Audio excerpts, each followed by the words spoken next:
The next contest on night 2. It's first round for men under 66 years. In white judo for Ireland, Nathan Burns. In blue judo for Kazakhstan, Umar Kirgizbayev.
The Dhabi won first round for men under 66 kilos. In white judo for Mongolia, in blue judo for Azerbaijan, Niki Babasade.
this with that left hand. Go!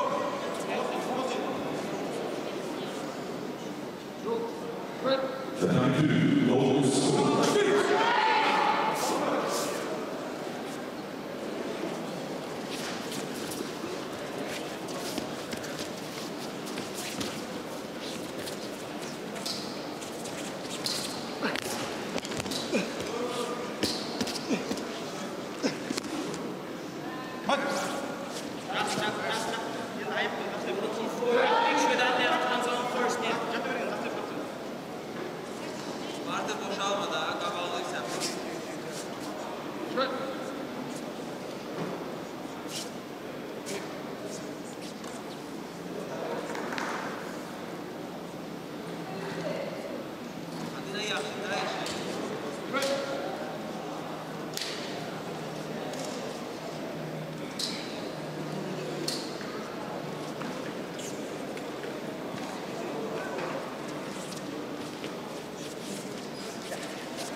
First round for men under 66 kilos, Tatami 2. In white judo for Azerbaijan, Liga Shikosa.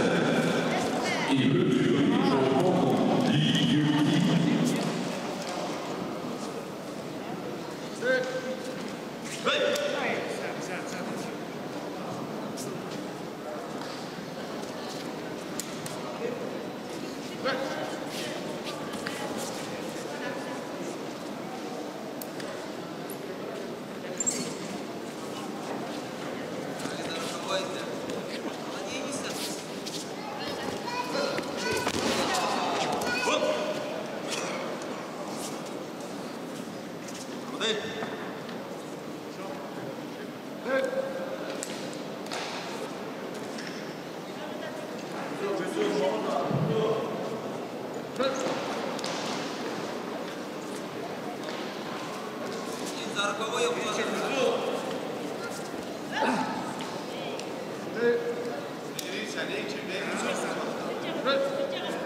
The next contest is on Tatami 2. First round for men under 66 kilos. In white judo for France, Franck Bernes. In blue judo for Moldova, Denis Guerrero.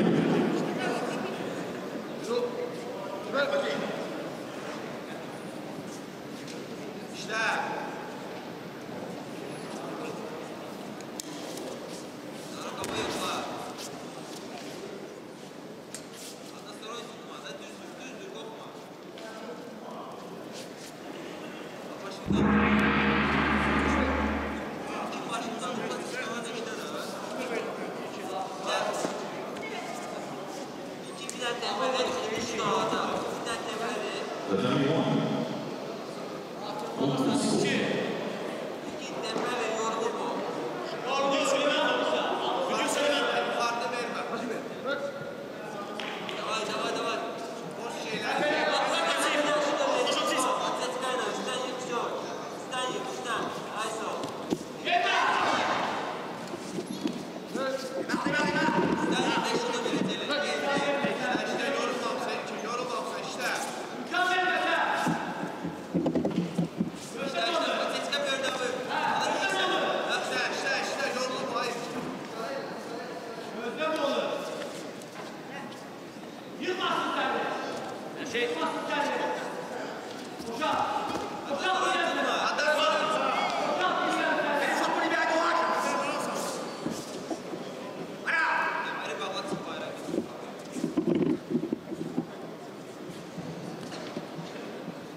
The next contest on Tatami 1. First round for men under 66 kilo. In white judo for Guinea-Bissau, Diogo Cesar. In blue judo for France, Pauline Triard.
Tatami 2, first round for men under 66 kilo. In white judo for Russia, Abdul Jalilov. In blue judo for Philippines, Nakano Shugen.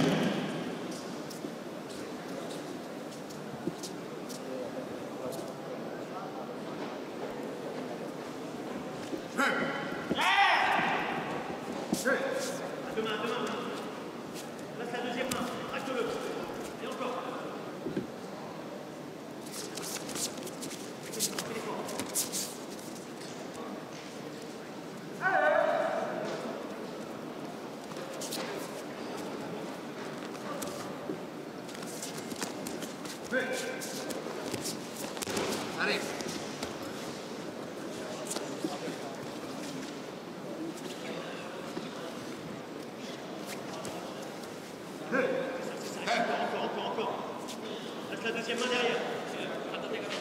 Bien quand tu cherches la première, et place la deuxième.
First round for men under 66 kilo, Tatami 2. So in white on mat 2, in white judogi for Mongolia, Untitled Chapter. And in blue judogi for Germany, Sebastian Seidel.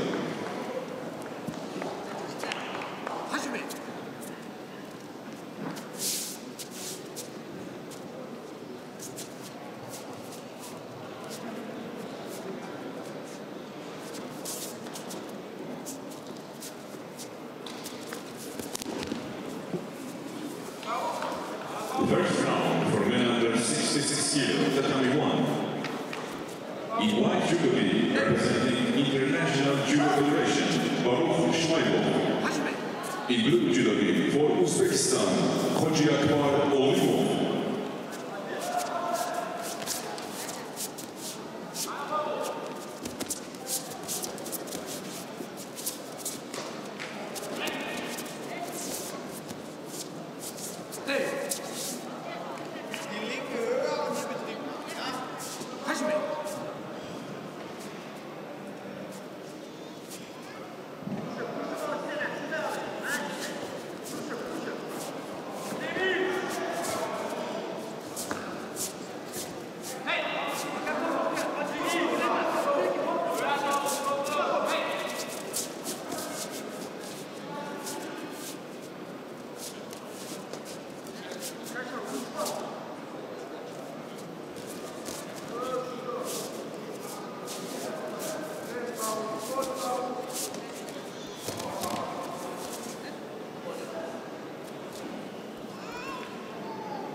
The next contest on Tatami 2, first round for men under 66 kilo. In white for Portugal, Sergio Oleni. In blue for USA, Ala El Idrissi.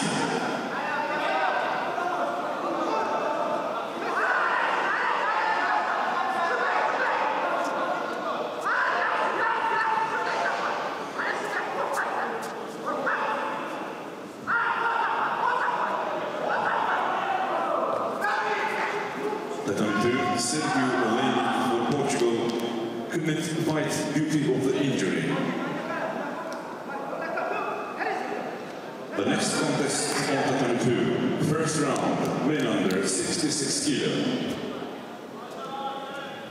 In white judo for Islamic Republic of Iran, Gassem Nurizadeh. In blue judo for Italy, Matteo Breves.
Tatami 1, first round, men under 66 kilo.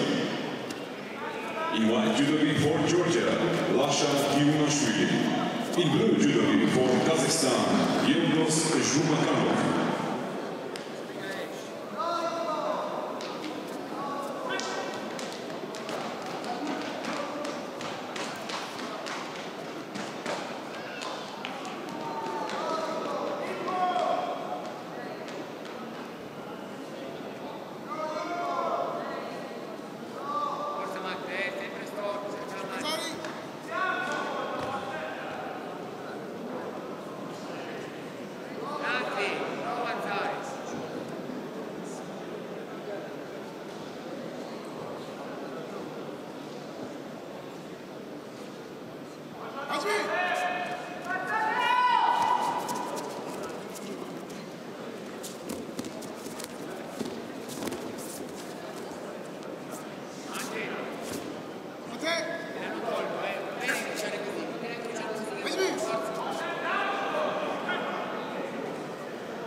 next contest on Tatami 2. First round, men under 60 kilo. In white judogi for Hong Kong, Lo Martin. In blue judogi for Azerbaijan, Bugar Shirinli.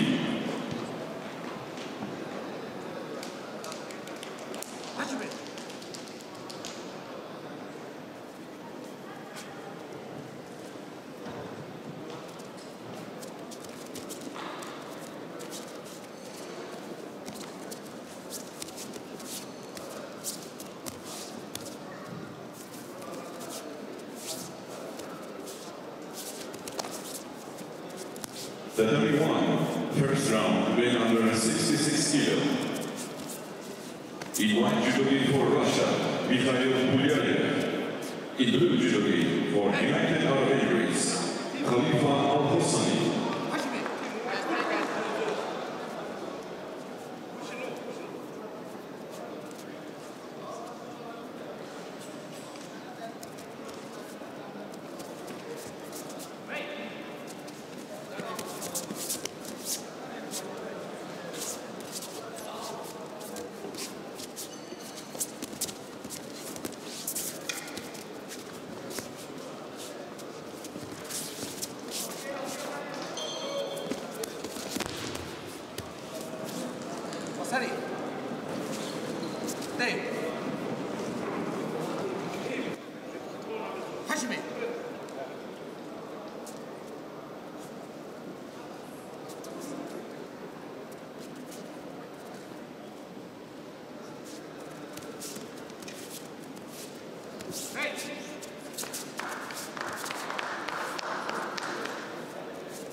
Judo, Tatami.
Tatami 1, first round, men under 66 kilo.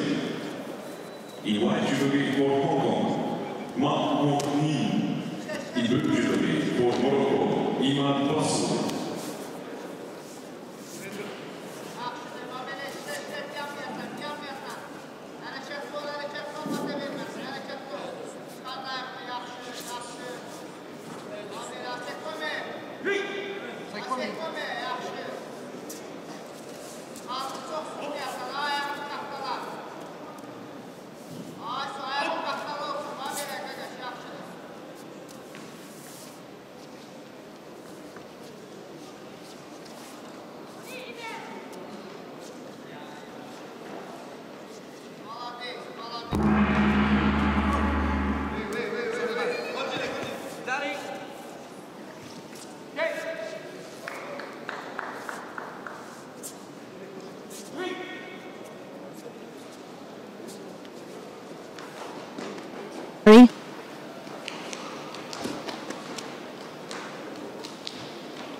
Bosso really just trying to settle with his grip as he breaks off Mac's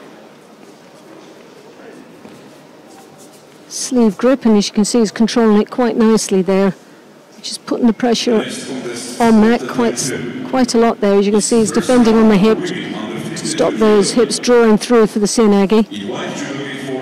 Moroccan coming over, Ashiwaza attempt, breaking his opponent's balance and drops underneath with the Sianagi, but again continuing to pile the pressure once more.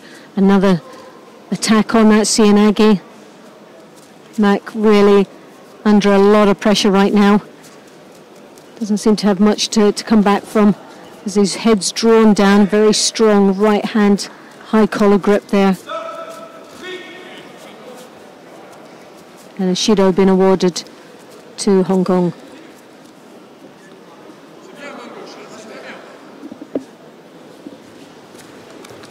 A lovely attack there once more, scoring. Looked to be a Wazari, but no score been put on the board as yet. But Osakomi, as he controls, trying to draw that shoulder onto his back flat, but a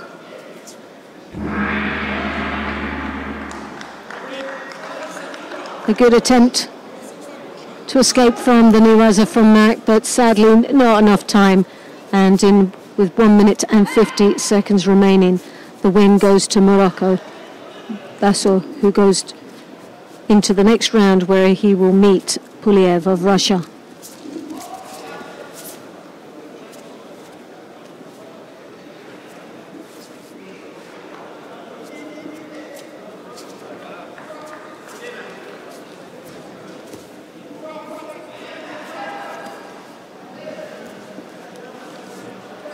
Tatami 1, first round, men under 60 kg. In white judogi for France, Vincent Lima. In blue judogi for Czech Republic, Dhabi. So now we come to the men's under 60 kilos. 19 athletes participating in this weight category, and we are now with Lima representing France in the white gi. And Pulgrabek representing Czech Republic in the blue.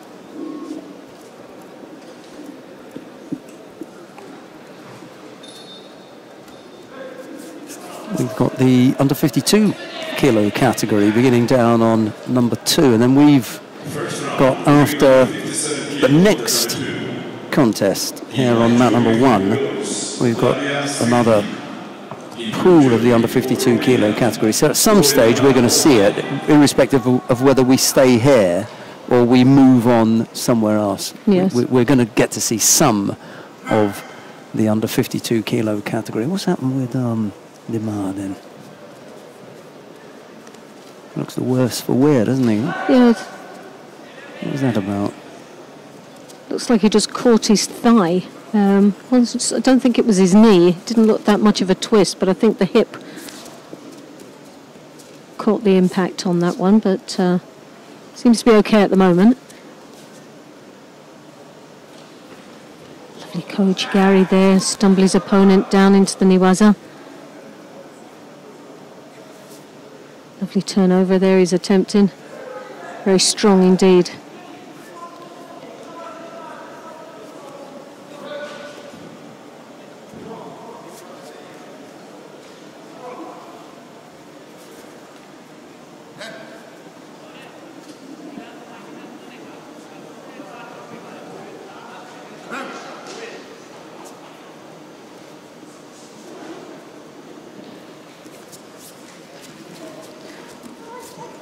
Well, Lima really looking a bit apprehensive out there. He's got that lapel sleeve grip and trying to draw that down and his opponent onto him, but doesn't seem to be following it through other than just gripping up. He's controlling quite nicely, but doesn't have anything following it.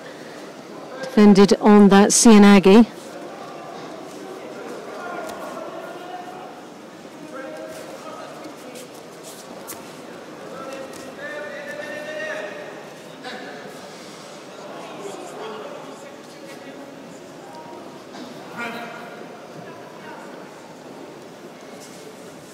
Once again, Slimar is just breaking off the grips, controlling quite nicely. Pogrebek of Czech Republic's closest of throwing so far. It's their strongest attacks. As you can see, Limar is, just as he goes back to the centre, he's limping a little bit there. He's picking up his first Judo, but something's just not happening at the moment for the Frenchman.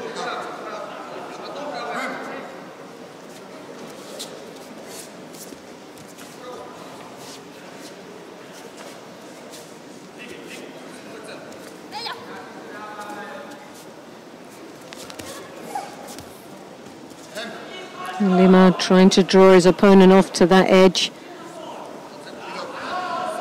Hips come in there. Pogrebek looking the stronger as far as the throws are concerned. He's a lot more attacks up on his opponent.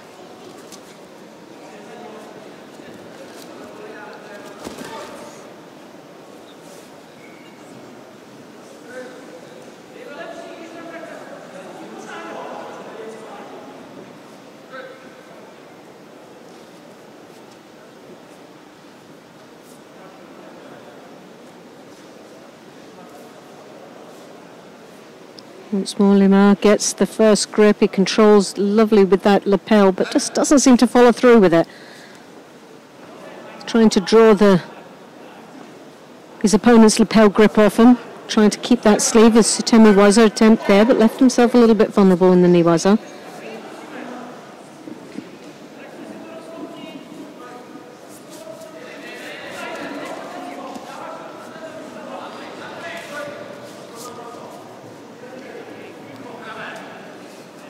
One of the most exciting matches we've seen so far, and Limar just really doesn't seem to be sparking out there at all.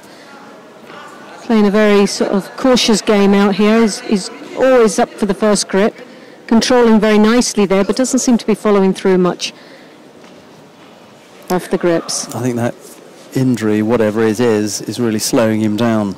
Well, there's something going on, and it's round at the hip or knee area that he's struggling on the left-hand side. But he seems to be there. As you see him walk around, he doesn't seem to be limping. Okay, I was having a good look there. But on previous times, he's been limping. It's been catching, so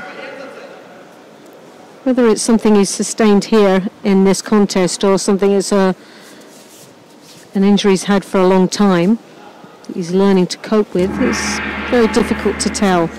And we're going in now to the golden score. There's only one Judo to Limar on the board at this moment. It's from a slight disadvantage. Limar comes round the back. He draws his opponent down into the knee waza, looking for that opportunity down in the ground.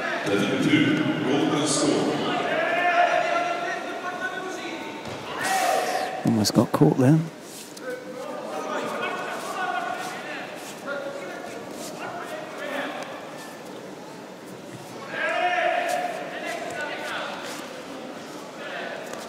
Drops under his opponent there. Well, 25 seconds into golden score, coming up to that half a minute.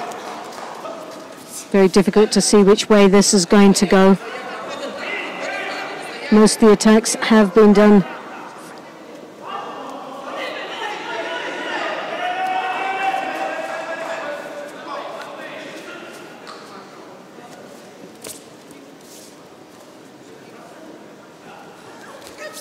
Well, Pogrebek has been the one that's had the throws in. He's attempted a lot of attacks out there. It's just been unfortunate he's not been any close to scoring on them. Limar has outgripped him throughout the contest. Very strong positioning at all times.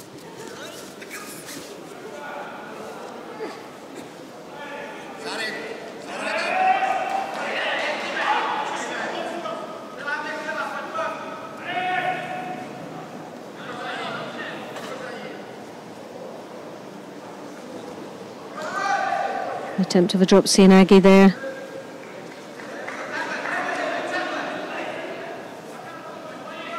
So a minute into golden score now.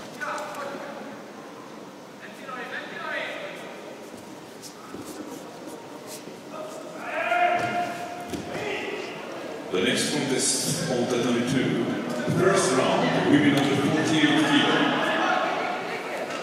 In white for Serbia, Milica Nikolic. In blue for Romania, Alexandra Pop. Attempt of a, seemed to be a Taitoshi there.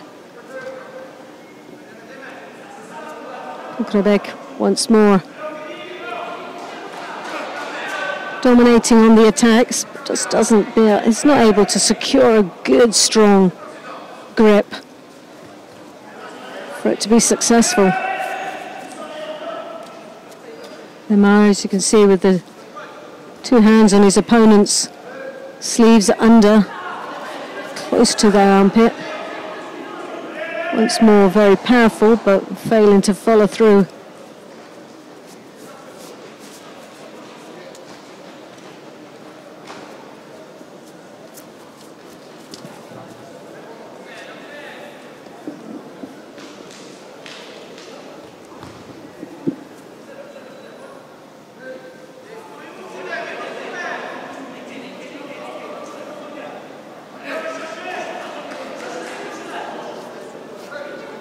Well, so far this contest has gone for 6 minutes now, and neither one of them look any closer to scoring.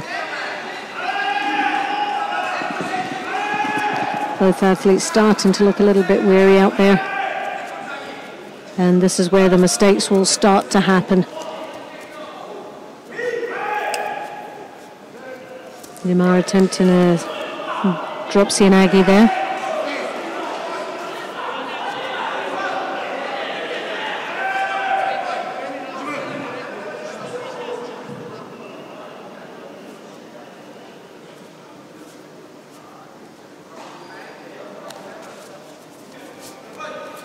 So like I said, these athletes are starting to look very tired. Neither one of them really seems to have much to offer right now. And it's just a matter of a mistake or a referee deciding enough's enough. Both have picked up a Judo piece now, so it's even. So the next Judo awarded to either one of them would cost them the match. But there's a lovely turnover. The Osakomi has been held. And Lemar now looking closer to going through to the next round. Couple of seconds and it will be a score. There you go. Doesn't really matter what happens now. He's got a win. Well, it was tough going. It was a hard battle. Yeah, and he didn't look comfortable for some time out there. And as you can see, as he got up, a little bit of a limp once more.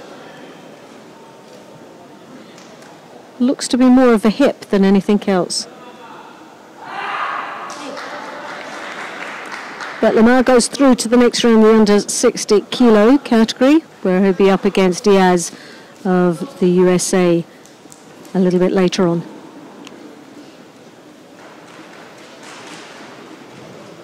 First round, women under 48 kilo, Tatami 2. In white, Judo for Hungary, Chernovitsky Iva. In blue judo for Azerbaijan, Aisha Urbanli.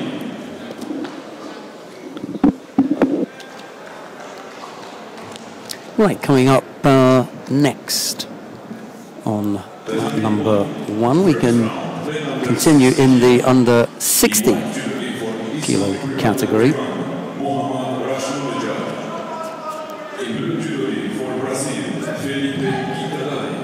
And it will be Mohamed Rash Nonezad of Iran to face Felipe Kitadai of Brazil.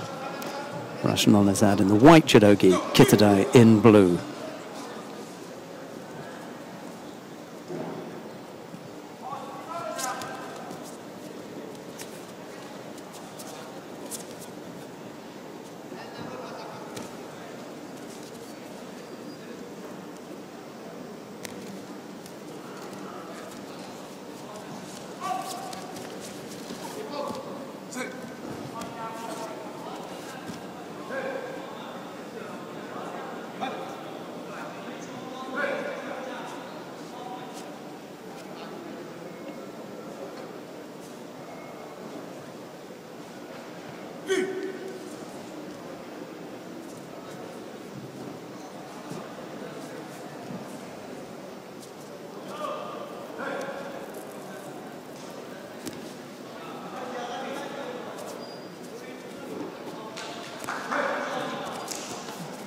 Kitadai picked up a penalty for that false attack.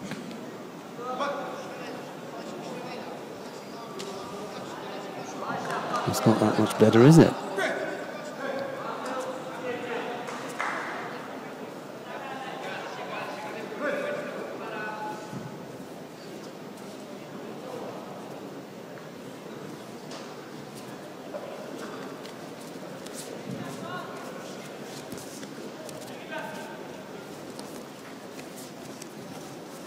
Yeah, it was a better effort, that one.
The next contest on Tatami 2.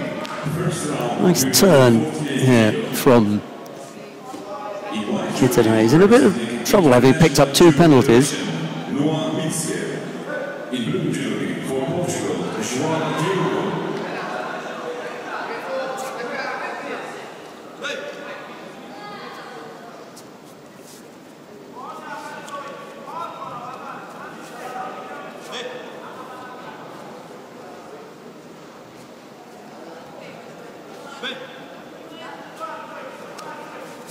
A little over a minute left to go. He eventually manages to come up with a strong right-sided effort, almost catching Rashnonezad there.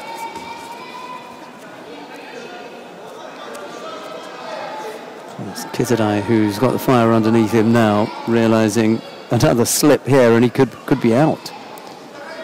Just beginning to look a little bit more commanding and almost coming up with the score there. A second strong effort here, and it's Rashnonezad now who is looking passive.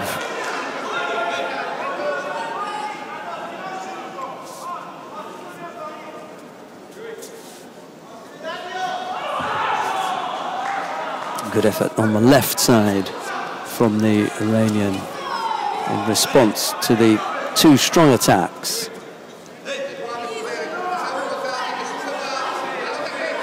From Kitadai.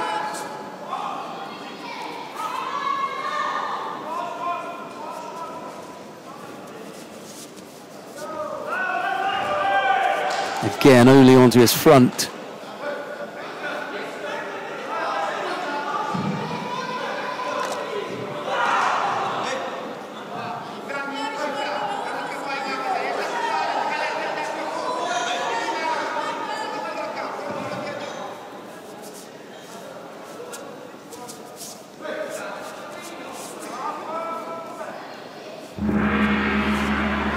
Well, we've had some excitement in the last minute.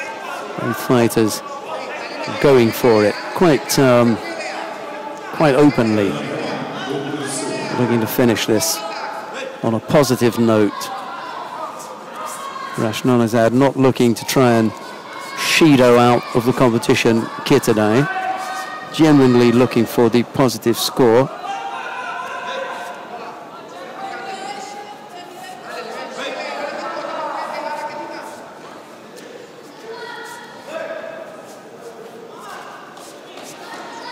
Must have been painful across the jaw.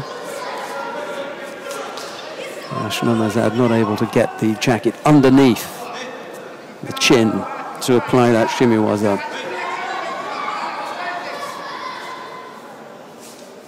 Half a minute of golden score gone.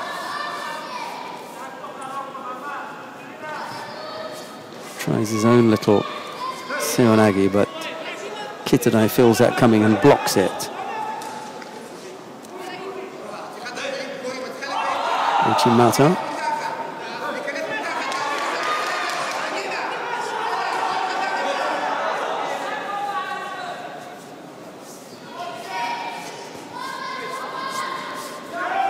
Again onto his front. Not able to control the sleeve that would have allowed him to pull Rashnanazad onto his back. He's taking a bit of a whack to the nose there. They need to tidy that up. So Kitadai steps off for a bit of a clean-up, and as soon as that's done, then we'll be back on. Close battle, this one.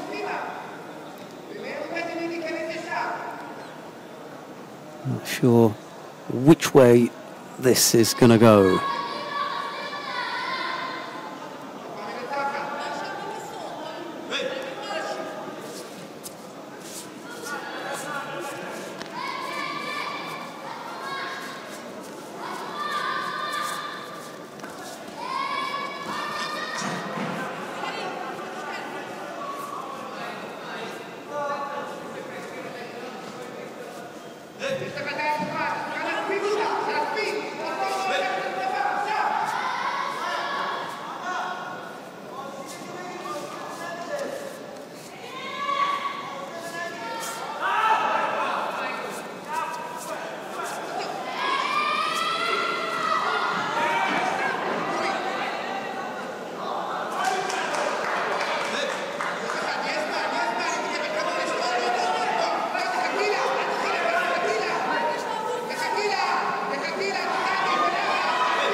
So a little over a minute and a half left to go. No score yet.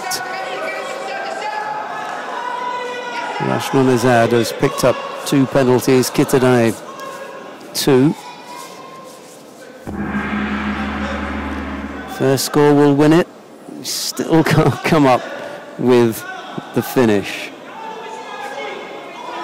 Both fighters have attacked strongly with Morote seoinage, or in the case of Rashnanazad, Ippon seoinage, but neither have been able to come up with a finish.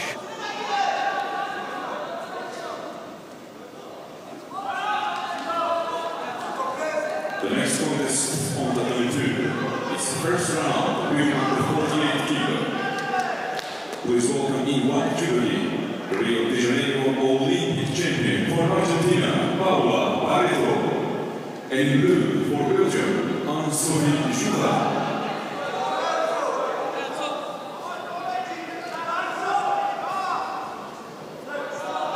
Yeah, that was a poor effort, I'm afraid. It looks as though that's going to do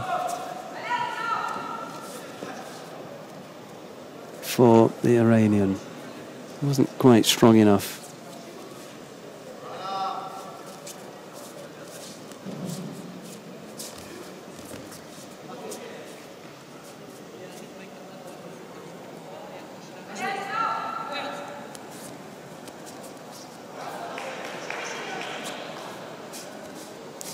Yeah, coach not happy with his player as opposed to not being happy with the result.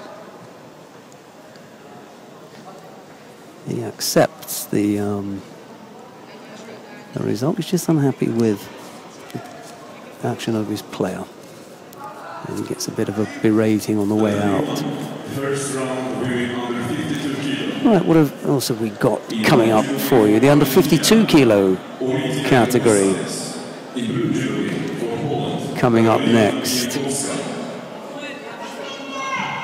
Yeah, we'll stick here and have a look at a round one contest in the under 52 kilo category between Ortiz Gonzalez of Argentina. She faces Karolina Pienkowska of Poland.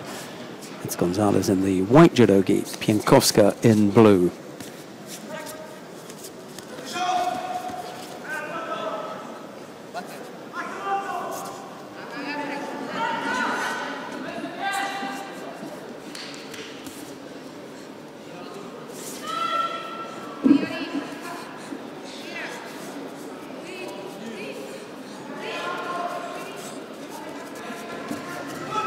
Oh, she's had to tap out there. Oh dear. Pienkowska getting caught. Going to be angry with that one. Disappointment for Karolina Pienkowska. Surprised. Usually useful little fighter, but Ortiz Gonzalez catching her on the ground. Okay, we move on. We've got the under 57 kilo category on number one now.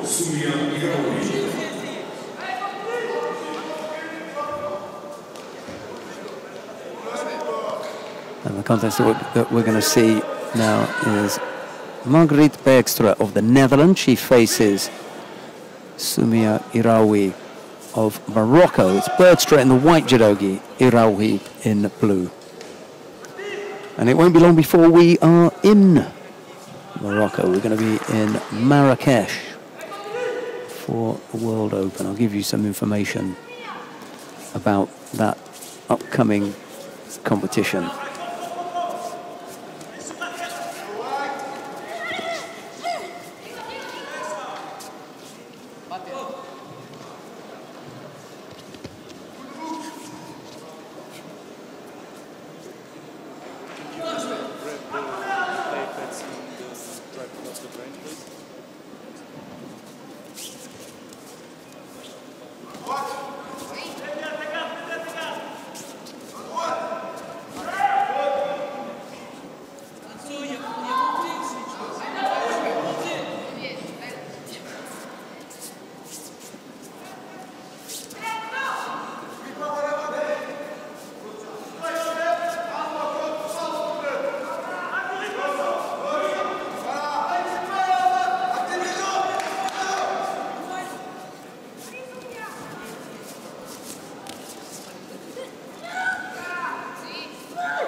Just battling away for a good position from which to launch an attack, and that was a good one from the Moroccan Iraoui. She dropped down left-sided for that Ippon Seoinage. Low on the left, came up with Wazari.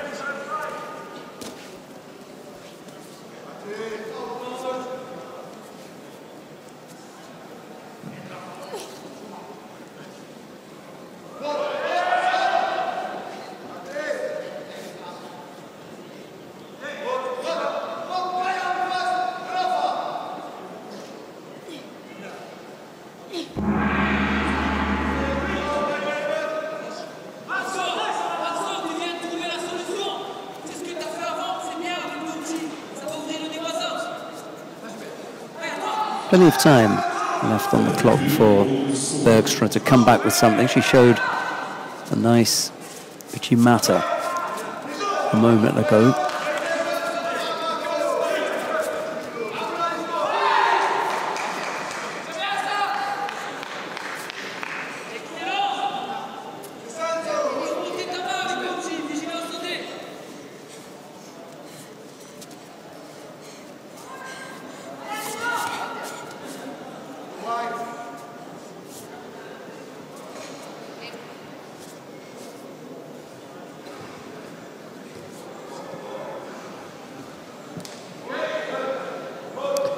What Irahi really wants to do here is to limit the amount of time that she has to deal with Bergstra, who has, when she has both hands on her.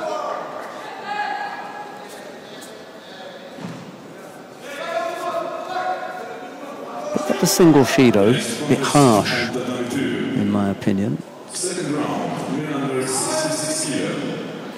In white judo for Georgia, this year world bronze medalist and former European champion. Yeah, she really wants to break up this grip now, make it difficult for Bergstra to launch any attacks, although that was useful. 40-odd seconds left to go now. It's got to be clever here, not to come up with a false attack, and yet to avoid getting caught.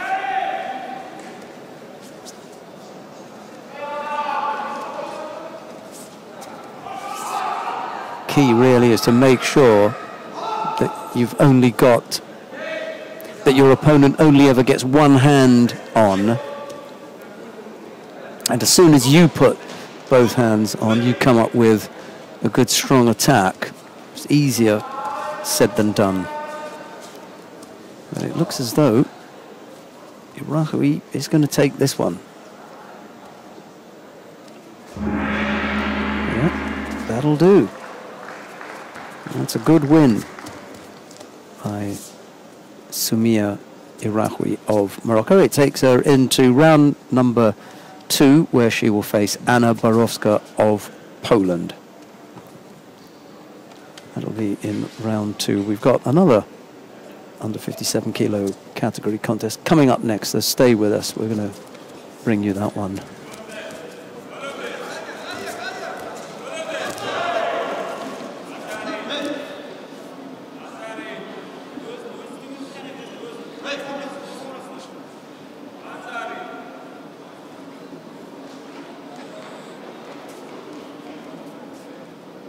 Tatami 1, first round, winner under 57 kilo. In white judo for Hong Kong, Lung Mo Sung. In blue judo. Right, coming up next on mat number 1 in the under 57 kilo category, round 1, Leng Po Sum of Hong Kong. She faces Anastasia Konkina of Russia. It's Liang in the white judogi, Konkina in blue.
Looking for the left Uchimata. Konkina thought about A little combination with the Ojigari and then shaped to go on the other side, but never really came up with an attack.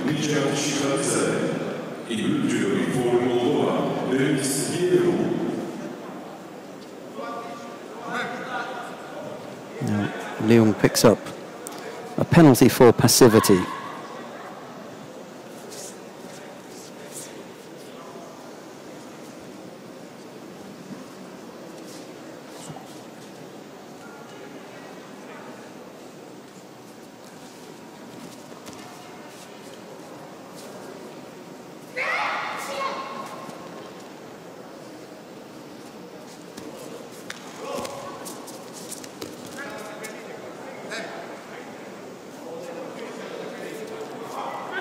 So, second penalty picked up by Leung.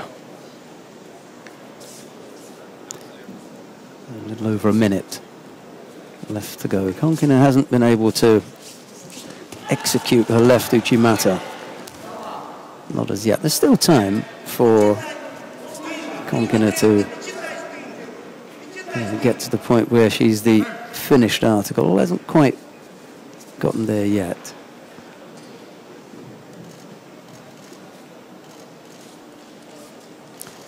Looked slightly annoyed by Leung's holding on to her for a little bit longer.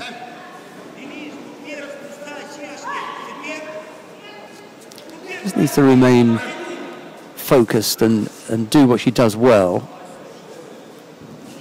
Get back to concentrating on throwing rather than any kind of annoyance in here. See, it's not really committed. That last one was.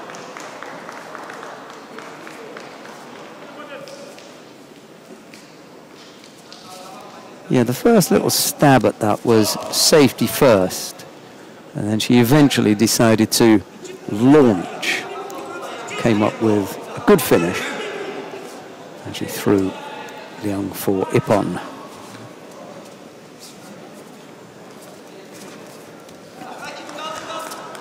Right, Konkinen into the next round. She'll face Jovana Rogic of Serbia in round 2. We're going to get our first look at the under 48 kilo category now.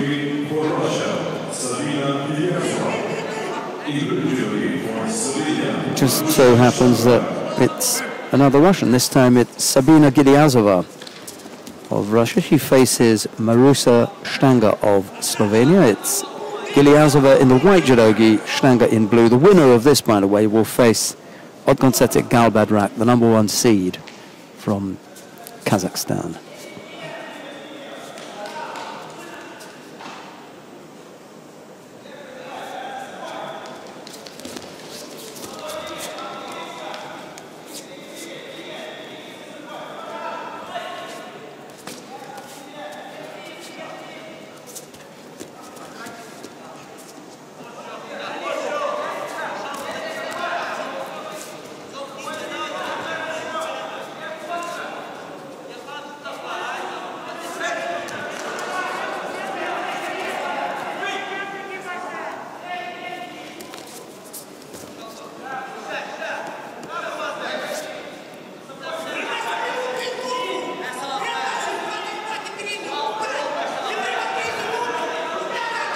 Unfortunately not.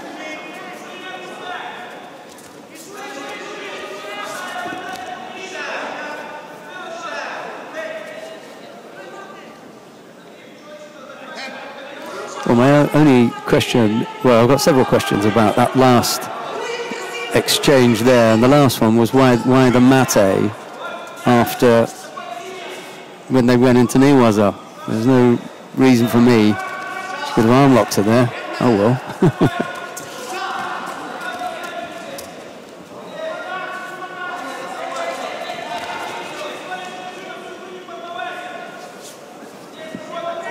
Big attempt at Makikomi there, but it really was not the best of positions. Couldn't drag her away.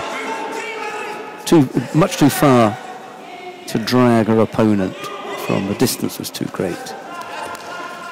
But she's scored her once with the Osotogari. Why not a second time?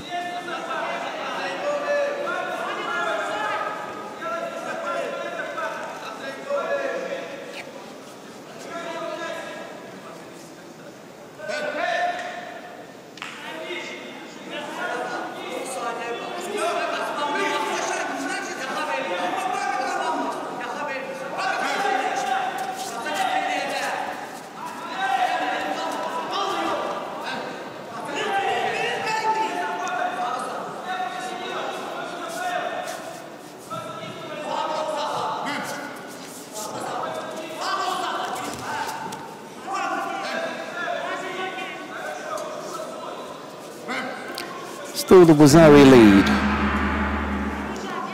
for Gilyazova. I do want to have a look at that exchange into Newaza.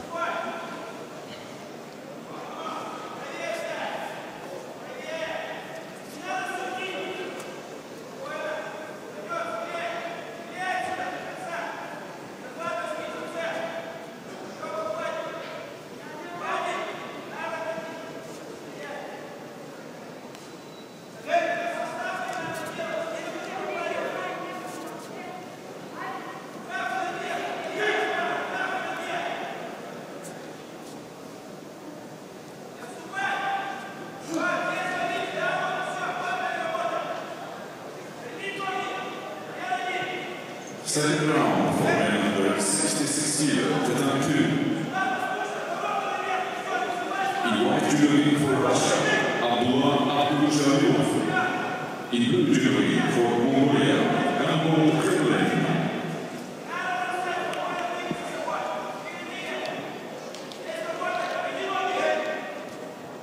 40-odd seconds left for Stanger to come up with a tying score, or a winning score. She picks up a penalty instead.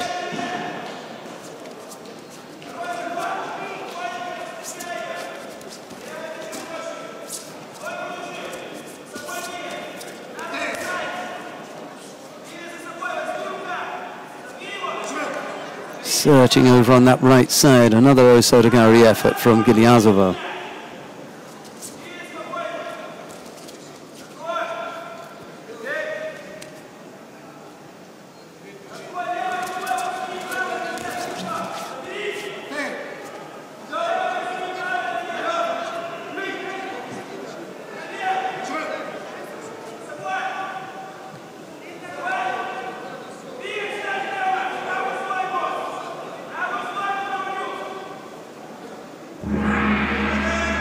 No, not quite enough, I'm afraid. The single score of Wazari for Sabina Gilyazova of Russia was enough for her to get past Marusa Stanger of Slovenia. It'll be Gilyazova who we'll see in the next round, which is straight into the quarterfinal. Right, well, we've got another Russian coming up, and that's three in a row that we'll have seen. We saw Anastasia Konkina win her under 57 kilo category contest.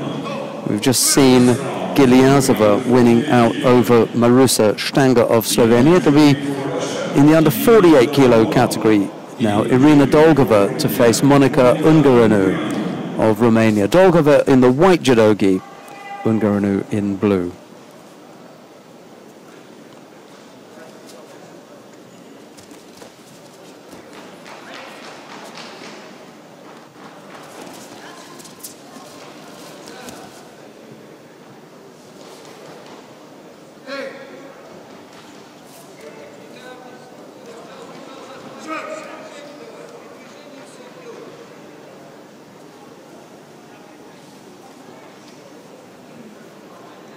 Here's Loretta again. Oh, just as coffee arrives. We shall leave Loretta for a moment, and I'll keep going with Dolgova and Ungaranu.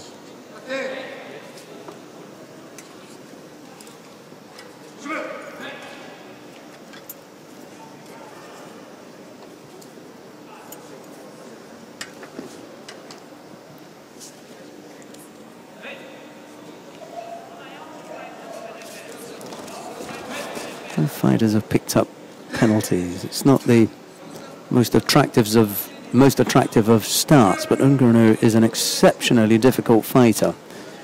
Dolgova, one of my picks to do something in London, didn't quite work out. In Rio, to do something in Rio didn't quite work out that way, but now maybe she can do something. But here's Loretta then. Yes, I'm back. It's like a maze as soon as you go off the stage to go around to find things. But interesting anyway. Warm-up area is starting to look very feisty out there indeed. But Dolgova of Russia in the white. Ungureanu of Romania in the blue. And it's a very close match indeed, with 2.5 minutes remaining in this contest. Neither one of them so far able to move in front, both picking up a Shido apiece. It's been a very tough match out there so far.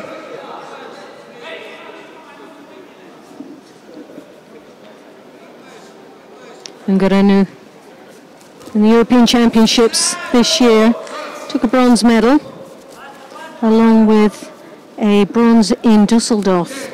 So has had some great performances throughout, but picks up our second Shido right now. So that's going to pile a little bit of pressure on ourselves. Unnecessary at the moment, with 1 minute and 50 seconds remaining in this contest. Still a long way to go, and down 2 Shidos. As we know, one more would result in the Hon Sakumaki, a disqualification.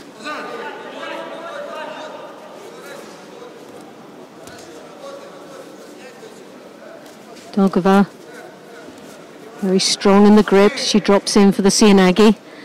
As you can see, that long reaching arm there of the Romanian, causing her a few little problems there, but she's trying to rotate her opponent in the Niwaza. Still able to overcome the height of the Romanian at this moment.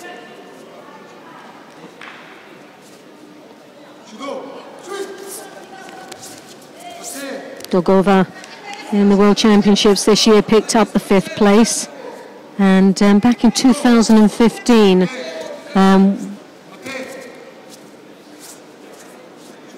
won the Grand Slam here in Abu Dhabi. So she's very familiar to being on that rostrum here in Abu Dhabi, and she'll be hoping to get back on this year. So it's 1 Shido to 2 at this moment. The Russian have the advantage with 1 less Shido than her opponent.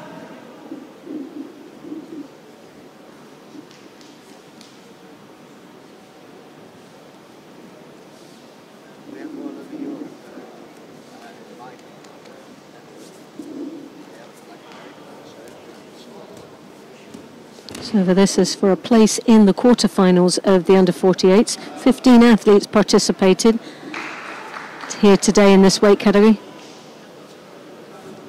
And some very strong athletes indeed, from Olympic medalists, world medalists, an array of quality of athletes.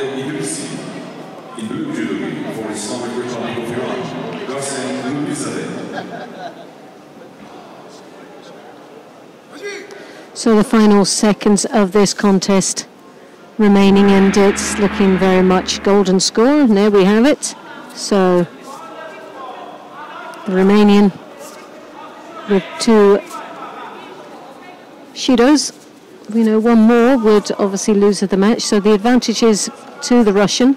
She can afford to pick up 1 Shido in this golden score, which then evens the match up.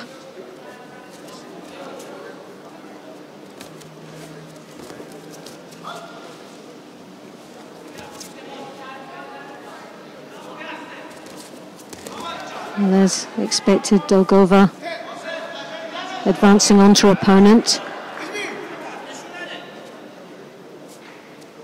Ungureanu using full advantage of the height that she has, throws that left hand over the top, breaks her opponent down into the Niwaza, and starts looking for an opportunity there. You can see she's got the Sangaku legs wrapped around her opponent, and now it's trying to rotate her over onto her back. Still a little bit loose there in the legs, so not as effective as she was hoping it'd be.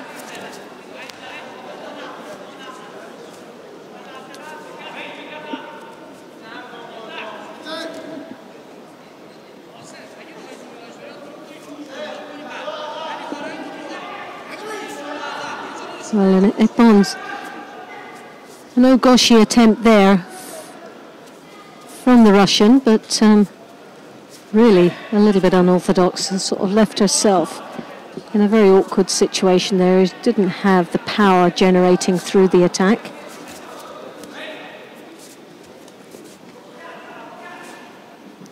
So just coming up to a minute and a half in golden score. So 5.5 minutes these ladies have been out there battling away for a place in the quarterfinal.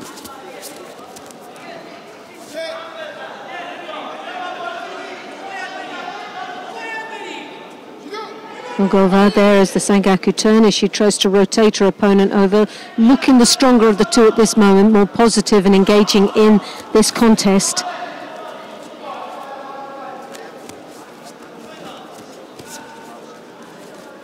As she tries to work that leg out, she looks as if she's got the upper body control.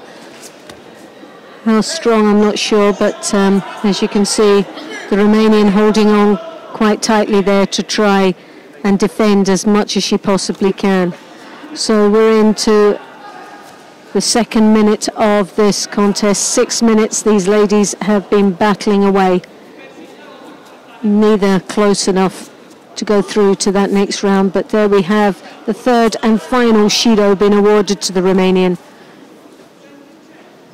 Ungureanu sadly picks up that last and final Judo, but Dolgova takes a place in the quarterfinals of the under-48s. Made her work for it though, didn't she? Oh, it was a very close match indeed. It's not what you want first thing in the morning.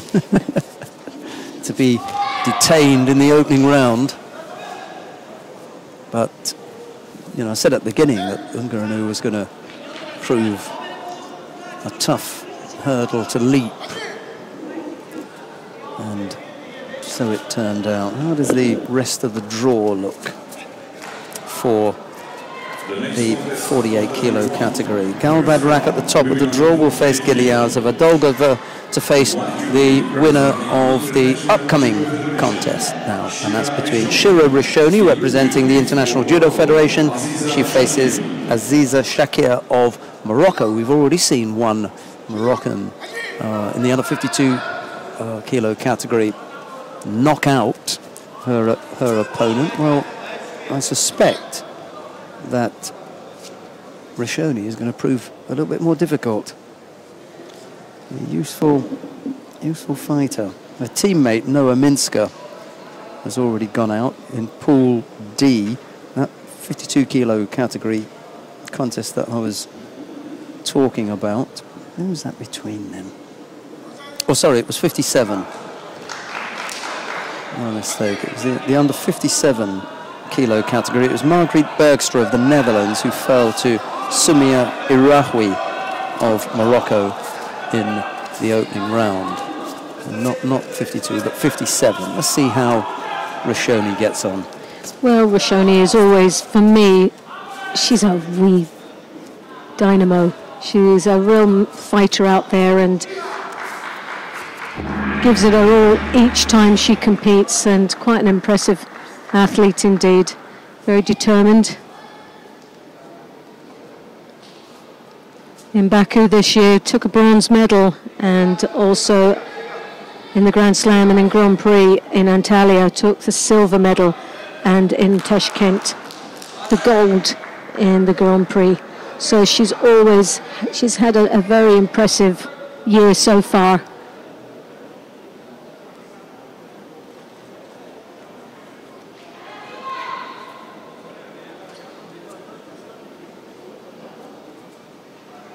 Shakia representing Morocco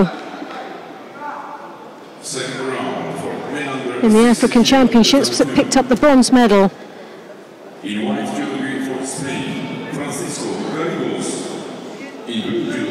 And has given a good account of herself out there, piling a little bit of pressure down there in the Niwaza. Rishoni just defending quite nicely there, doesn't seem to be under too much threat, but still the Moroccan trying to stay in this contest and being a real contender against a very competent athlete with such a strong track record.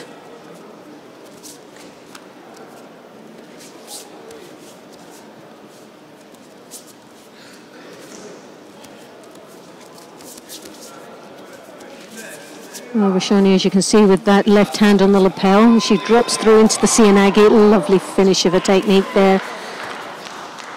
Steps right across, more or less the Seotoshi finish, as you've seen there, scoring upon, and that was a nicely executed technique and a very convincing win indeed that takes her through into the quarterfinal, where she'll be up against a little bit later on with Dolgova representing Russia.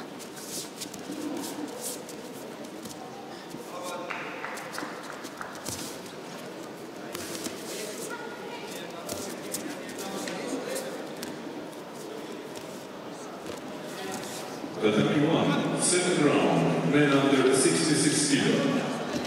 In white judo representing International Judo Federation. So now we're going to be coming up to the 66 kilo category, where we have the #1 seed coming up very shortly on our screens.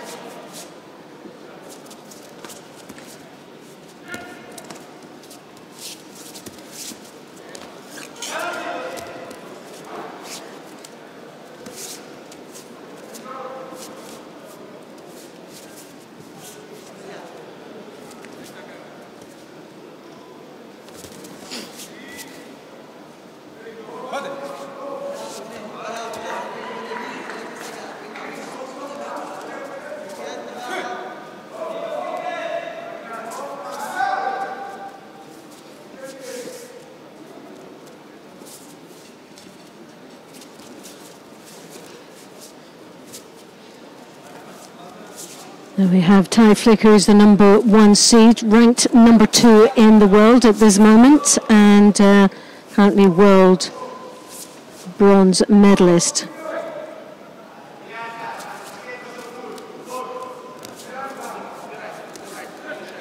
Shershan, as we saw earlier on, defeating Van Gasbeck of Belgium, which was a very good performance to take him into the second round. So this will be a very challenging match here for Flicker. 31 competitors in this weight category, so it's no easy feat to get through to a medal place here today in this Abu Dhabi Grand Slam.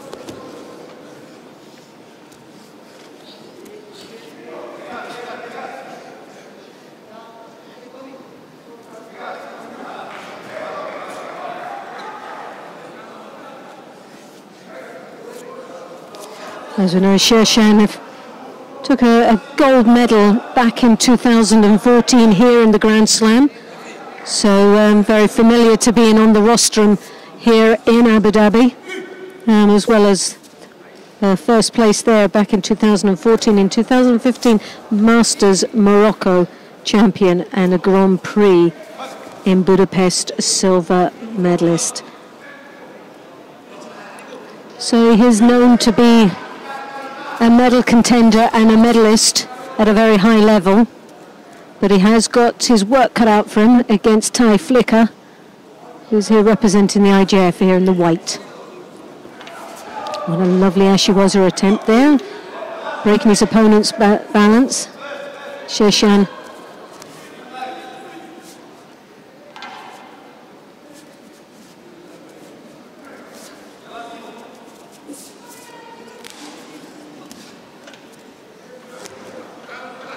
Well, the Belarusian really finding it uncomfortable there. As you can see, he's controlling it. Flicker's controlling that sleeve, which he doesn't look very happy with. That left sleeve in control as he tries to throw the left hand, but the also to Gary's there for Tai Flicker, as he frustrated him into making the ultimate mistake as he steps back to try and free the left sleeve.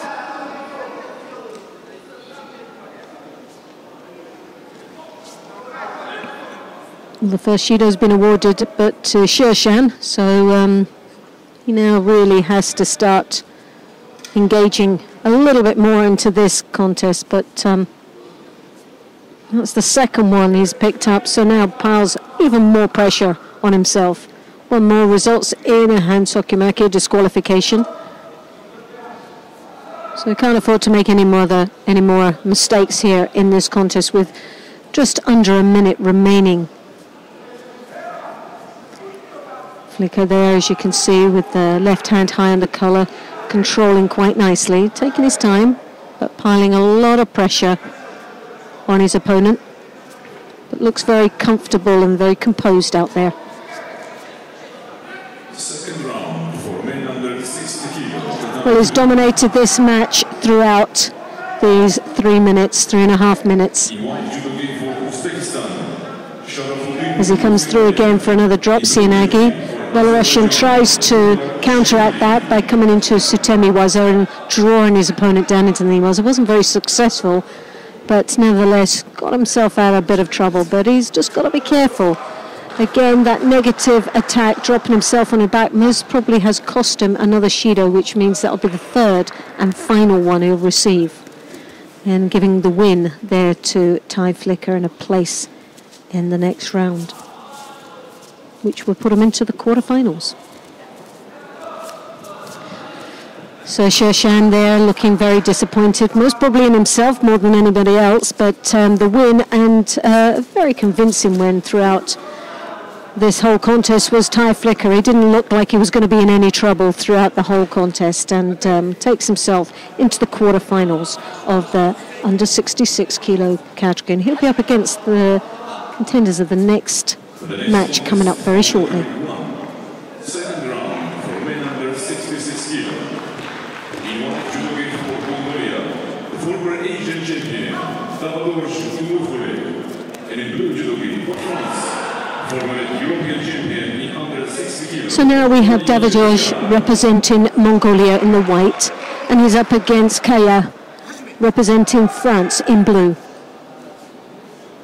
Davidoj, 136 out of 183 wins.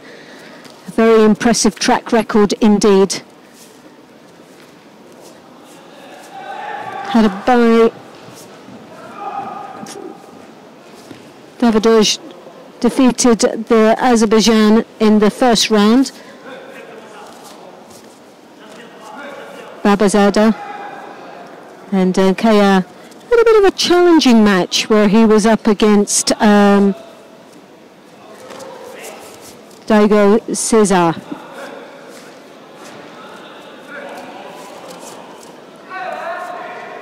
A little bit of a wake-up call for Kaya in his first round. He started off very slow indeed, and he found himself in the first minute and a half on the receiving end of a Wazari, and had to do a lot of chasing to get back. Oh, lovely tire tosh there from Davidoj. Beautifully executed, very upright and strong.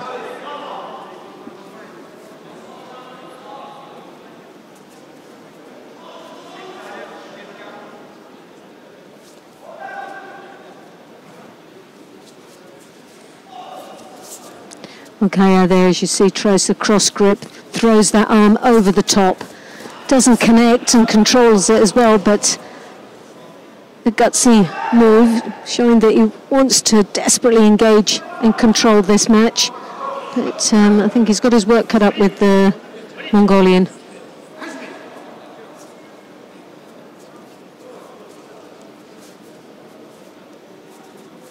Well, Davidoj picks up the Wazari, but he also picks up a Shido along with Kaya, who picks up the other Shido. Does Davidoj look as though he's woken up then? He's starting to look a little bit more feistier out there. He's controlling this match very comfortably, and but Kaya is engaging a lot more. As we remember, in his first match, he went down a Wazari in the opening minute of the contest against Caesar, and I think that was a little bit of a shock for him. He was but a little bit of a different side of the Frenchman in this match. But he is struggling somewhat with Davidoj.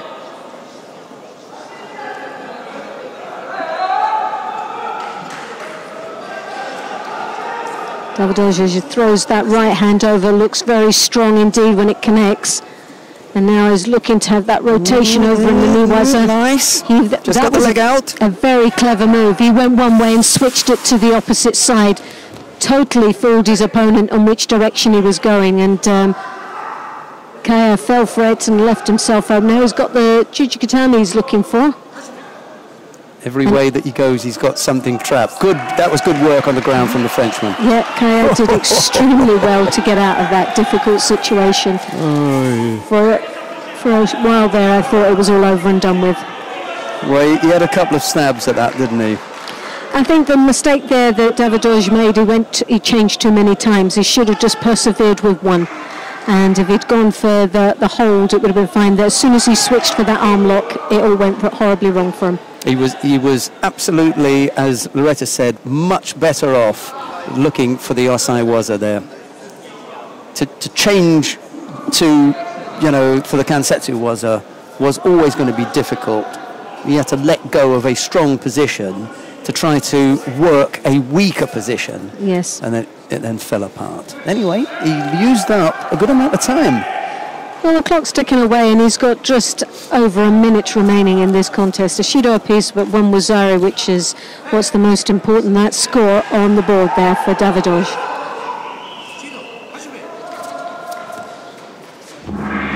Well, we've seen Kaya come back from that position in the previous match, and but this time he's up against a tougher opponent.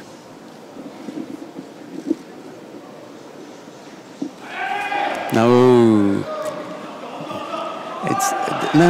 Is Walid Kaya giving the He's trying to give the referee a lesson. the instructions here, because that's another thing. You know something?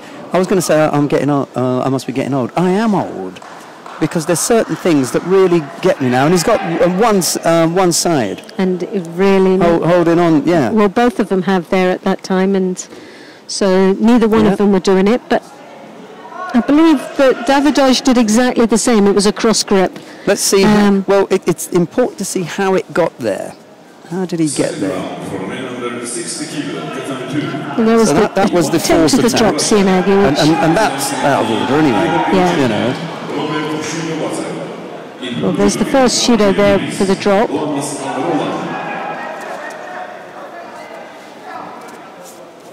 Well, there's a block, as you could see on the hip. It didn't do it for long. Yeah. But no, he is cross grip. Deserves Judo there. Kaya's got to calm down here. He loses focus. Well, this is what you call the ultimate pressure. He's now looking for an alternative way of winning this. He's trying to steal it rather than win it. He knows he's under the pressure. He knows he really doesn't have too much strengths against Davidovich. As you can see, the grip, that blocks there, and Davidovich has got to be careful there. He's got two Judos, and he's pushing out on that hip. One more would result in the hand sokimaki. The referee didn't see that, but that was a very dangerous game the Mongolian played at that last seconds of that contest.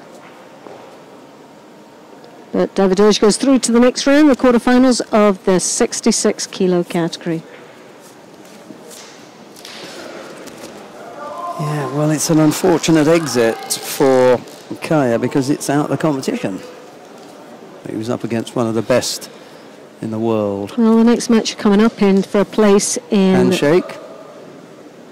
For a place in the semi-final would be Flicker and Davidovich. Sorry, he doesn't bow when he walks off the mat either. Well, I am old. I'm really sorry for those of you at home if I annoy you, but there's certain parts of etiquette. Well, that's what it's about, isn't it? It's about respecting each other and sportsmanship.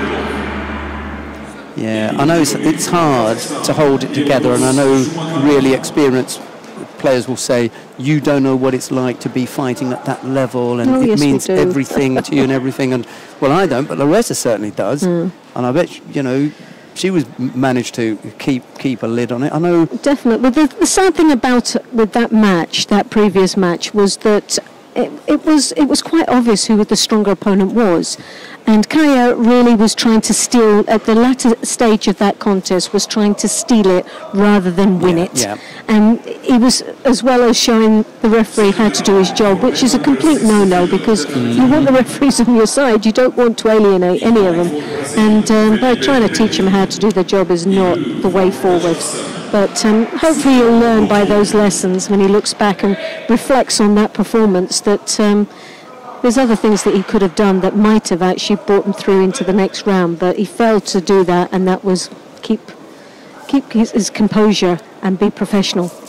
On the mat now is Baruch Shmailov, representing the International Judo Federation. He faces Yeldos Shumakanov of Kazakhstan. Shmailov in the white judogi, Shumakanov in blue. Well, Shumakanov fought extremely well in the previous match against Gunashvili of Georgia. That was a really tough round, and I'm not sure if it'll have taken a lot out of him into this second round, but Shmailov is a very strong opponent, and he eased through to the second round, defeating Olimov of Uzbekistan. Didn't have any problems in that first match, and see how he performs against in this one.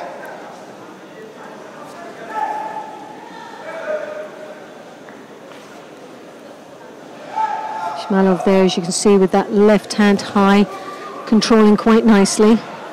But the Kazakhstan working extremely well, and the Tatami waza into the knee waza there. Both looking very powerful and determined.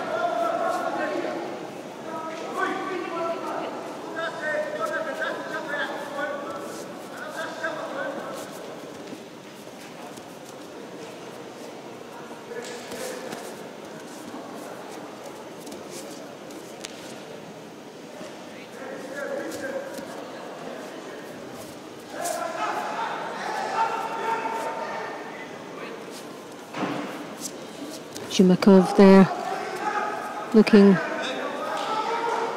a lot more engaging in this contest at this moment.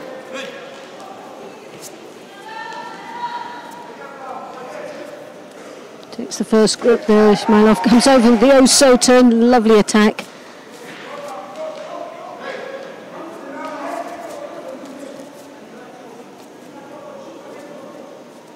It was unfortunate not to pick up a score. Oh, lovely Kosota, scoring a wazari there for the Kazakhstan as it now follows through into the knee waza.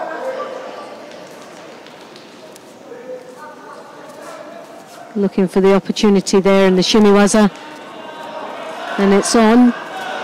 Just now piling a bit more pressure. Well, sadly, the head slipped through and he'd lost a great opportunity down to finishing this contest early.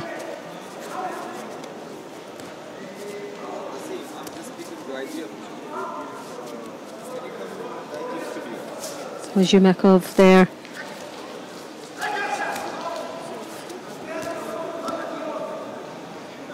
Looking to seek medical attention. I think it's just got a cut on the finger or something, but needs that tidied up.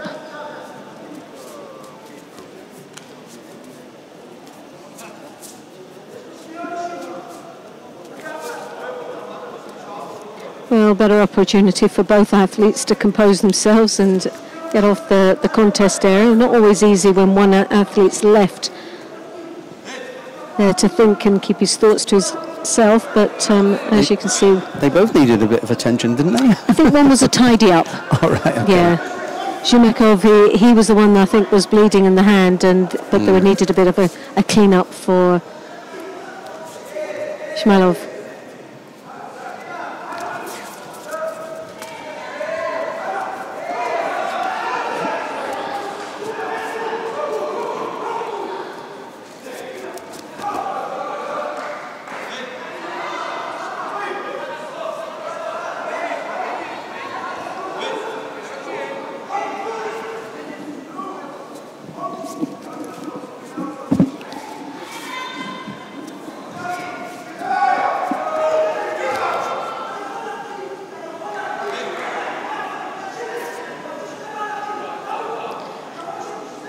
Well, the referee not happy with the coach, and because the coaching was done while the contest was in play, he's now sent out of the arena, and coaches know that rule very well and still become overexcitable.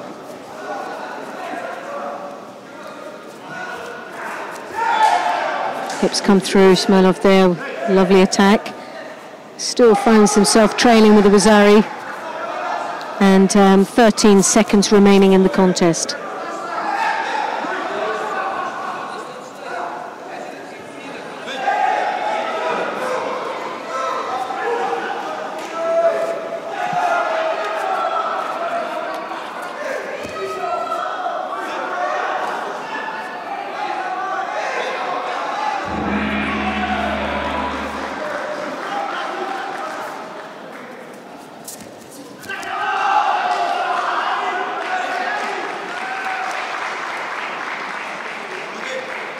Well, that was a very convincing win there for the Kazakhstan.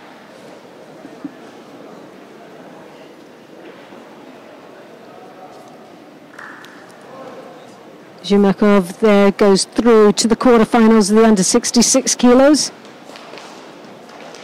And he'll be up against the winner of the next match coming up very shortly. And that's with Puliev of Russia in the white, and Bosun representing Morocco in the blue. Tatami, second round for women under 52 kilo. In white judo, representing International Judo Federation, Gilly Cohen. In blue judo for Portugal, Leandra. Well, Puliev placed 9th in the world ranking to his opponent at 47. Very similar in height. Both favouring techniques of Seoinage and Ichigari. So nice, some lovely techniques, head-to-heads. Neither one of these guys have actually competed against each other, but a very impressive 101 wins out of 33 overall. So a nice track record for Puliev. And as you would say, on paper looks the stronger of the two athletes, but as we've seen already in this competition, that always doesn't seem too much to go by, and it's all about the performance on the day. And as you have Puliev there looking for the Niwaza Sangaku turn. Good starts, very strong, convincing control of this contest. As of Morocco.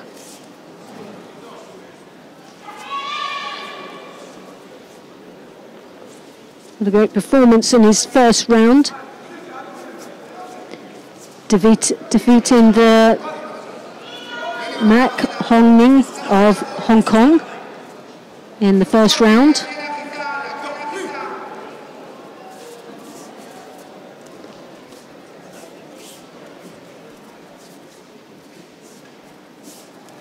And Puliev started a little bit ropey in the first minute of his first match against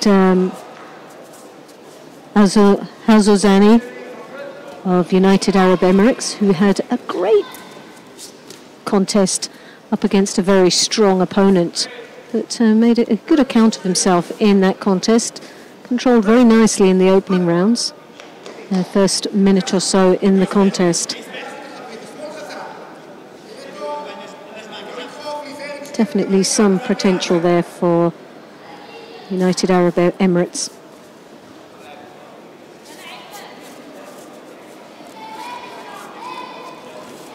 Well, Puliev is controlling quite nicely with the grips. As you can see, he has that lapel grip.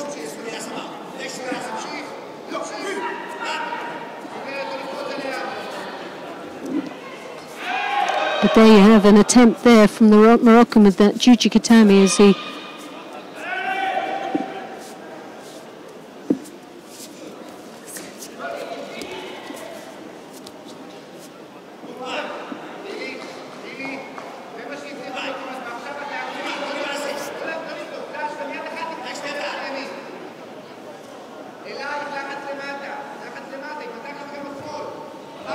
also Tagari for a pawn.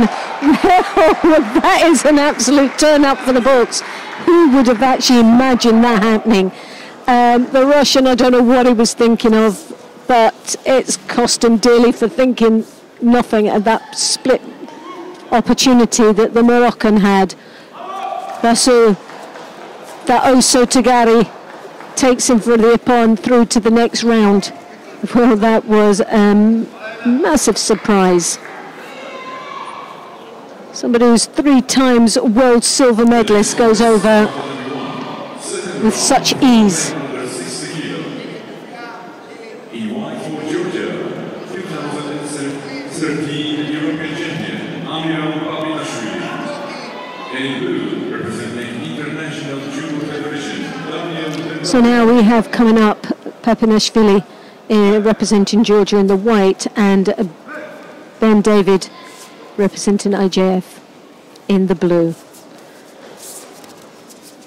On paper, obviously, Papinashvili, a lot of matches under his belt, a lot of experience to this athlete from Georgia.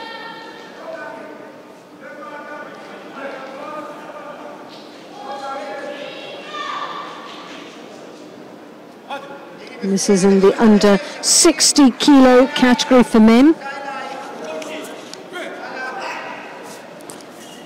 Papinashvili, number 1 seed in this weight category, 19 athletes participating.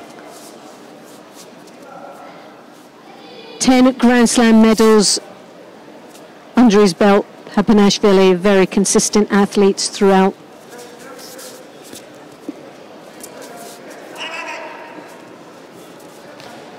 This is the first match for both these athletes, had a bye in the first round.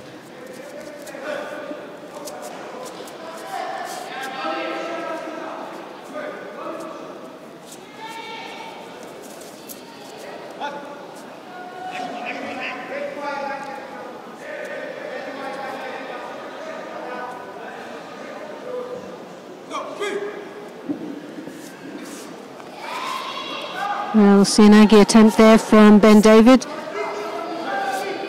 Totally dismissed by Papinashvili.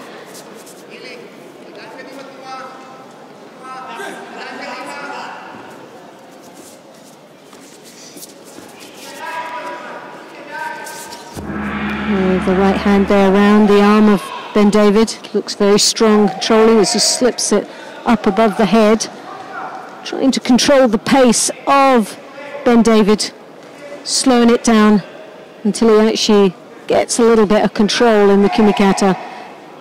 Ben David attempts a Sianagi attempt there, and countered by Papinashvili.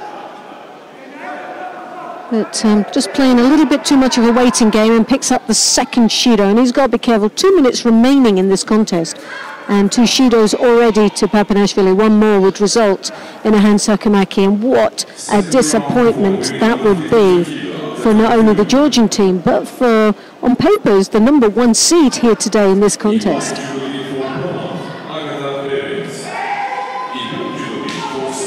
Well, Ben David again with the drop Sianagi, comes across the arms, a lovely bit of knee waza. Good awareness on where he was in the ground there, capitalizes, and it piles extreme pressure on his opponent.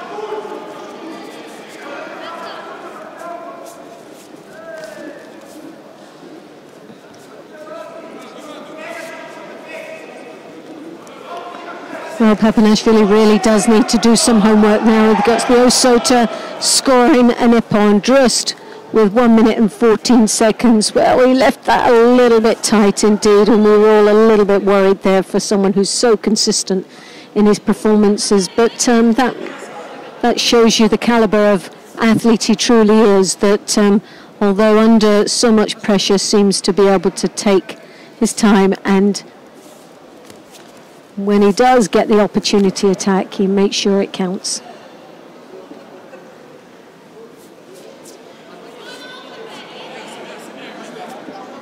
The next contest on Tatami 1, second round for men under 60 kilo.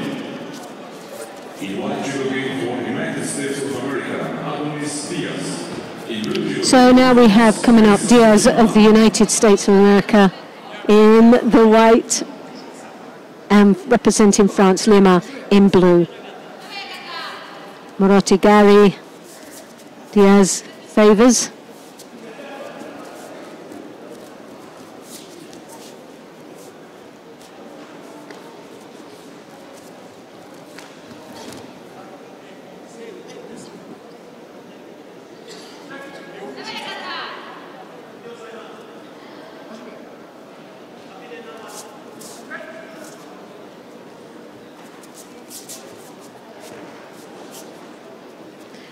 Well, looks like the American's up for this as he advances all the time onto his opponent. No messing around as he tries to cross grip and throws that left hand over the top.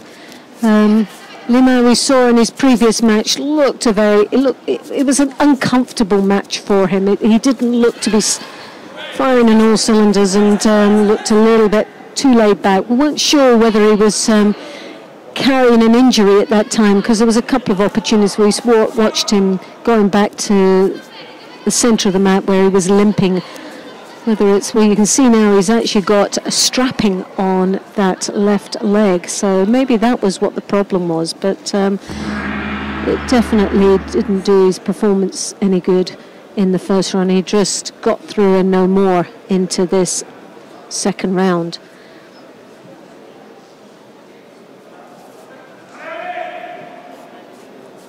Well, the Americans have started off very well indeed, very positive approach to this contest.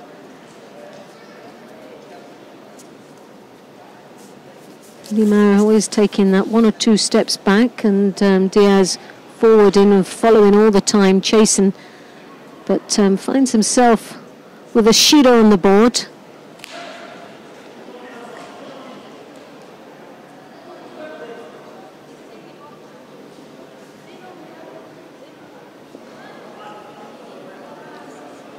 The next contest on Tatami 2, second round for women under 52 kilo.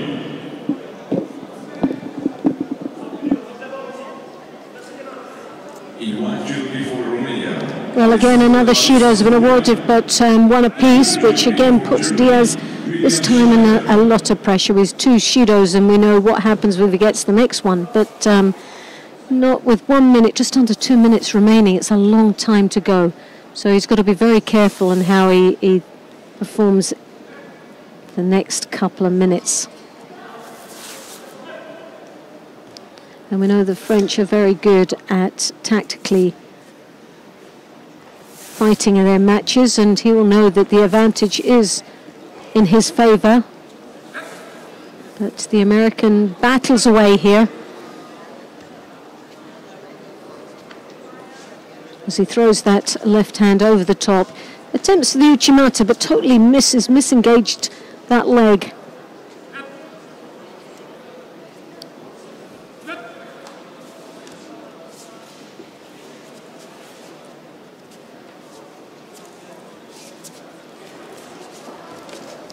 So he comes in for a Sianagi. You see he now finds himself in the Niwaza, but defends quite nicely down there, but still doing a little bit more, looking a lot more busier out there than his opponent Lima of France. Once again, not a great performance from the Frenchman. He's really struggling, but there, once more, Sianagi. Good aerial awareness from Lima as he spins out the latter stage of that technique.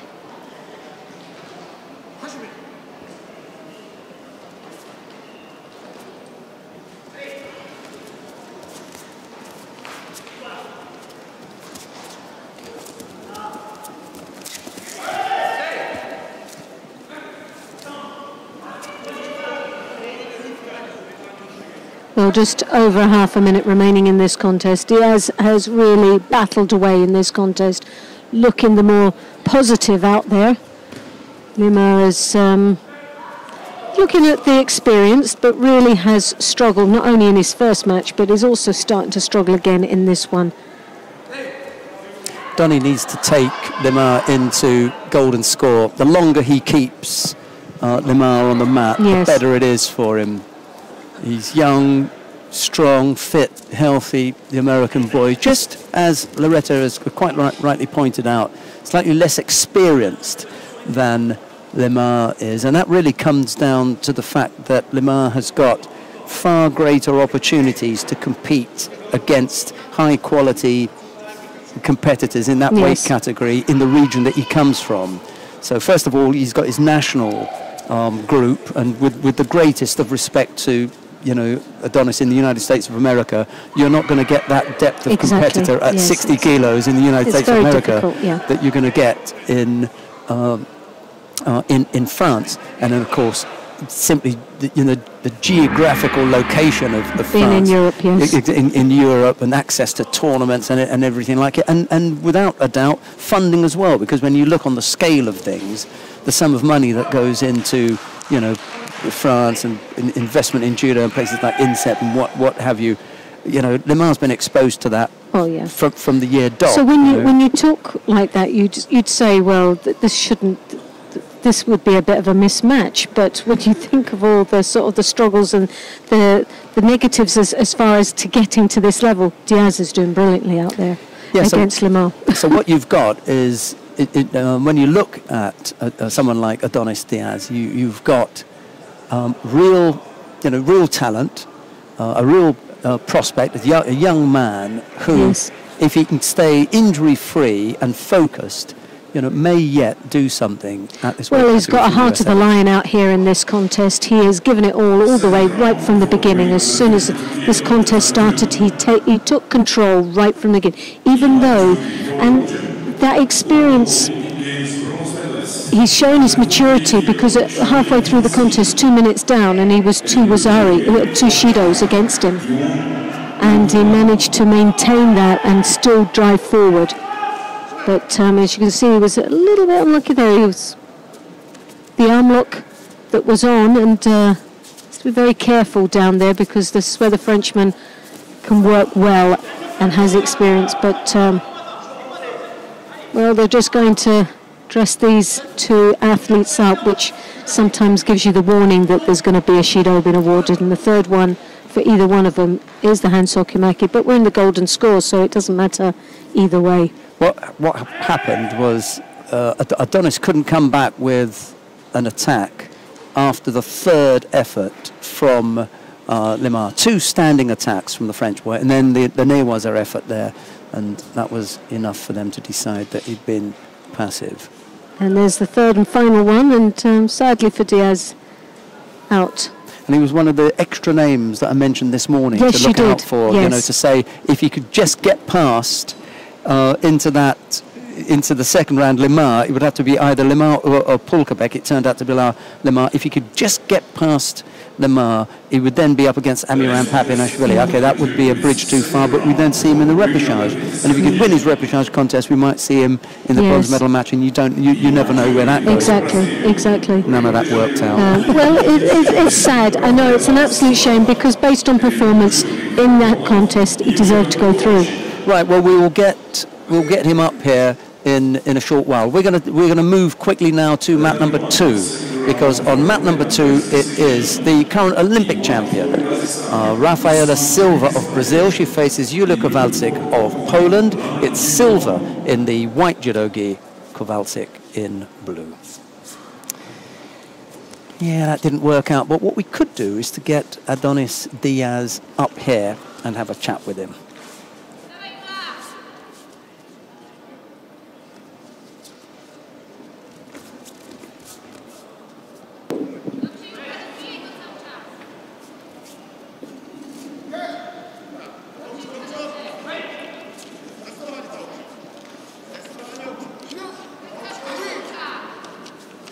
Well, there's Rafael Silva, Olympic champion in Rio, picking up the first Shido. Number 2 seed in this competition against Dossien, who is the Olympic silver medalist. And what a quality of athletes participating, 19 in total in this weight category.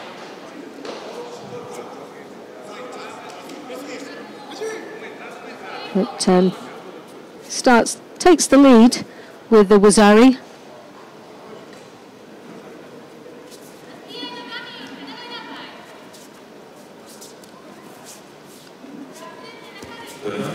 Second round for men under 60 kilo. In white judogi for Russia, Albert Fulguzov. In blue judogi for Brazil, 6-time Pan-American champion Felipe. Well, 2 minutes and 30 seconds remaining in this contest. Silva leading with the Wazari. Also picked up a Shido earlier on. A nice attack there from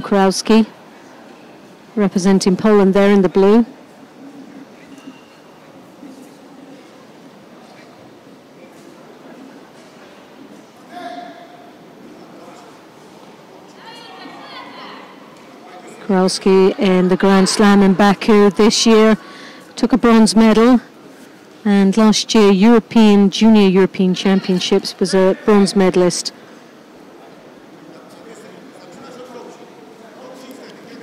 Still a young up-and-coming athlete, but hitting some very good benchmarks here in the Grand Slams and Grand Prix.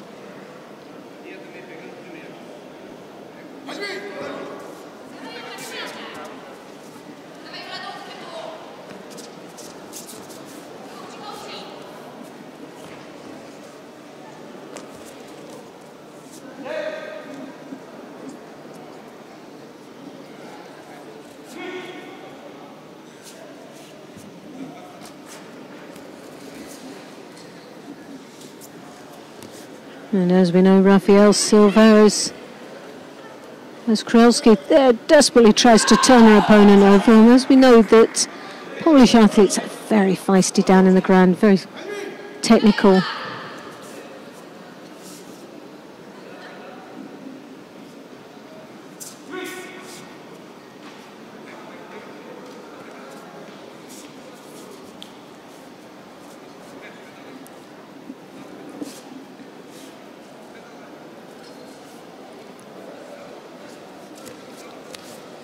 Well, Kowalski there is just trying to break away that grip, very unorthodox style of fighting from Silva as she draws her opponent over her chest, steps across into that makukomi, which is very effective. And just under a minute remaining in this contest. Kowalski there, as you can see, has got that belt grip, comes through with the hips.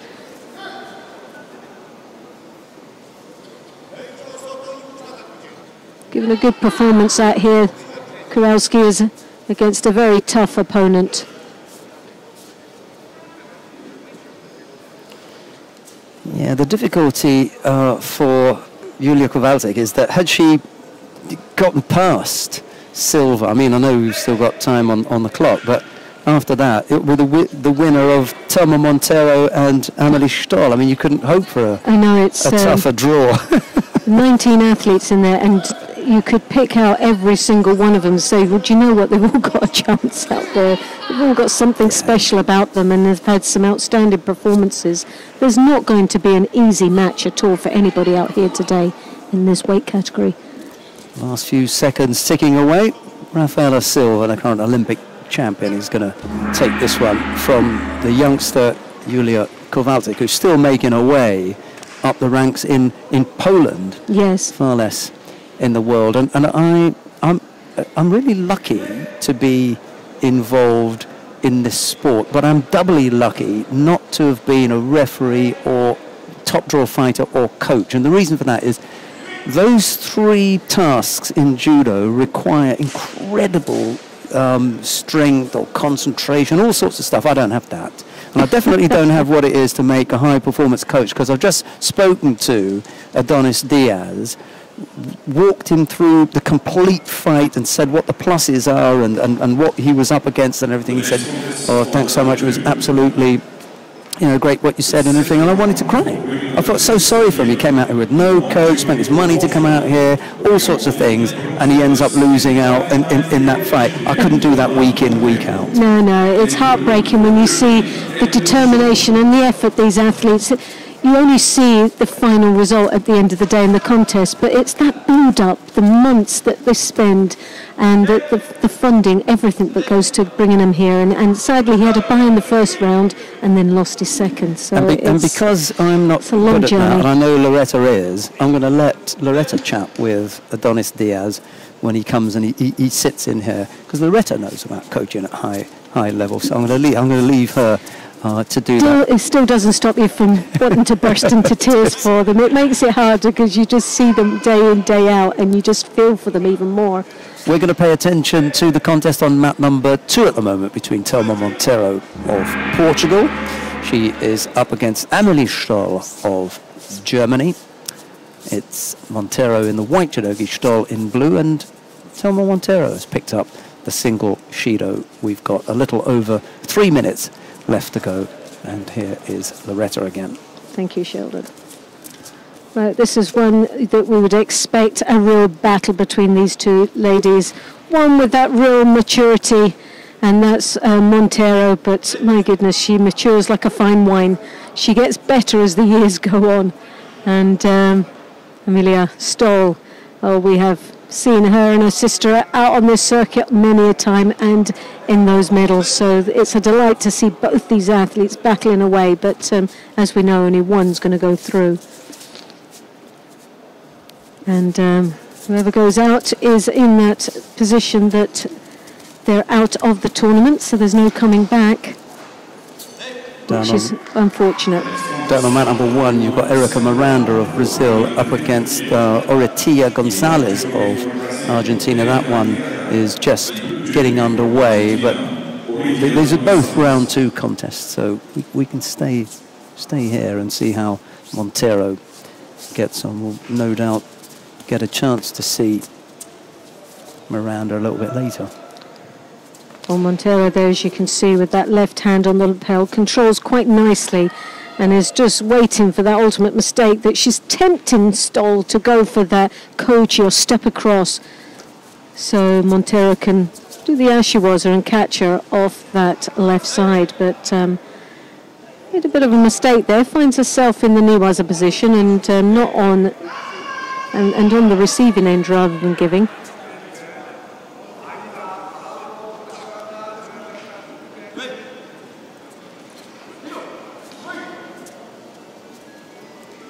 Emilia Stoll, European Open last year gold medalist and Junior European Cup back in 2015 silver. Speaking of silver, Rafaela Silva won her contest a couple of minutes ago, and she's stuck around to have a look at, well, you can take your pick. Well, she's either looking at her teammate Erika Miranda on mat 1, she's standing closer to mat number 1, or she stayed around to look at Thelma Montero. Which one do you reckon it is? I think she's doing both, to be honest. If it was me putting it out, I'd say, right, well, you're hoping your teammate wins, but you want to make sure you know exactly what you're in for your next match. And these are two very strong opponents, so really she has to watch this match. I think by the time she gets back to the warm-up area, the contest could have finished. So it is a little bit of a walk back to the That's right. warm-up. You may miss the action. So she might not have had the opportunity to watch this match. So for her, sticking around there is most probably the best option for her. Well, Erika Miranda has just won her contest on mat number 1, so if Miranda bows off and walks past Rafaela Silva, who stood... And she's still there, so she's obviously watching another match. Yeah, so if she walks past her, then we know that she's stuck around to watch Montero. However, if they walk off together, we'll give her the benefit of the doubt, say she was just looking at her mate. Yeah. Which I would say silly. So just under a minute remaining in this contest, but there's still no score. Well, the third option has third option's happened. They both stand in there. We're going to have the whole Brazilian team at the corner of that mat, number 1. So. Blast, Catwoman, I hadn't thought of that one. They're both standing there, but now it's Miranda looking at her next opponent. Down on mat number 1, it's Joana Ramos of Portugal. She's up against Anya Stanger. Whichever way you look at it, well, it could be. If the 2 Portuguese win, then it will be the 2 Brazilians versus the 2 Portuguese. Yeah, look at that. Won't have any trouble with the language then. One attempt to Ochigari, lovely attack. Stoll gets the... Now, that should have been a score. Come on, I like that. It was an Ochigari, and she caught her, but it was just the landing we didn't really get a good look at. But definitely... Ochigari, I thought it was in. I'm not even... Yeah, yes. I wasn't even thinking about whether it was a score, and I was thinking about whether it was... worth something more. But they've given it to the wrong side at the moment. Yeah, they'll change that. Yes, well, they've changed it now, and well, this is a little bit of a change now. Change the dynamics of this contest. Emilia Stoll now leads with a Wazari, and rightly so, with that lovely Ochigari we've just seen. Just caught Montero, cold. She was, I don't know what she was thinking there. She just froze. And she's gone, mate. with just seconds to go, that's it. Amelia Stoll couldn't have timed that any better. Absolutely top draw win. That was a very good win there for this young lady from Germany. Well, there won't be an all Portuguese speaking next round, will there? Definitely not. One has fallen. As I would say, another one bites the dust, huh? Loretta's on form today.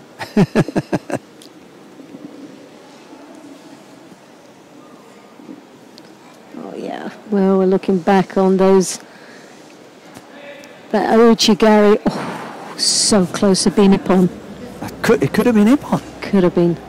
Could have been Ippon. The only Maybe she'd lost contact with the leg, but there was enough to have her rocking. Yeah. Good control, flat about. I think the initial landing was to the side for the Wazari, but so close it could have been.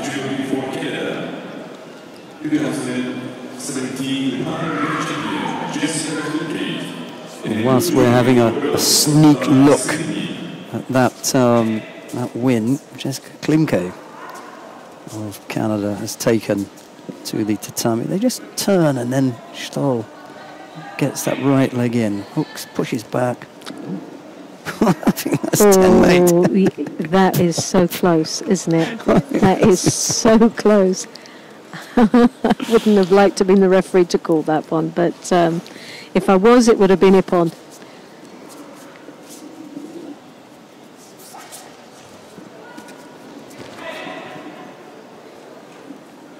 I like it. Right, who have we got on the tatami now then? Daria Skepnik is up against Jessica Klimke. Jessica Klimke of Canada in white judogi faces Daria Skepnik of Belarus in blue. There's no score, and we've just had the first 30 seconds or so.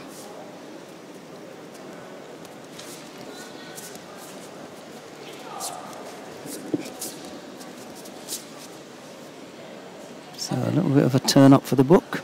Well, yeah, definitely. Montero going out. That was, when we say a surprise, it wasn't really.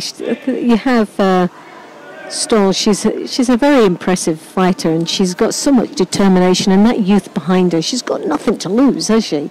She'll go out and give it 100%, where Montero, she's a lot more of a mature athlete, and I'm quite sure she's getting to that stage. She'll have those highs and lows, and on a good performance it's expected, on a bad performance it's like, wow, big shock. So she's got everything to lose. Klimke leads here by a single Wazari. And a lovely Marotti Sianagi there. Yeah. She has displayed that ever since she was a cadet. She won the Cadet World Championships. And here she's got the Sangaku attempt there as she tries to rotate her opponent over, but good push from Daria Skepnik in the right direction, pushed her off the tatami, and unless it looked as though it was going to result in a turnover, the referee had no choice but to call mate. The action had to be underway in order for him to allow it to continue, and she hadn't yet started, so it was a good move from Daria Skepnik to get out of trouble to a degree, because she's 2 Wazaris down. Right-sided effort from Klimke. This time looked a little bit more like Seotoshi. I have to say that there was a period when, in between the cadet and senior levels, Klimke just took not the foot off the gas, but there were 2 transitions to make. One from cadet level to a senior player on the international stage, and at the same time as she was making that, because that's a huge jump to come from cadets to senior. You know, you normally go through that junior period, but there was also the transition from 52 to 57, and that is a huge leap. well, she's doing extremely well with that leap as she finds herself 2 Wazaris now on the board against the Belarusian.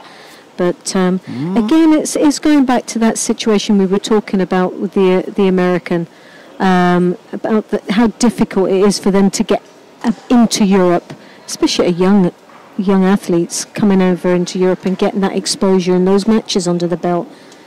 So she's doing extremely well here, as you can see, and looking on track to taking herself through to the next round. 55 seconds separate from that goal. And as Loretta was just saying, she looks well on track now. Skirtnik's going to have to come up with something a little bit special. She's stepped it up a pace now. She's trying to Sutembiwaza to draw her opponent down into the Niwaza. But the clock will tick away, and that's valuable seconds wasted. It's not tactically most probably one of the best things to do. Klimke there putting the pressure on, just doing enough, looking very busy out there. So just under half a minute remaining, and this is the best place for her to be as she tries to work her magic down in that Niwaza. She rotates her over, again adding extra pressure, and the clock just ticks away nicely. 15 seconds remaining. She looks up at that scoreboard, and I think she knows she's got this in the bag.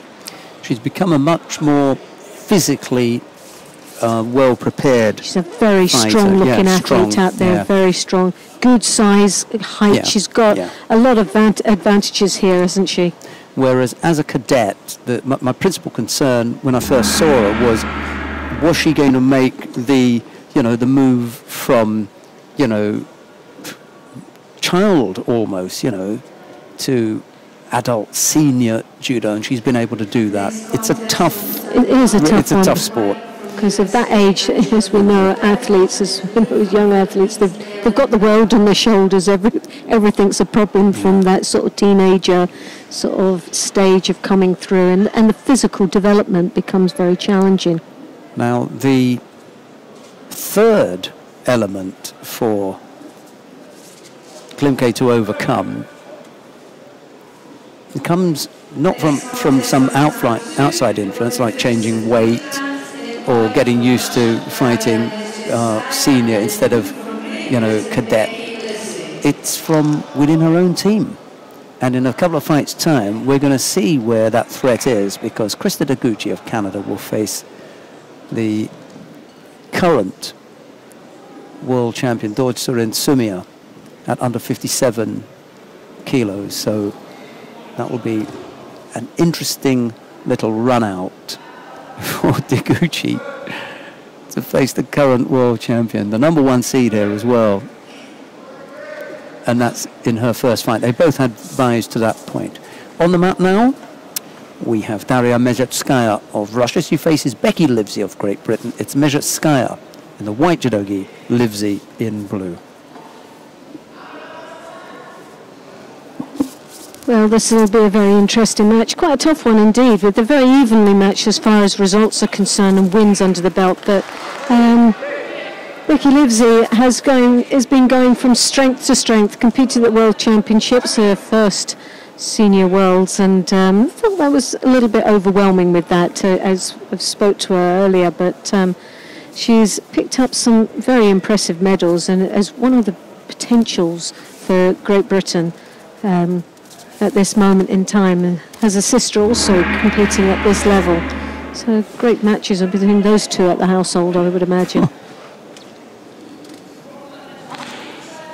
Angelica Delgado of the United States of America has won her contest down on mat #1 in the under 52 kilo category. She goes through to the quarterfinal. Well, Mezhetskaya, Grand Slam in Timan back in 2016, took the gold medal, but she's junior world bronze medalist back in 2014, so very, very strong junior athlete in her time, and is now also making her debut through here as an established senior athlete. Livesey taking the lead with Wazari. Just 2 minutes and 40 seconds remaining. The Makakomi attempt there, scoring a Wazari, which evens this all up now, so it's anybody's match at this moment, but the Osakomi looks to be on. But Mate being called, so it's very lucky for Livesey. And she looked in a little bit of trouble there. Livzina Antalya this year in the Grand Prix took a bronze medal, and also last year in Zagreb in the Grand Prix, bronze, as well as the Junior European Championships, 3rd place. Like I said, both evenly matched in this contest.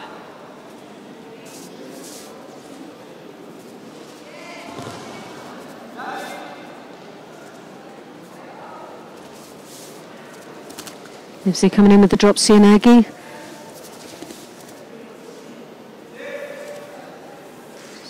Tries to defend down there in the ground, but we know the Russians are very strong in Newaza, and Livzi really has to be very cautious down there.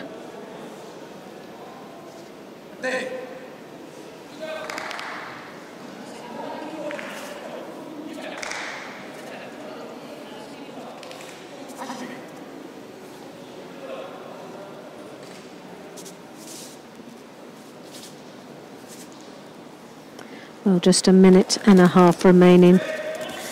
Zetskia, a strong right high collar grip as she advances onto Livzi and rotates her over. A lovely bit of judo there as she scores the second Wazari on Livzi with just over a minute remaining in the contest. So the timing's quite nice here for the Russian as she starts to work her way again in the Newaza. And already we've seen a little bit of Newaza from the Russian, and she's very strong and competent down there. She's strong with the Tatami Waza as well. Oh, definitely. That was a pull right from the other side, right that across her own body. Right round the back. Yeah. It was more or less a grip from the front, but taken the long way round for the grip, but taken over all the back. It's very powerful indeed, and very effective. Yeah, they've got different skill sets. And it makes for a nice matchup, Mezhetskaya and Livzi. Livzi is slightly more, you know, the traditional leg and shoulder type throws, whereas Mezhetskaya relies a little bit more on that kind of power type game from the hips, or a nagi, and Yoko Tatami was. She has a little stab at Marote Seonagi there. I'll give her the benefit of the doubt that had she moved her feet it would have looked like that, but in the end it didn't really look like anything. Well, she's doing now, the Russian is just putting the pressure on and trying to be first in the attacks. Oh, what an lovely Ashifuzza. Well, for Livzi, given her credit, she went out to try and come back into this contest, left herself wide open, turned her side to her opponent, and both feet were more or less parallel. So easy pickings there for the Russian. It really was a beautiful finish, It wasn't it? was a lovely finish. And sorry it had to come to one of our girls, but... but it's a real learning curve for her. And Livzi, she's an up-and-coming young athlete that's going to be around for some time, and this sort of exposure is only going to help her grow within the senior world of judo.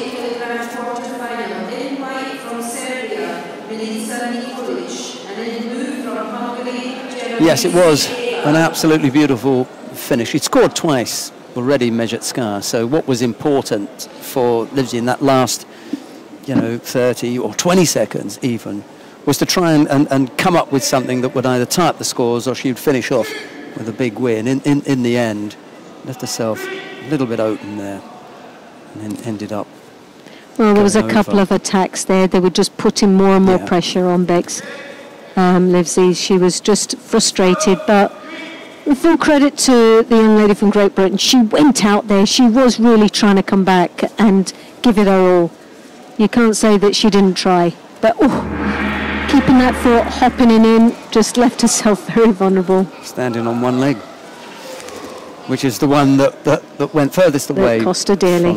As Loretta said, flat on her back. No doubt about that one. Right, on the tatami now, Milica Nikolic of Serbia faces Černovitzky Eva of Hungary. Kelly Edwards has won her contest down on mat number 1 in the under 52 kilo category, and it's down to the under 52. Sorry, no, it's down to mat number 1 that we're going to go. because coming up there is the current world champion Dortsurin Sumia of Mongolia. She faces Krista Deguchi of Canada, and the reason that we're going there is because we have spoken about the Canadians, the conundrum that they've got in having a few people at 57 kilos, one of which is Krista Deguchi. We've already seen Jessica Klimke. Let's take a look at Dortsurin Sumia in the white judogi, Krista Deguchi in blue.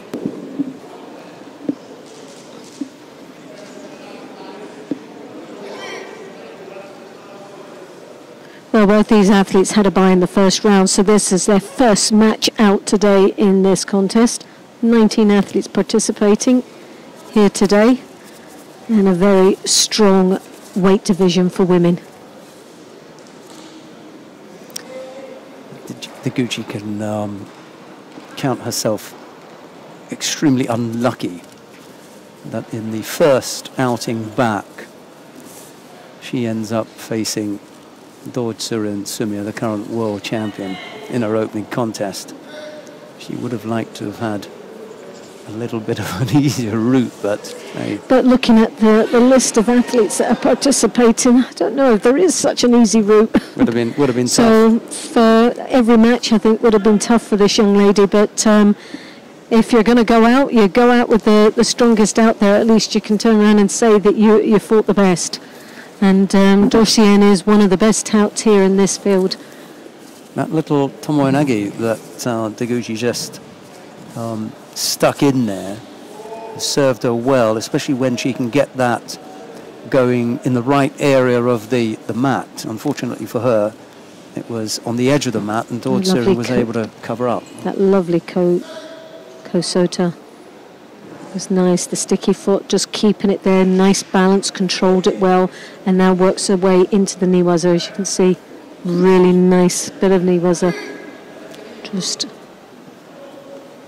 She really wants her in the middle. That's the problem. Dortsurin also is aware of that. She'll know that this is just not this is not your average Canadian that we're up against. No, definitely not. Deguchi's done all of her judo in Japan and had previously represented Japan.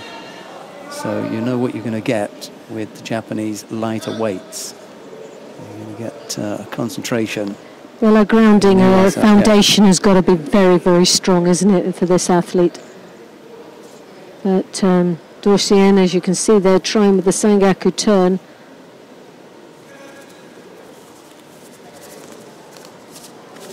It shows you how powerful Deguchi is. They didn't even rock her at all in the niwaza. There was no opportunity. Very, very solid down there. Wasn't able to even move her. Complete body awareness.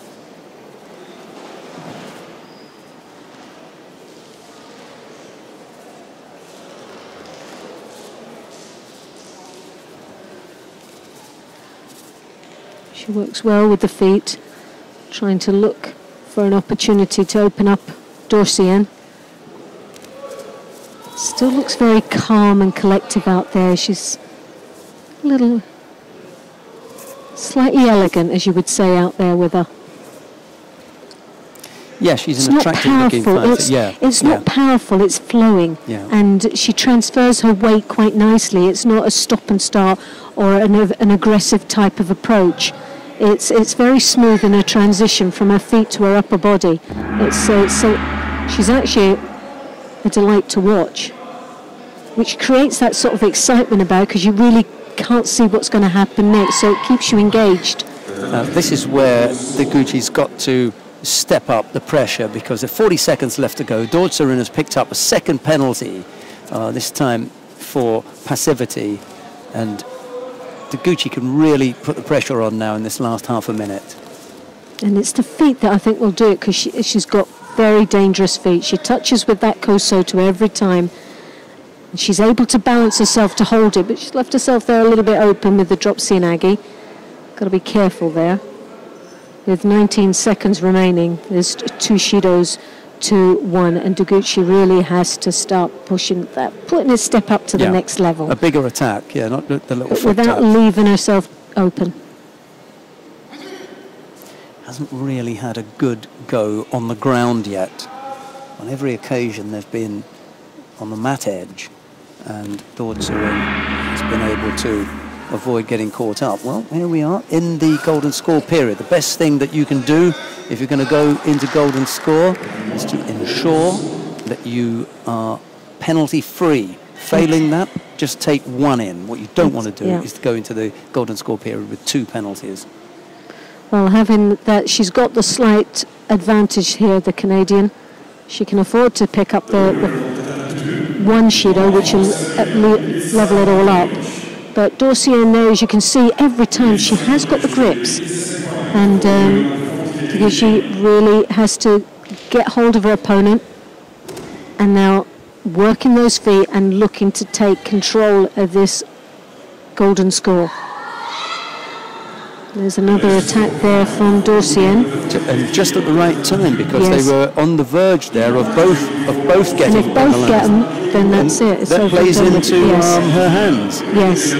You could even up here, and that's right for me. Yeah, that's correct. She hasn't been coming up with any real attacks. The little foot taps. The foot taps they're clever. They're there to break the balance, but they're not actually there to follow through, and it's just a place to break balance. She's not following it through to attack or finish. So whoever picks up, that's nice. Almost goodness me, that was so close. A lovely ouchigari, but that's the first attack, other than the drop Seoinagis that we saw. But the ouchigari was the first major attack for Taguchi, really. Right at the end, she almost got turned. Good reaction from Dortsurin. Dortsurin did well, but could have had it on that one. Again, she comes in with the ouchigari, very dangerous indeed, because Dortsurin has got a good strong grip and controls the upper body quite nicely. And there's she's not like, could be looking at another, could be as she tries to pull that arm out. Yeah. She didn't look concerned about it, you know. Any other player would never have let their arm get that entangled, but she wasn't bothered.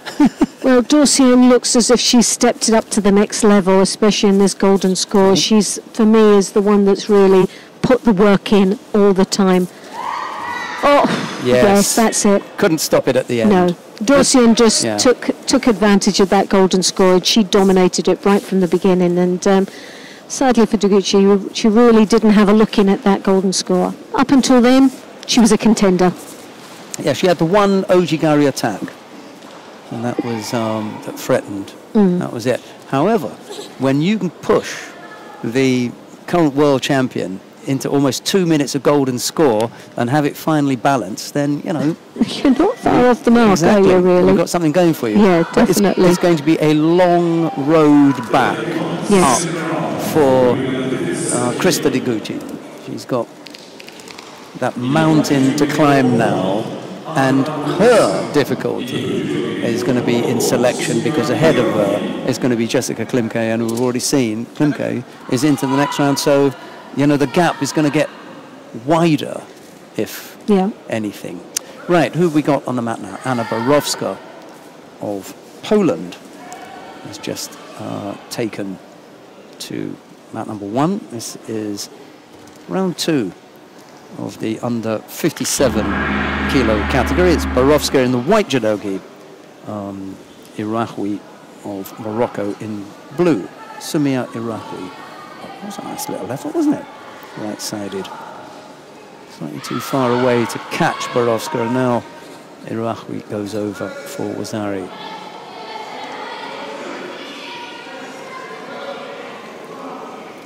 We're spoilt for choice here, because we've got another Olympic champion down on mat number 2. Joana Diogo of Portugal faces Paula Pareto of Argentina, the current Olympic champion. But Pareto has won there anyway. That was already quarterfinals.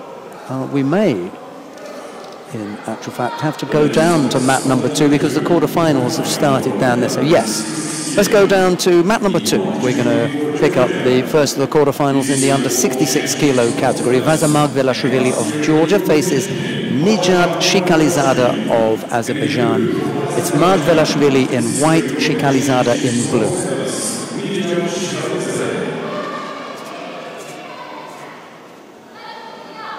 Good morning to everyone. Well, good afternoon here in Abu Dhabi, and good morning to you if it's morning wherever you're joining us from.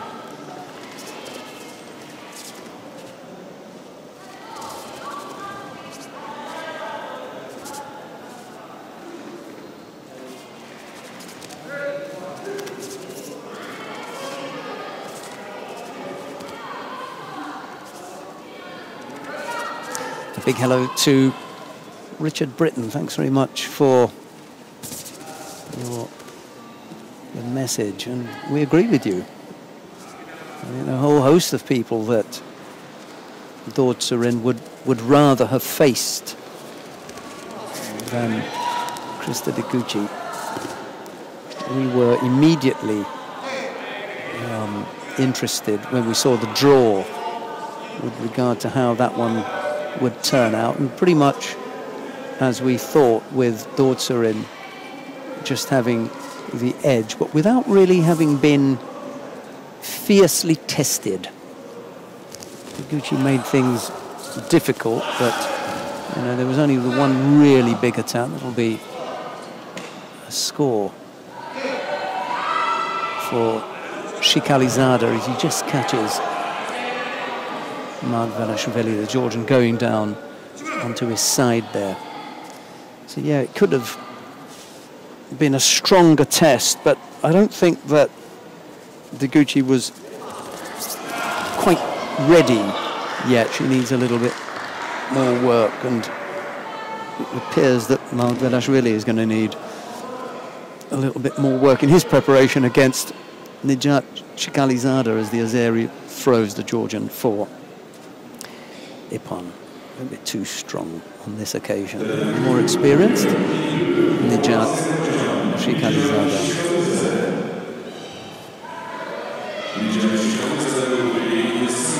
Right, we've got another quarter-final in the under 66 kilo category coming up next. Abdullah Abduljalilov of Russia is up next against Ghissam Nozadeh of Iran. It's Abduljalilov in a white judogi, Nozadeh in blue.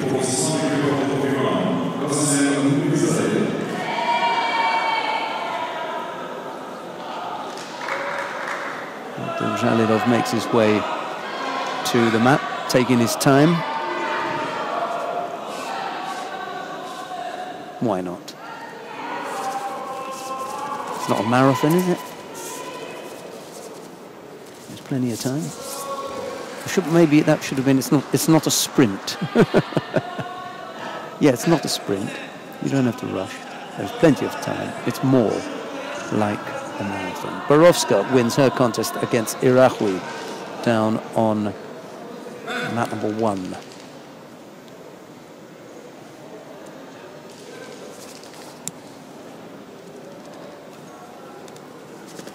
Tatami, second round for women under 57 kg.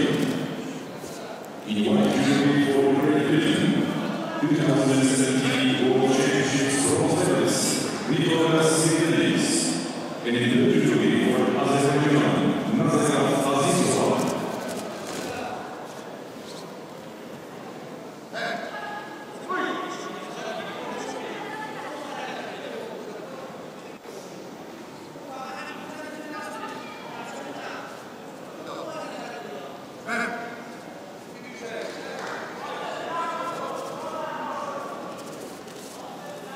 Single Shido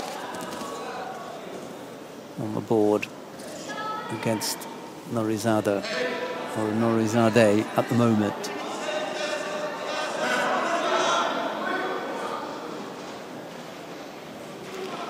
So a look at that under 66 kilo category lineup. Tal Flicker representing the International Judo Federation to face Davidoj Tumurkele. Yildiz Zhumakanov of Kazakhstan to face Imad Basu of Morocco, who defeated Mikhail Pulyaev of Russia. Amazing, that terrific result. And we've already seen Vazamargvelashvili losing out to Nijat Shikalizada, who will face the winner of this contest on lap number 2 at the moment, between Abdullah Abdul Jalilov and Hassem Norizadeh of Iran. That's where we are as far as the under 66 kilo category is concerned. I imagine I'll be able to tell you about the under 60 kilo category as well. Amiran Papinashvili of Georgia to face Vincent Limar of France. And it'll be Guzman Kyrgyzbayev of Kazakhstan to face Felipe Kitadai of Brazil. Francisco Garrigos of Spain will face Sharafuddin Lutfilayev of Uzbekistan. That's the contest to follow this one here on map 2, and then we'll follow that with Robert Shvidobadze of Russia, who'll face Sukrob Bokiev of Tajikistan.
Well, they haven't been able to sort this one out in normal time, so we're going to have a period of golden score.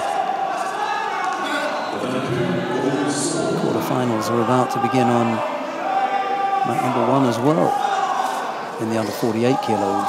Anyway, we've got one more round 2 contest in the under 57 kilo category. It's Jovana Rogic of Serbia to face Anastasia Konkina of Russia.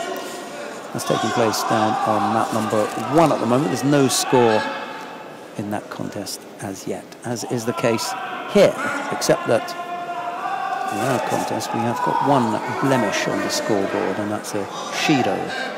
That's picked up by Hassem Norizadeh of Iran. We should have Loretta Cusack, Doyle and Adonis Diaz up here shortly, and when they come in I will go out.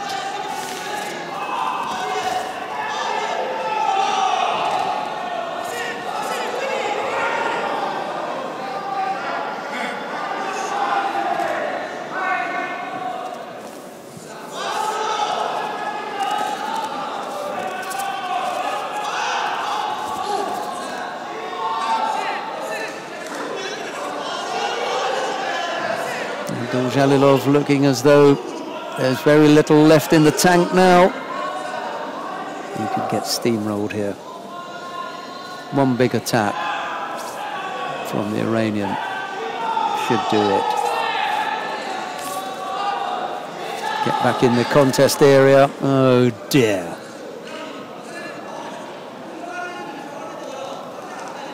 I can't believe he's done that.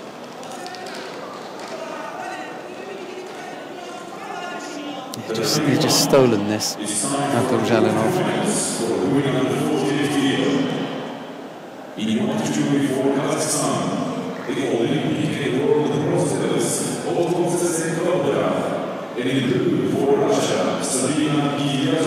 Yeah, they're just having a look at this now. Just reviewing whether or not Abdul Jalilov pushed his opponent out. Norizadeh, or Norizadeh stepped out himself. No, he stepped out himself. Well, slightly amateurish behaviour, to be honest, when you've got your man backed up against the ropes.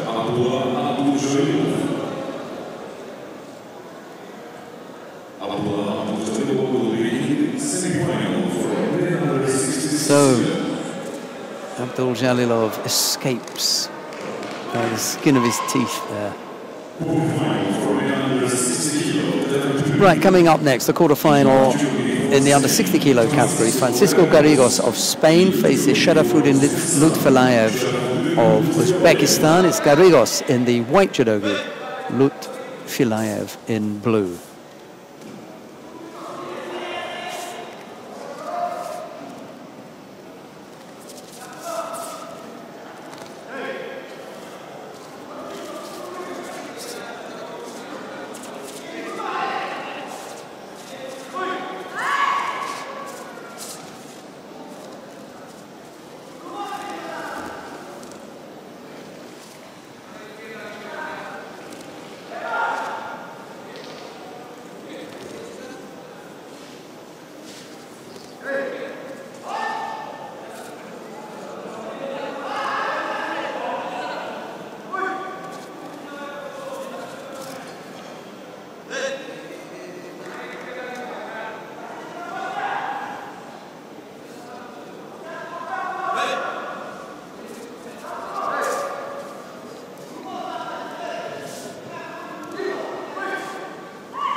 Just managed to hang in there long enough to come up with the score.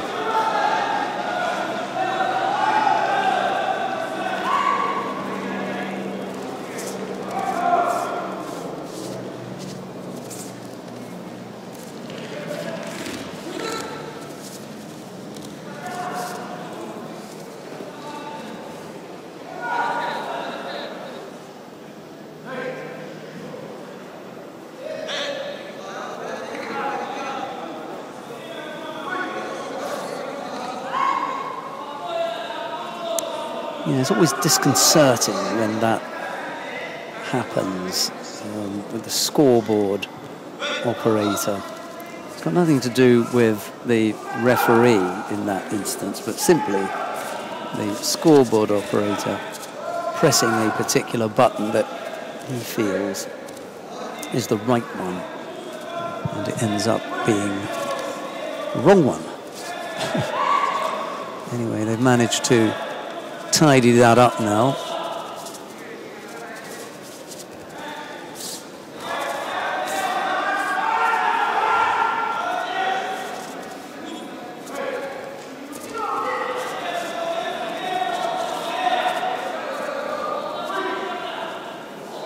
Garrigos having initially been given the score. They've tidied that up nicely.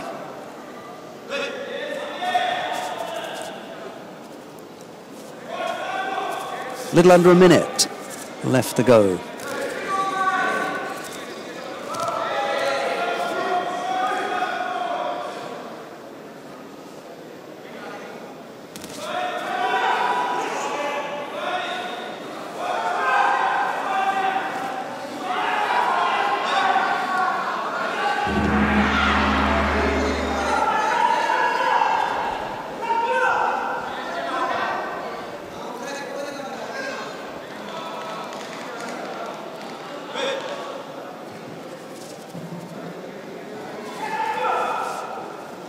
The Dhabi won the winner in white for Pakistan, Untitled Chapter. Untitled Chapter will be in the semi-final for winning the 48 kilo. Galbadrak has won her contest down on mat number 1. It's in the under 48 kilo category. She's into the semi-final now.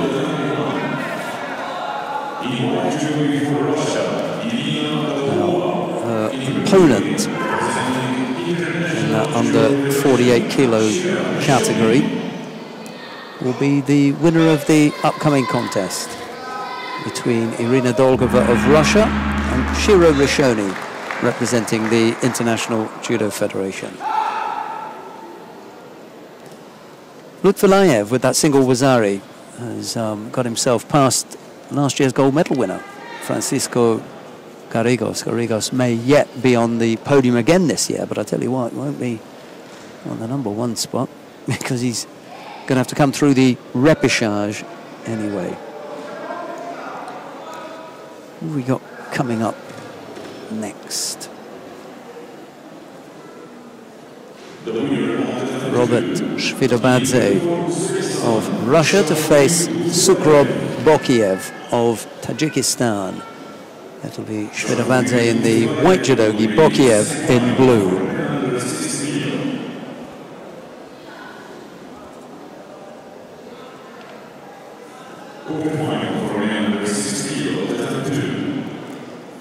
And we will have Adonis Diaz up here shortly. We're waiting for Loretta Cusack-Doyle to return. I didn't want to steal any thunder and have him up here without Loretta, so that'd be a much better bet. I don't want to be tearful. That's very thoughtful of you there, Sheldon. You can do that. I've got the tissues just in case he breaks down. Or I do. One or the other. He'll be okay. I'm sure he's a tough old cookie. He's a good lad. He looks a little bit bruised at the moment after his run-in with Limar. But externally or heart bruised? well, the one that I can see, facial bruising, got a bit roughed up. He's a tough lad though. I'm sure he's going to bounce back and we'll see that little bit more of him. First minute out of the way, no score between Shvidobadze and Bokiev.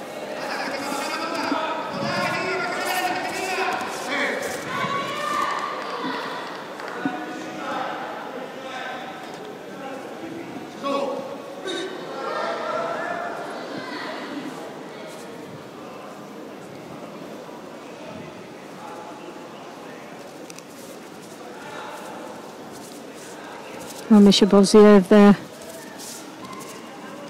Controlling that sleeve quite comfortably there as he throws that arm over the top, but it's quickly taken down by Bokiev. He attempts the Sutemi Waza, drawing his opponent between the legs there, but Russian now following through, looking for an opportunity down in that the Niwaza.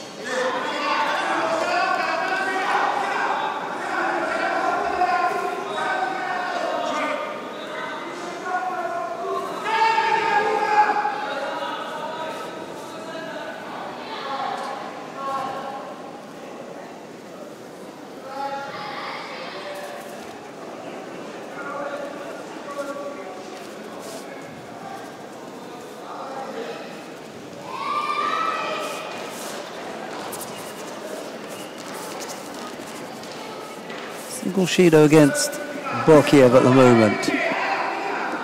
A little under 2 minutes left to go, so plenty of time.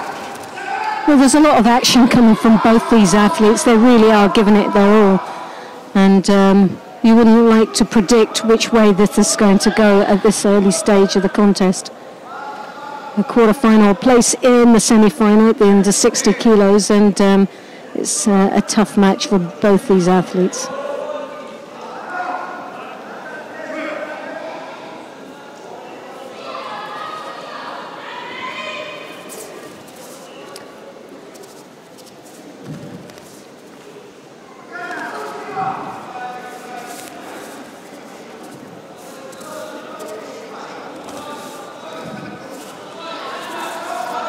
Yeah, it's all a little defensive at the moment, and Rashoni was not clever during this last exchange.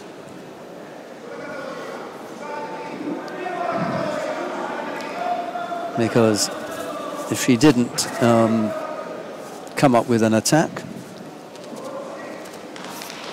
then she too was going to pick up a penalty. That's almost after. How did she do that?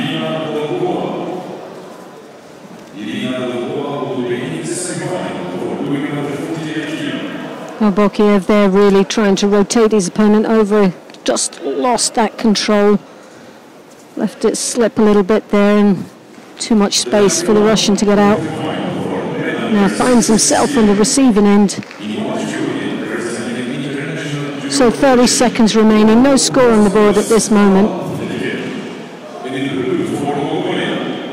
And a very interesting match indeed between both these athletes.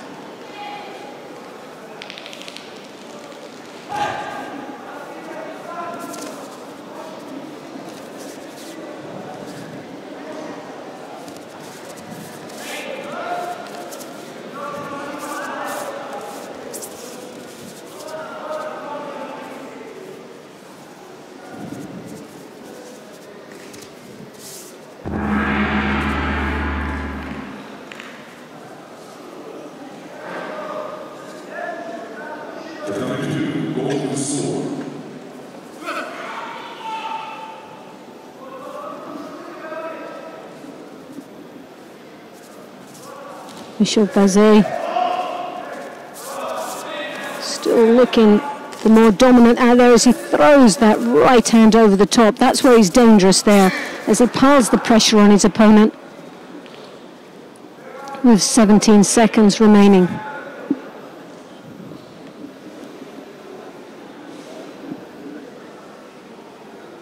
Well, the athletes are asked to tidy up.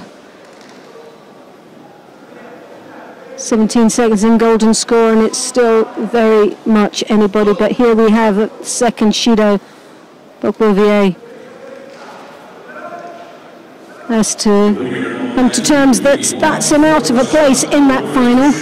But we will see him a little bit later on in the repechage.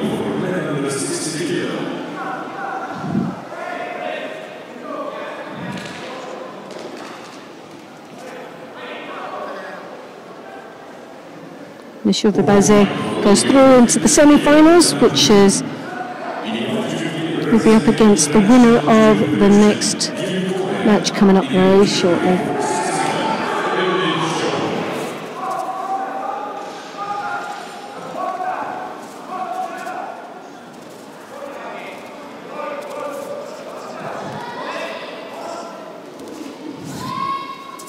So now we have the quarterfinals, the under 52 kilo category, representing IJF in the white, Cohen, and representing Switzerland, Schropp in the blue.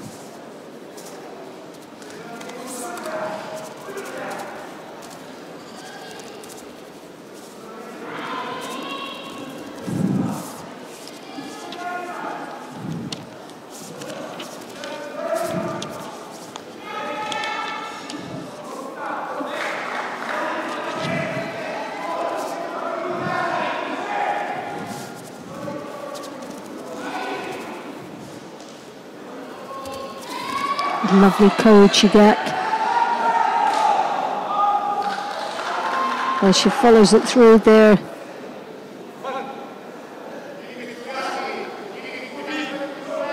She wrapped that leg right in nice and deep.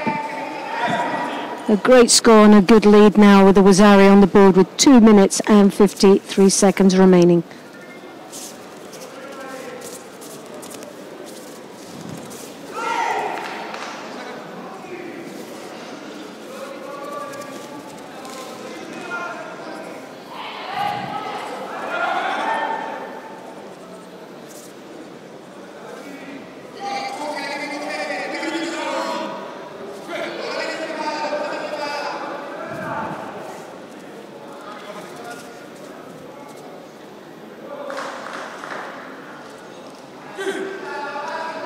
Well, Cohen there now with the second Wazari, and she's starting to pile the pressure on more and more. To Schropp really finding it difficult as she attempts there with Uchimata, a little bit too far in connecting with her opponent.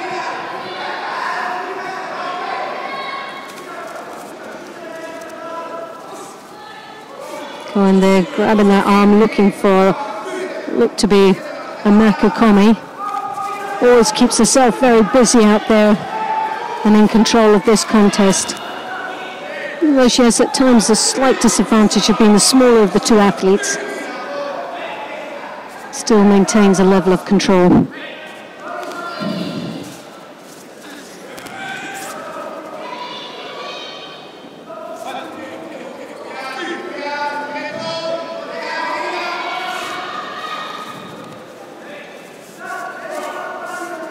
There's a real battle going on here, and but Cohen is a feisty character out there, and great condition.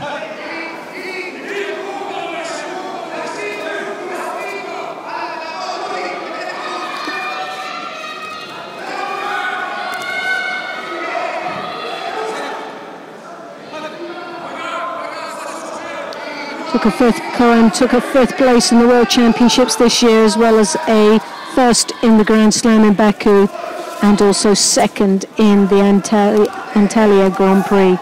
So already has got some very impressive results this year alone. And just seems to be going from strength to strength in her confidence.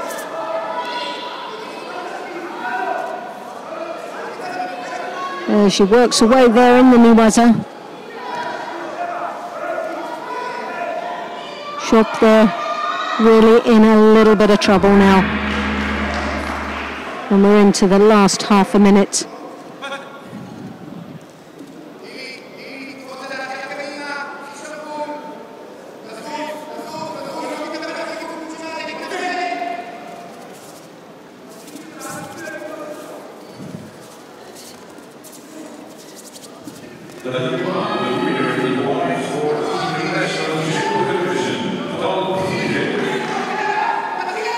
So just 22 seconds remaining.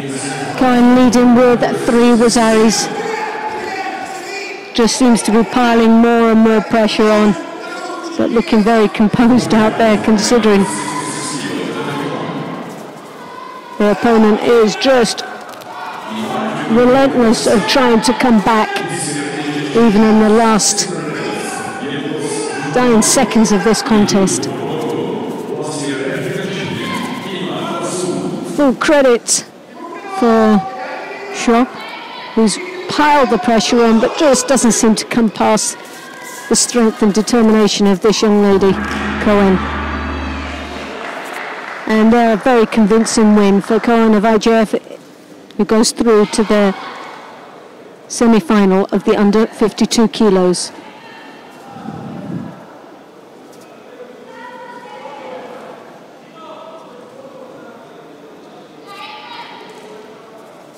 The winner of the number 2, in white, representing International Judo Federation, Gilly Boy. Gilly Boy will be in the semi-final for the winner of the 52 kilo.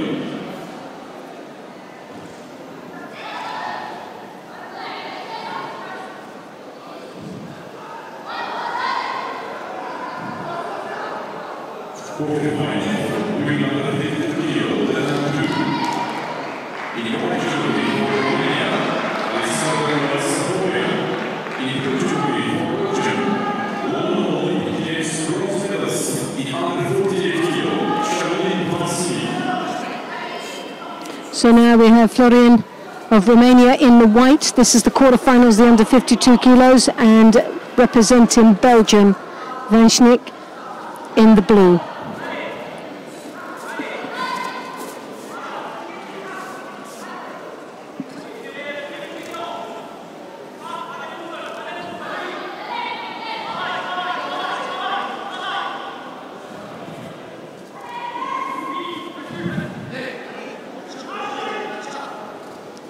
Florian this year took the gold medal in the Grand Slam in Baku, as well as a bronze medal in the Grand Prix in Düsseldorf, and Junior World Championships back in 2014 was second place. Outstanding performance from this young lady from Romania. And as you can see, looking very, very convincing out there and in control of this contest so far. Vanschnik is no stranger to being in the medals and around Batum Grand Prix in Baku. It also this year took the bronze medal, European Championship Seniors, was gold medalist last year, and European Championships in the Seniors the previous year, and European Games was gold medalist.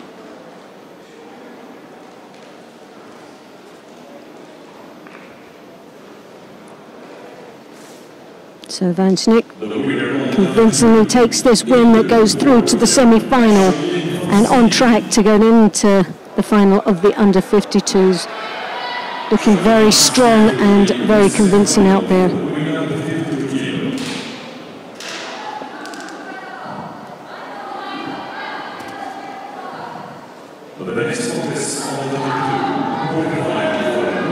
So now we come to the 57 kilo category, and no surprise here, we have Silva representing Brazil in the white, and who's been very impressive indeed is this young lady from Germany, Amelia Stoll.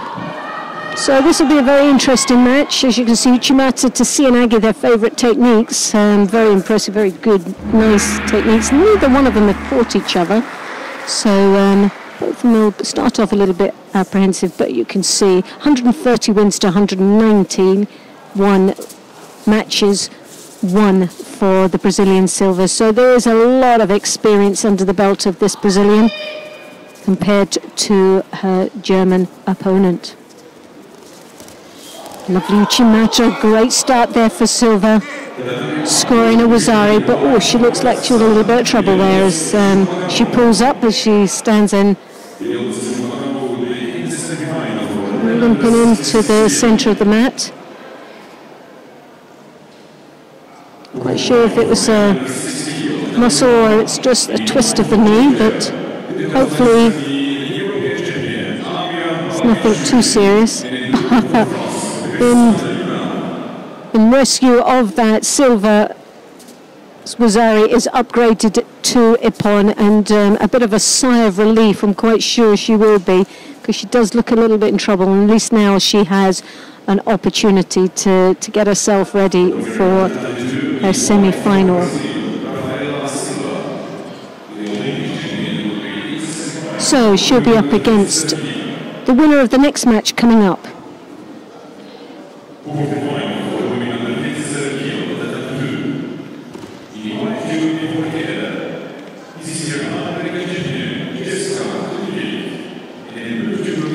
So we have representing Canada, Kilkay in the white, and she's up against Mezetskia of Russia in the blue.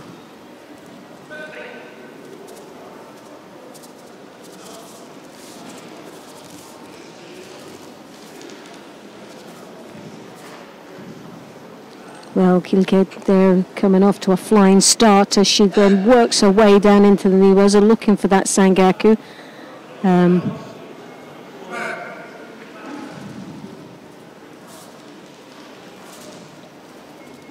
Mezetskia. Oh, just on the receiving end of that, Sianagi does well to spin off the attack. But nevertheless, from the Canadian, fantastic drop. Totally dominating the pace of this contest. Looking very lively and confident out there, this young lady from Canada. Side skip and the drop underneath once more.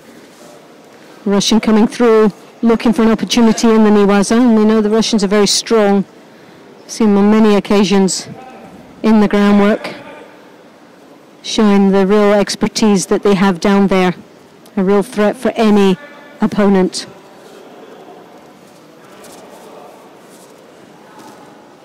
Once more, Kilkay works in that drop. Sianagi finding herself now on a bit of a receiving end of this. The arm is trying to be drawn out by the Russian as she looks for that juji. Legs a little bit too far apart, so not too much of a threat for the Canadian.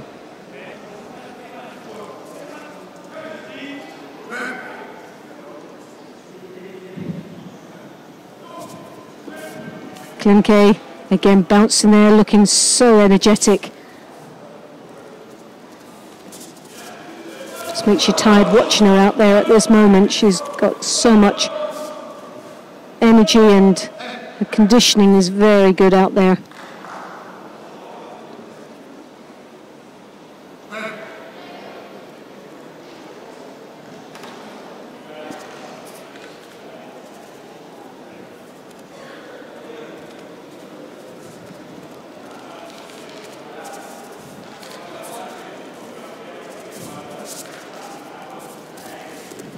That side skip and that Sianagi once more planting her opponent onto her back there with a Wazari. Almost so close to being the Ippon that she's looking for. But again, you're tying up the legs very tightly, but just the head slips out just at that crucial point. But still piling on the pressure of the Russian.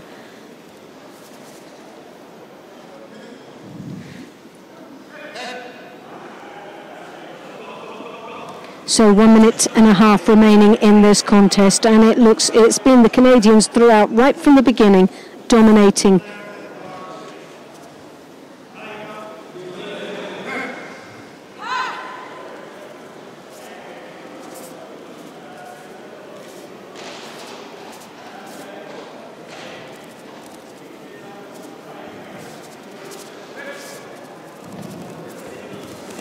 Again, that Sianagi, well, we've seen it so many times and it's very effective indeed. Every time she has caught the Russian. Mezetskia really just doesn't have anything to come back from that drop. Sianagi just doesn't have any defences at all from it. Seems to walk on to the attack every single time.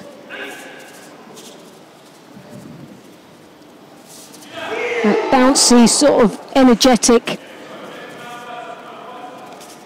approach to this contest is a delight to watch and keeps that excitement going. There's the drop, not as convincing this time, just left herself a little bit wide.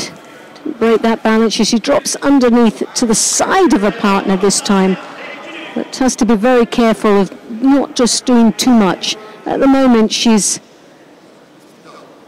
working, her work rate's excellent. She's doing so much out there that she could burn herself out or make that ultimate mistake at such a crucial time of this contest with only 19 seconds to go. A Judo apiece. And the clock ticks away, and the Russian is trying to pile on the pressure, but I think that was an opportunity missed there with seconds ticking, and Kilimka goes through to the semi-final of the under-57s, where she'll be up against Silva of Brazil.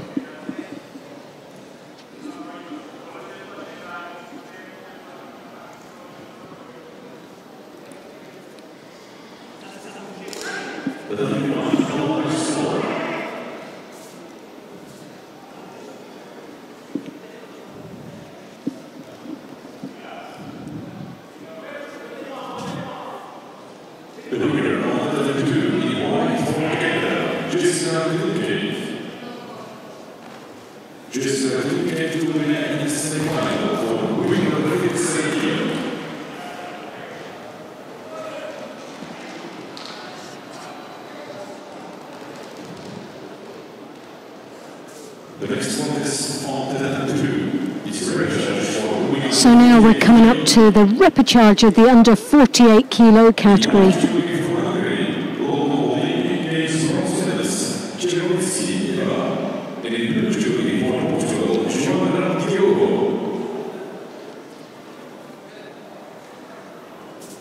So we have representing Hungary in the white, Szynowiecki. And she's up against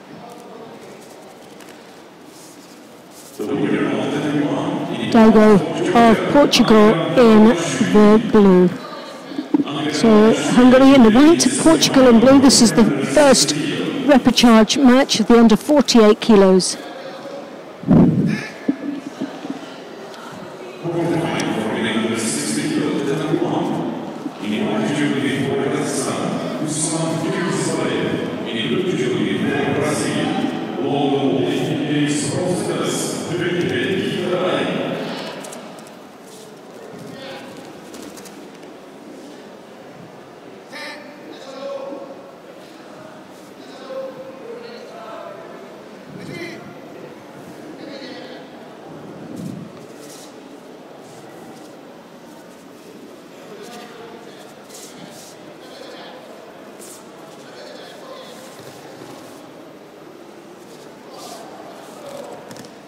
Diogo there, as you can see, trying to control that sleeve.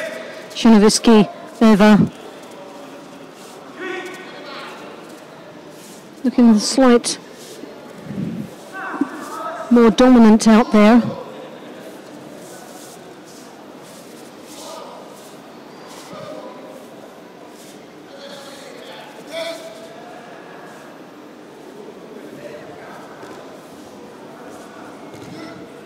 And the Judo now been awarded to both these athletes with 2.5 minutes remaining in the contest.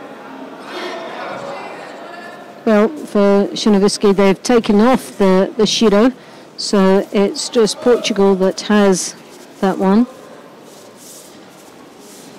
Szynowiecki, Eva, European champion in the seniors in 2014 and also in 2013. Just recently this year, Tashkent Grand Prix, a bronze medalist. Diego Joanna, European Junior Championships back in 2015, silver medalist, African Open in Casablanca, 2006 champion, and Junior European Cup, Cumbria, back in 2015, gold medalist. So a very young athlete coming through with great potential up against a more mature and experienced athlete from Hungary.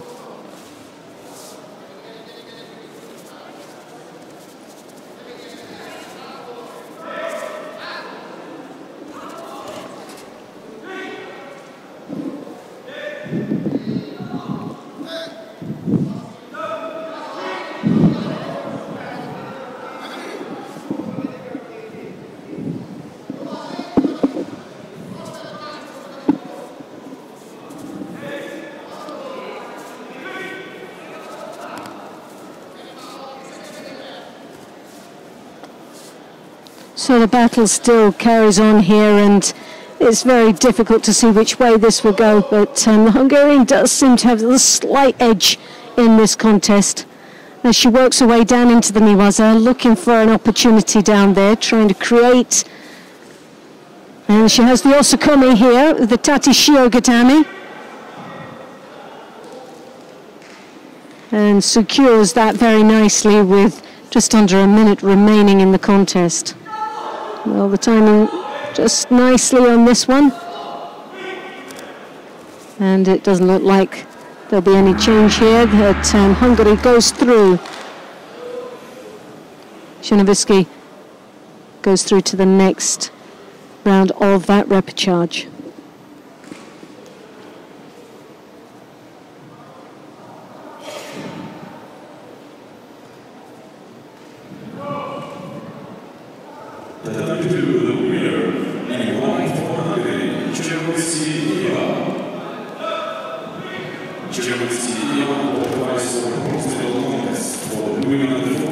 So she'll be in the bronze medal final a little bit later on, where she will meet the winner or the loser of the next round of the semi-final. So we'll just have to wait and see who that will be. Now we have Nikolic here of Serbia in the white, Pareto, Olympic champion Perla of Argentina. Now this is going to be a very interesting match. Two ladies that have been, well, one Serbian that had been seeded here today, but definitely couldn't, Pareto cannot write her off as an Olympic champion in her own right, but it's just come back in September where she picked up a bronze medal at one of the Grand Slams. So she's come back in force, very determined.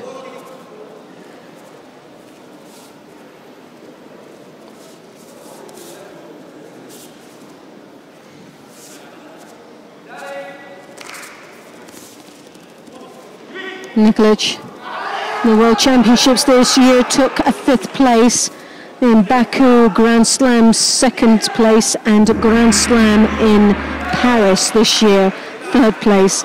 So she's had a great innings this year, has had wonderful performances at such a high level and on form.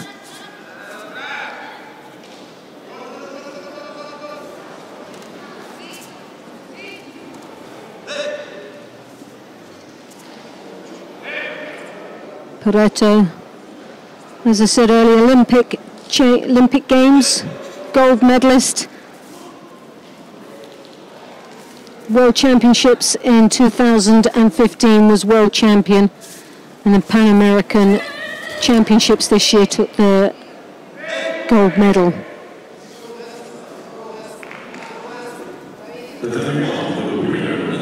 And just recently took a bronze medal in September in Zagreb. So she's been very quiet this year as far as her comeback, slowly, but there, as you can see, great attack, scoring Awazari.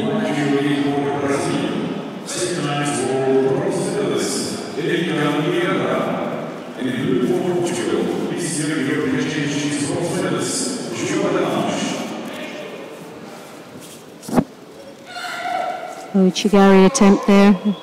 Finds herself getting drawn across the mat by Nikolic.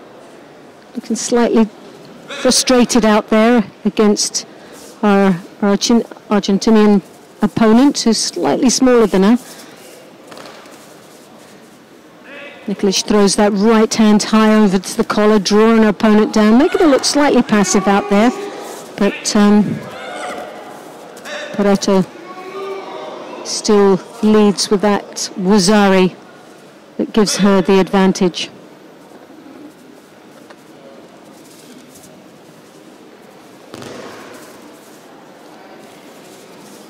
Well, the Serbian Nikolic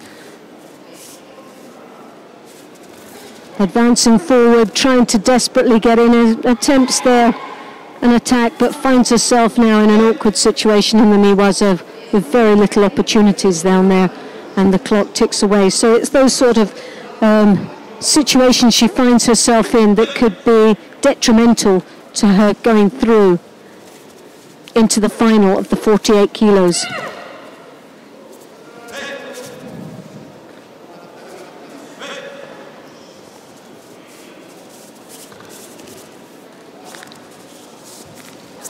Oh, lovely as she was there.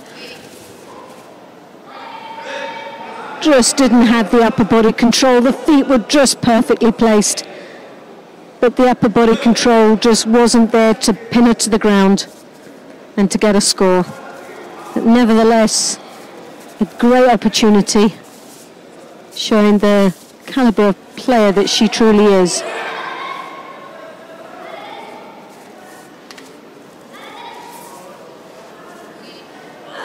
The Sangaku turn attempt there from Pareto, as she still maintains the pressure as much as she can, as she works away and closer to the end of this contest just by that one Wazari. The arm comes over the top again for the Serbian as she tries to draw her opponent down to the ground, making Pareto look very passive indeed and negative, which should be picking up another Shido very soon. And there we have it. So it's the second one with just half a minute remaining in this semi-final. Pareto really has to be very careful. The Uchimata, and evens it all up with 19 seconds remaining. Well, Nikolic did everything she possibly can and deserves that score at that timing. So now, looking as if this will go into the golden score, Pareto really is now in a very difficult situation as she goes in possibly to that golden score with two Shidos against her. And being slightly smaller than her opponent will always look passive against a very strong upper body control of her opponent.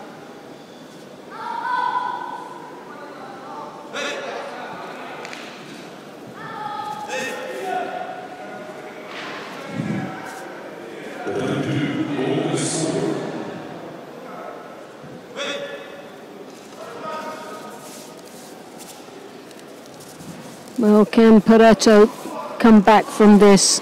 She'll be ever so disappointed that she led right up into the last 19 seconds. Nikolic just battled her way through this contest, never gave up and just gave it her all, and found herself coming back from what looked to be a very difficult opportunity. The drop Sianagi once more from Pareto.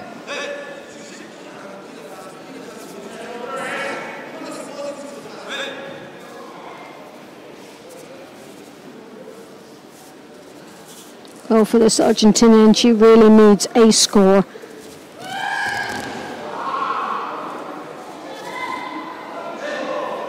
Nikolic can afford to have two Shidos. As she battles away into this golden score. Lovely drop Sianagi. Better entry there, just didn't have that little finish at the end. It was in deep enough. Yeah, it really suits Nikolic here, because what she's got to do is remain... she can't give up a score, but she can afford, as Loretta was just saying, to just step back a little bit, let Pareto now burn herself out, because she's already tired having to go into the golden score period, and hopefully take advantage of Pareto opening up and losing energy. Yes. That's one way of looking at it. Yeah, because even though Pareto is doing all the attacking, all that will happen is that she will pick up a Shido. Not sure why they're tidying up their gis, because it should just be a Shido to Nikolic and then Hajime. Yeah, That's right, yeah. Which gave Pareto a rest. It negated all the tactics then that Nikolic had put in place. Just start again now.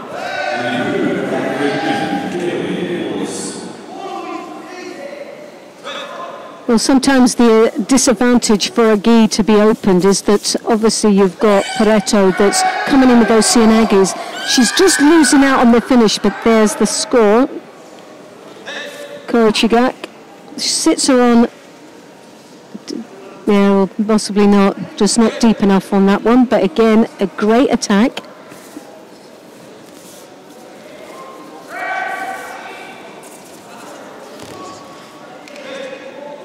I don't know what Pareto's got her hands out for. It was just as bad as the one that they didn't give you a Shido for. I just got something about the players refereeing their own contests. I think it's called having 6 minutes out there and totally frustrated that she had it in the bag and she let it all go. And it's that she's now skating on very thin ice with the two Shidos still that's been lurking there for so long, for 2 minutes in fact, 2.5 minutes. See, had she done all of that attacking during the 4 minute she would period, have been fine, she wouldn't have had exactly. Yeah. And this is where it is quite frustrating, isn't it? She tried to steal that again. She had that Wazzare right at the beginning, and she just coasted along and tried to maintain just that lead without doing any more. But again, the drop Sianagi once more, but this time not as convincing. Nikolic has got to come up with something here. It's been... Yeah, she's really not engaged as much in the last 45 seconds. 45 seconds, a minute now without anything. And as a result, she's picked up the 2 penalties. She really has got to come up with something now. Oof, that was a really poor attack there from Pareto.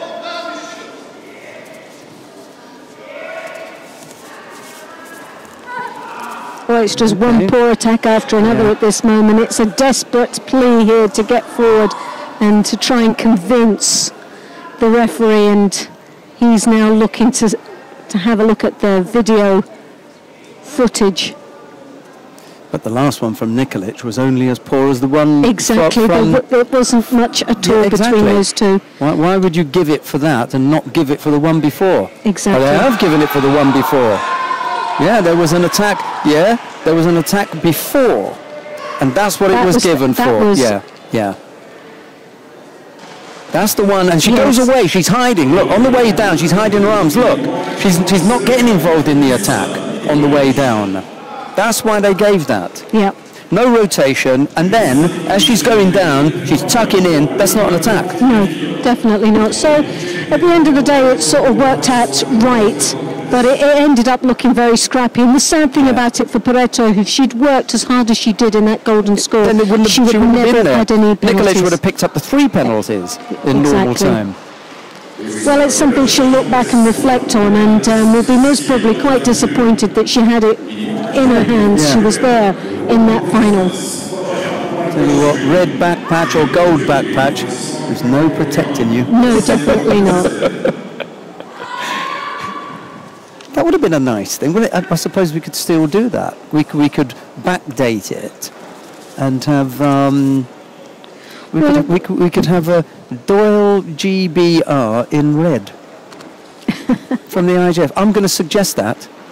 Oh, we didn't have it at that time. No, we didn't. So that shows my age, doesn't it? I'm going to do that. Back in the days. I shall make that suggestion now. Oh gosh.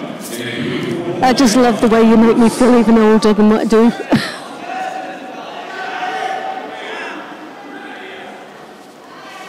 Well, Magalashvili here we have in the under 66 repechage.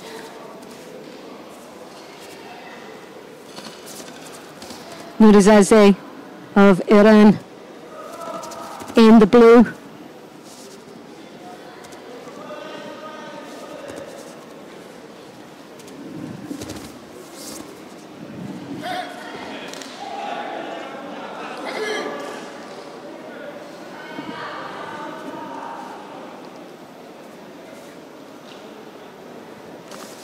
Oh, Magalashvili looking a little bit apprehensive there as that arm gets thrown across. So, but there you have a Makakomi.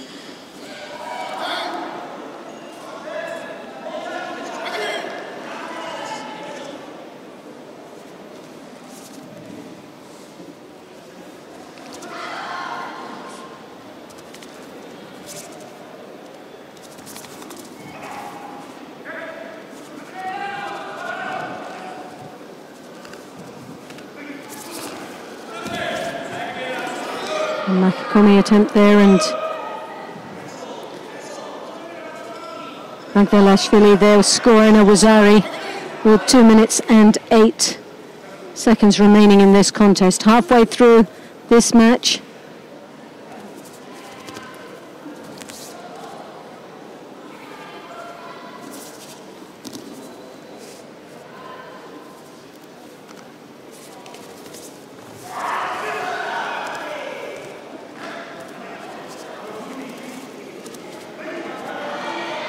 Senior Magadashvili there, senior world championships this year, took a bronze medal, as well as in Düsseldorf Grand Prix, the gold and a bronze in the Grand Slam in Paris. So he's had an astounding build-up to not only the world championships, where he performed outstandingly, but now finds himself in the repechage here for a place in the final, the bronze medal. He's up a Wazari, still a very low margin against his very strong opponent.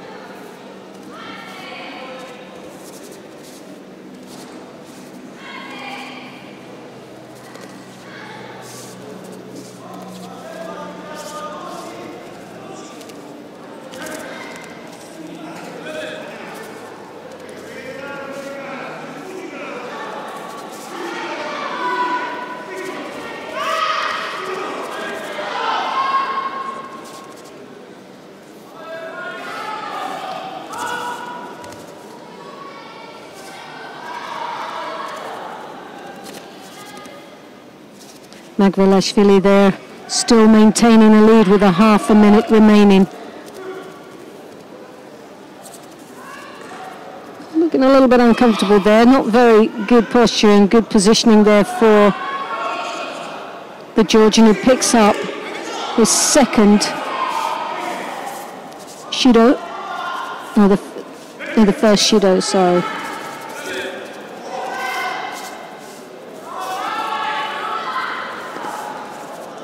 With just seconds remaining, the Georgian still maintains that lead as the Iranian piles on the pressure. An attempt to go across with that Osota, but sadly runs out of time.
Shahalizada here representing Azerbaijan in the under 66 kilos in the white gi.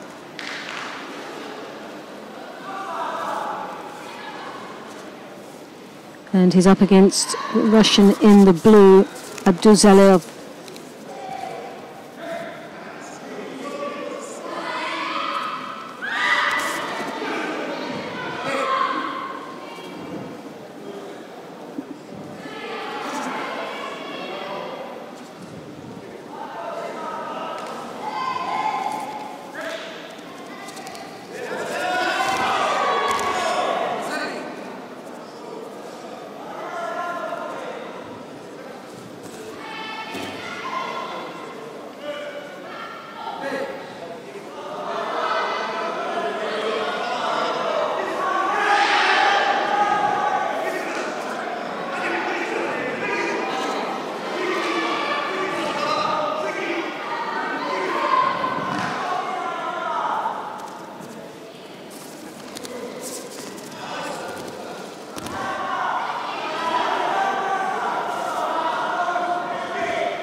Well, the battle is really on between these two athletes, and was Zari there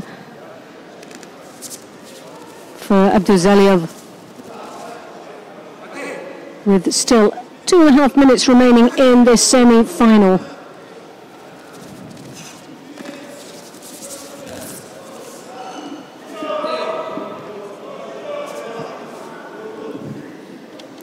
Right, we've been able to locate Adonis Diaz, and he's going to come and sit in. That was so nice.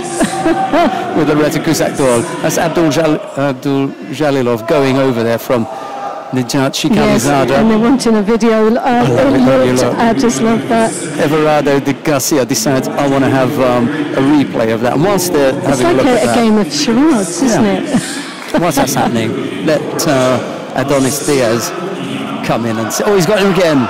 This second Rosari there. Right, here's Loretta Kusakdol to finish things off, and she's going to be joined by Adonis Diaz.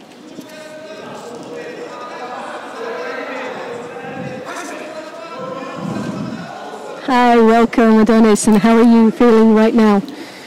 I'm okay. I'm a little upset, you know, because I lost, but I'm okay. And now my teammate is on to semifinals in 52 kilos, Angie. Oh, excellent. So there's something to sort of celebrate, hopefully, at the end of the day. But it is obviously very disappointing, isn't it, when you travel so far to come to events like this. And it's not easy, is it? And to have, you had a bye in the first round, and then your first match out was up against a very tough opponent. Yes. But you were doing so well throughout that contest. How was you feeling out there? I felt very strong in terms of I can put my grips, and I was attacking a bit more, I think. But at one point of the match, I just felt he tactically beat me. I couldn't get my hands on in a position where I can attack. Passing like the 3-minute mark is where I felt that he was very good at where he put his hands, not giving me the sleeve and keeping busy. Yeah, because you did look very strong in your attacks, but like what you were saying earlier, and it was just the grips, your kimikata, you just couldn't maintain that grip to be able to get the finish when you were coming in. So you were getting the movement, you had the opportunities, the openings, but you just didn't have that finish because you had no hands on it a lot of the time. And tactically, that was what was beating you, wasn't it, really, through that? And so there's something you can go back on, really, isn't there, to work and find those sort of kimikata is always a difficult one, because having your grip and then having to use it is another thing, isn't it? Yeah. So it's how long you keep a grip to feel that you've secured it to then follow through with the attack. And it's only that split second you have, isn't it, before you can engage or not engage, before you're either penalised or you get the grips broken from. So where do you go from now? What's in your mind at this moment as you move forward to your next competition, whatever that is? Well, now I have to figure out a way to get the grips I need to attack and to score from, for people who are more tactical fighters as opposed to people who prefer to score big. So I need to go home and I need to work on finding a way to get into good positions with people who are very tactical. And for those that are outside listening here and listening to you talk about your development program and where you're going to move forward. Where is home for you in the United States? I live in Miami, Florida. And who is your coach? I have 2 coaches in my national training center in the area where I live, and it's Herman Velasco is the main coach. He was an Olympian from Peru, and it's good. And also, since my other coach is Johnny Prado, who travels a lot with the team and stuff. Yes. And your next tournament, what will that be? Right now, I don't quite know, because I was kind of hoping to do well enough here to qualify for Masters. But I had to have made it at least to quarterfinals and then such. But I didn't, so I don't actually know what's next. Yeah. So do you feel that there's going to be a tournament for you this year, or is this going to be like your preparation for a new year? I think it's going to be my preparation block now for probably the European tour at the beginning of next year. Yeah. And will that, like the European tour, you say that, how many competitions that will you participate in that year? Because I know with a lot of countries that have to travel, like Japan and Korea and America, Canada, they tend to do maybe 4 or 5 European events, right, and then go home. It's a long time away from home, isn't it? Yeah, but surprisingly enough, I prefer to be away from home. Yes. Because I can concentrate more on training, as opposed when I'm home, I'm the only man of the house. So I have to work, I have to help around the house, I have to do things. But when I'm away, I just focus on training. So I prefer to be away from home for a month or 2 months. And then who looks after when you're away then? That's the problem. Yes. I do miss my family. And are you and when you say your family, have you got other siblings of brothers and sisters? Yeah, I have a little sister. My grandma lives with me. Now she's getting older, so we need more help with her. And my mom. Oh, lovely. And your sister, does she do judo? She used to do judo. She was actually, state champion, stuff like this when she was younger, but she said it wasn't for her. She was more of a cheerleading, gymnastics type of girl. Oh, good. So for you, what is your ambitions and your drive for, like, your short-term goals and the long-term goals? So your short-term, next year, what are you hoping to achieve? Well, for next year particularly, I want to take a medal in a Grand Prix, because I've gone to 3 Grand Prix finals and I've lost every single one. Grand Prix bronze final. Yes. And I've lost every single one, and to appear and to fight for a medal in a Grand Slam, which I haven't done yet. Right. And long-term? Long-term, I think it's the same goal for pretty much every single judoka. You'll sit them here and you ask them, what are your goals in judo? I want to be Olympic champion. You want to be well, the Americans have done well. They've been able to achieve that, haven't they? We have really good peaks when it comes to like the Olympic Games with Marty Malloy, Travis Stevens, obviously Kayla. Yeah.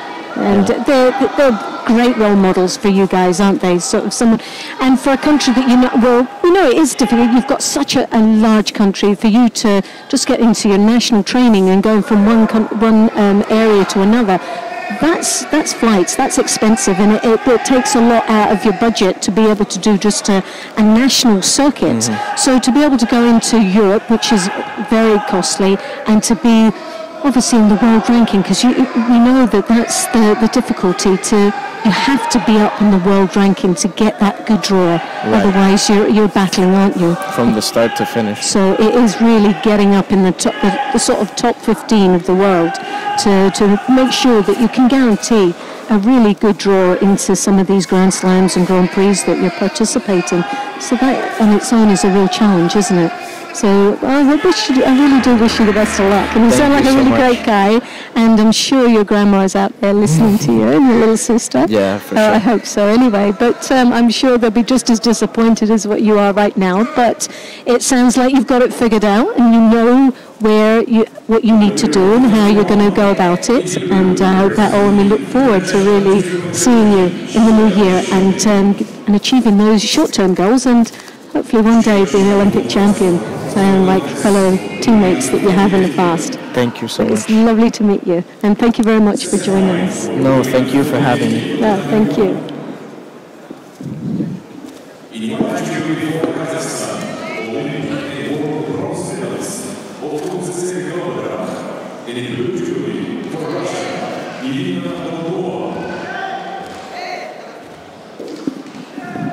Well, that was an absolute delight to talk to that young man. He seems like he's got it all figured out, and he's got a direction and the will to win. And we do wish him the best of luck in the new year. I said he could come up here for the interview. I didn't say anything about giving you a kiss. Oh, that was the best part of it. You know?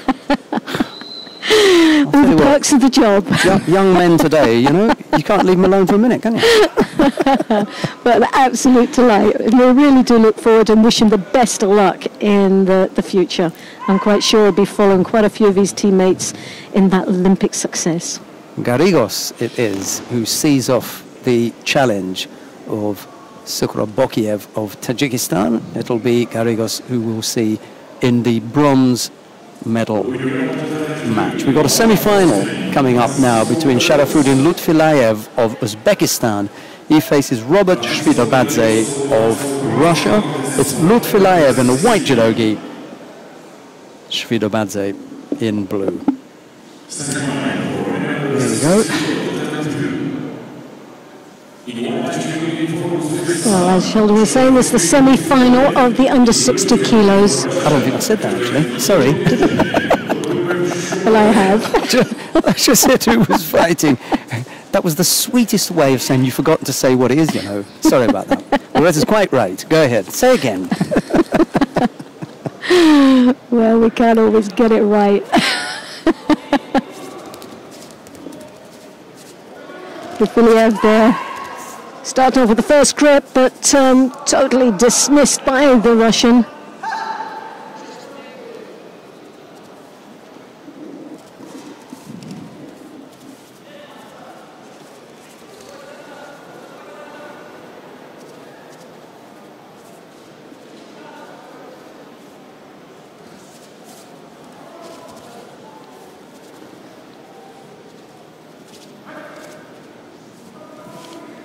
Well, the Russian there is circling motions around his opponent. He's got that right lapel grip. As you can see, he's blocking out quite nicely and dominating the pace of this contest, using his feet to break down his opponent's balance.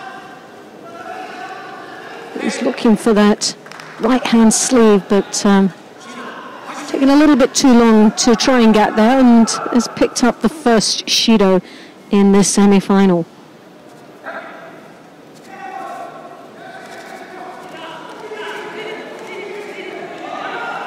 Shvidobadze in the blue there, trying desperately to get inside on the lapel grip.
Well, as in your battle, neither one of them can get close enough to get that attack. There's the drop Sianagi there. Lutfilayev, although he comes in with the attack, that Kosoto there, very close indeed of scoring. Just didn't have the upper body control, but very gutsy move as he hooks in there, as you can see with Uchimata. Lovely attack. Nice combination there, and a lot of pressure on the Russian.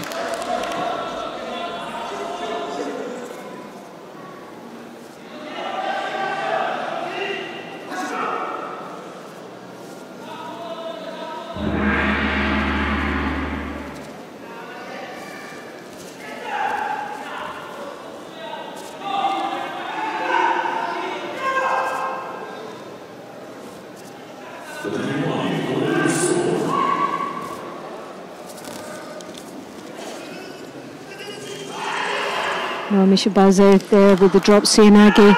Again, just didn't have that finish.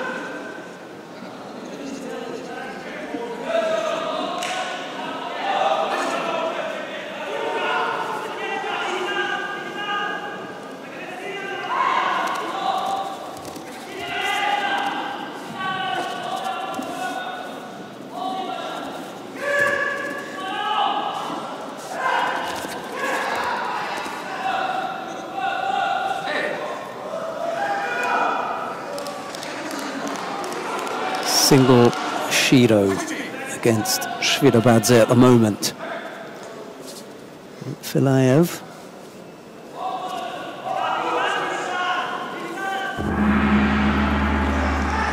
Takes a clean sheet into the golden score period. Shvidabadze is the fighter with the single penalty against him, so there is a small advantage, if you can put it that way. The advantage is with Lutfilayev, who at present is penalty free. Maybe about half past, I suppose, when we, about quarter past perhaps, when we wrap up here.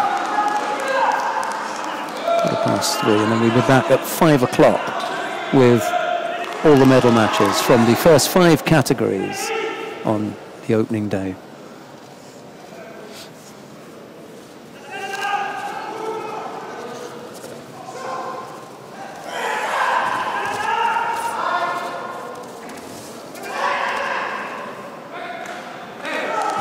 Filayev just managed to avoid getting thrown there. It was a terrific effort from Shvidabadze.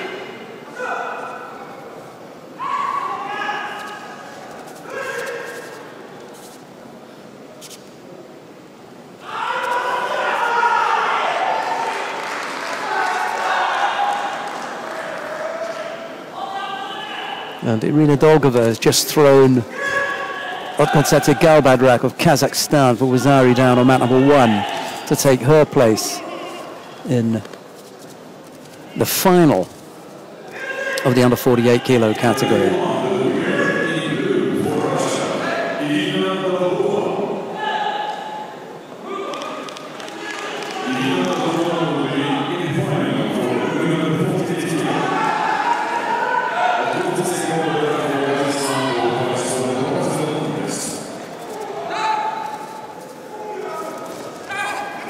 Yeah, and she'll face Milica Nikolic in that final.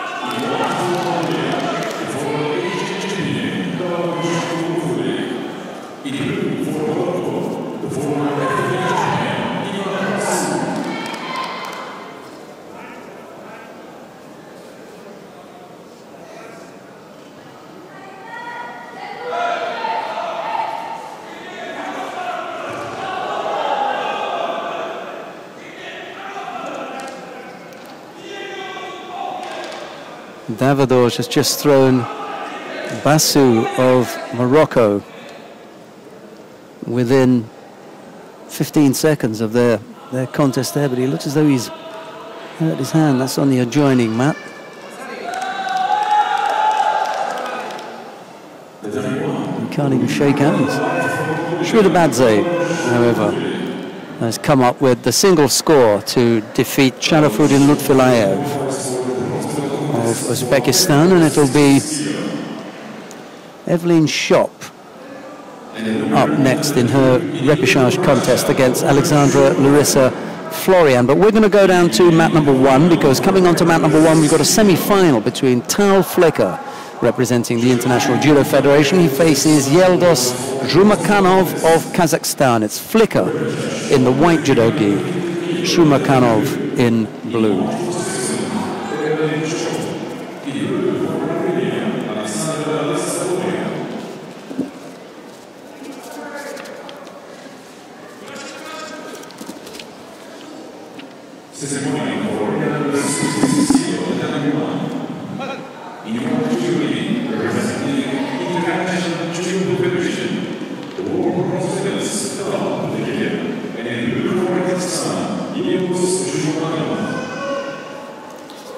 We've got the quarter-final line-up for that.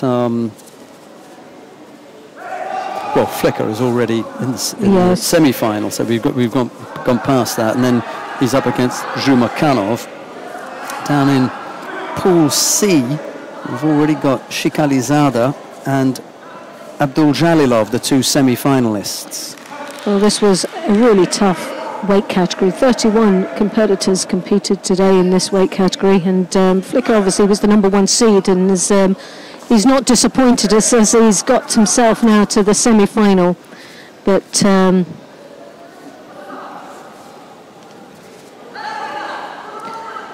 Jumakanov there of Kazakhstan, he's been quite impressive. I've really rated him throughout. He's had some tough competition throughout this tournament.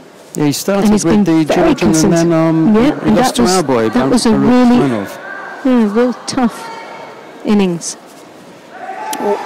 Big effort on the left side there from Flicker.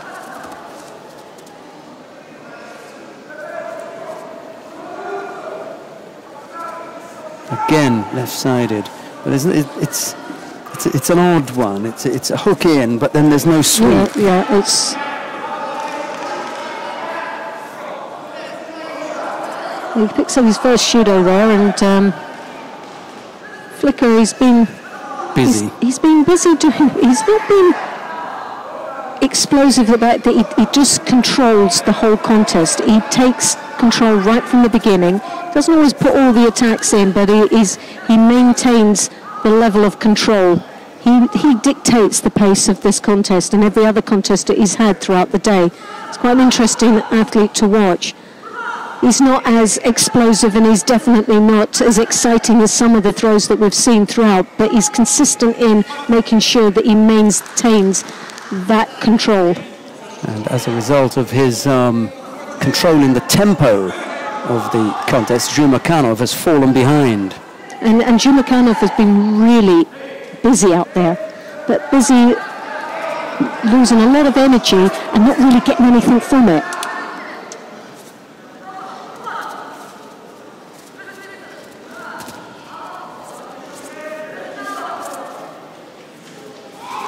Yoso Tagari there as he steps right across. We've seen that in previous matches, which was very effective.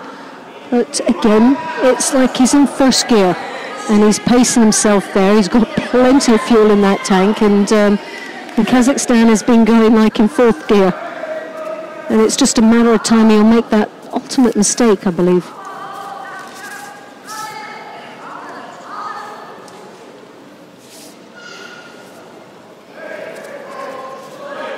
Yuko Tomonagi there from Flicker.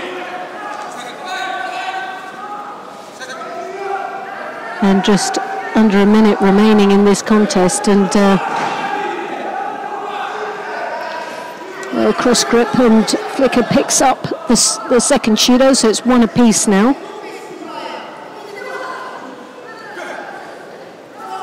But good strong grip there, as you can see, the left hand on. It was a cross grip there at this moment on the lapel.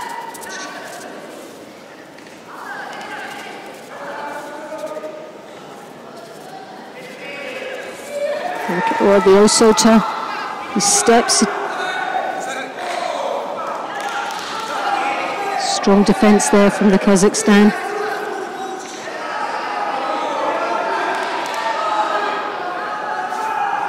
Well, just seconds remaining, and we'll be going into golden score here. The drop Sianagi, last attempt there from Flicker. Again, a real tactical ploy, because that's what the referee remembers, is that last attack and who did it, as they step into the golden score. So it's a positive move into that second part of this contest.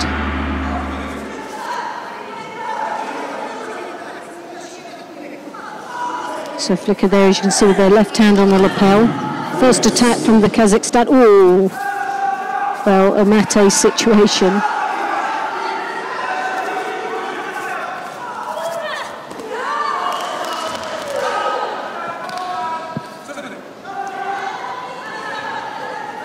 There's another drop from Kazakhstan. Wasn't effective this time, as we've seen in the previous.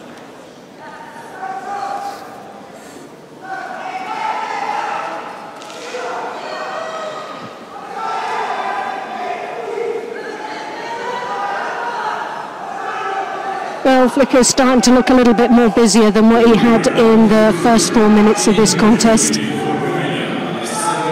Some very strong attacks there. And a switch. Good reaction there from the counter.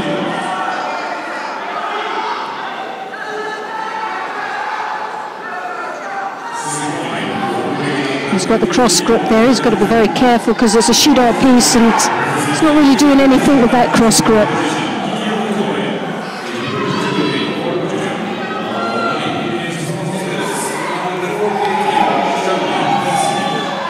Well, both these athletes are starting to look very tired, but it's that both hands on the side, the cross grip, and once more you've got an athlete trying to tell the referee how to do his job.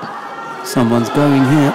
Well, I think it actually is Flicker that's going here, based on just gripping on the same side. He's done it too many times now, and that time was just that little bit too long.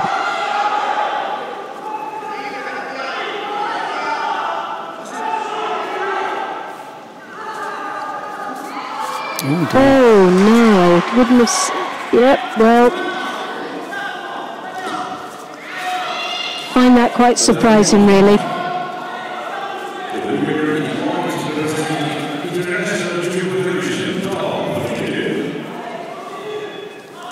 Well, Flicker goes into the final of the under 66. Andrew McCann goes into the bronze medal final.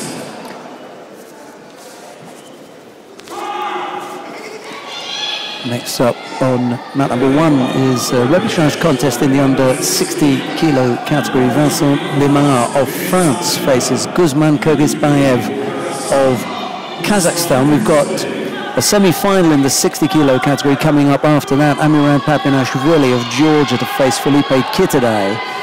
We can stick around for that one, but really we should be having a look at Gilly Cohen and Charlene Van Snick.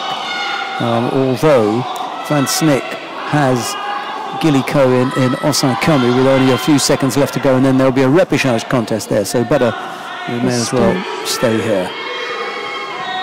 Well, here we have is the repechage Lemar of France in white. He's been very slow today. Whether he's been plagued with an injury, I'm not quite sure, but we noticed in the first round that he was limping quite a bit. Then he ended up having his ankle strapped. So it's been plaguing him right through from the beginning to where we find him now in the repechage. Kyrgyzbayev of Kazakhstan. At this moment looking the stronger of the two.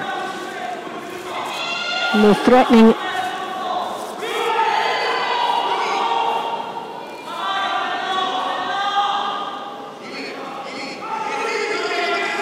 Kazakhstan trying to get over the top, but you can see he's trying to get that right hand, and he's almost got it there.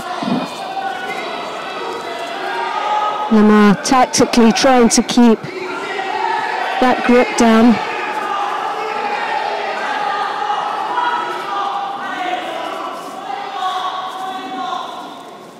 Picks up the first Judo.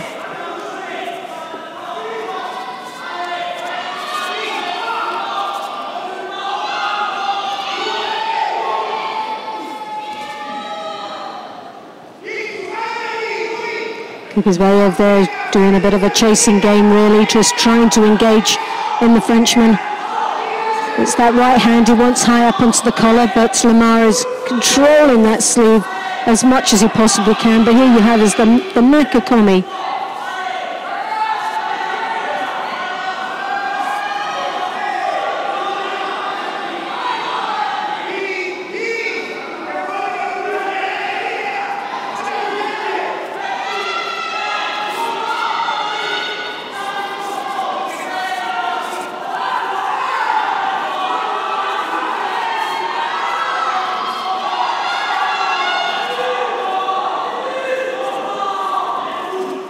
Lovely Koichigari there. Lemar is the first strong attack that the Frenchman has put in at this particular moment.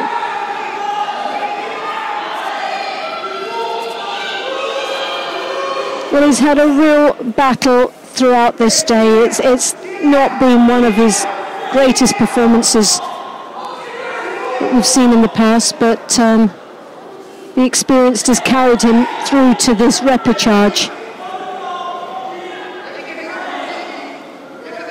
Kyrgyzbayev there, desperately once more, trying to get that arm, right sleeve, and he's come round now the under the arm as he lifts his opponent up, trying to get leverage there onto the hip.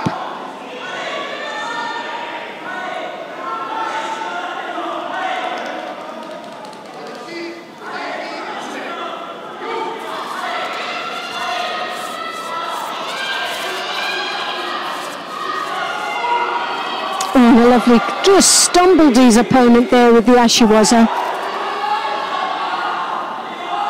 Lamar did so well to rescue that.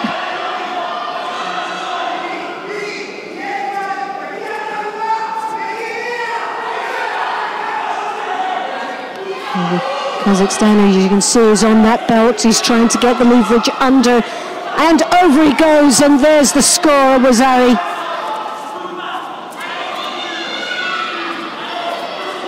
Well, he had been threatening that a couple of times. He just needed the opportunity to get through the strong defences of Lamar.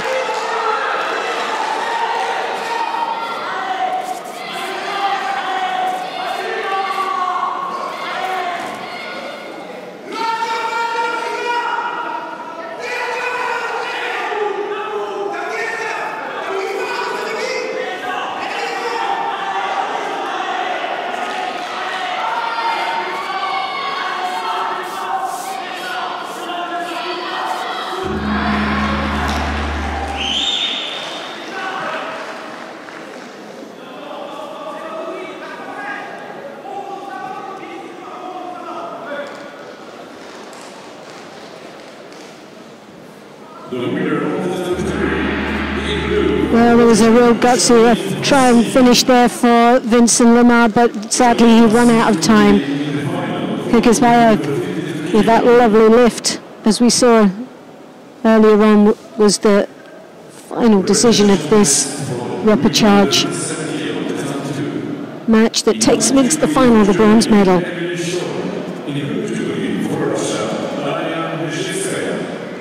So Kyrgyzbayev goes through to the final of the bronze medal a little bit later on today in the under 60 kilo category.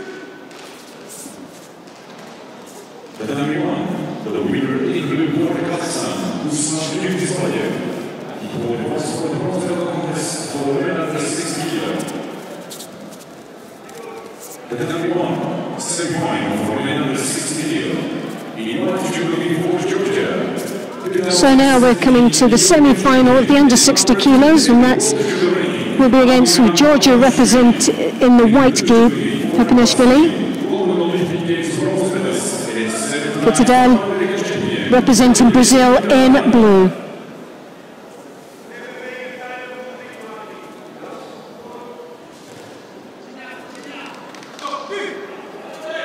What a lovely turn through there of Papinashvili. Kitadel just caught a little bit cold there, didn't see that one coming.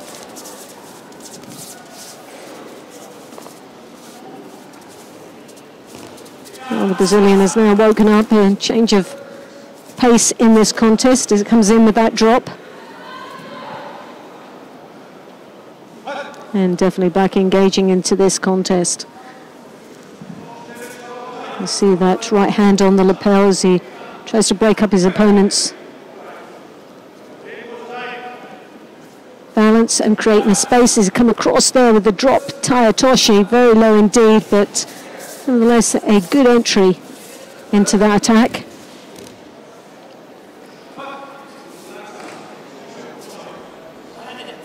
Papinashvili, as he tries to throw that arm, is swiftly taken down by the Brazilian, trying to control those sleeves. As you can see, he's got the right hand sleeve covered nicely there. And as we've seen, that's the danger from the Georgian. As he gets over the top, that's the biggest threat for the Brazilian. So tactically he knows what he needs to do, but tactically and then working through that and trying to do your judo at the same time is another thing. Not always easy to do.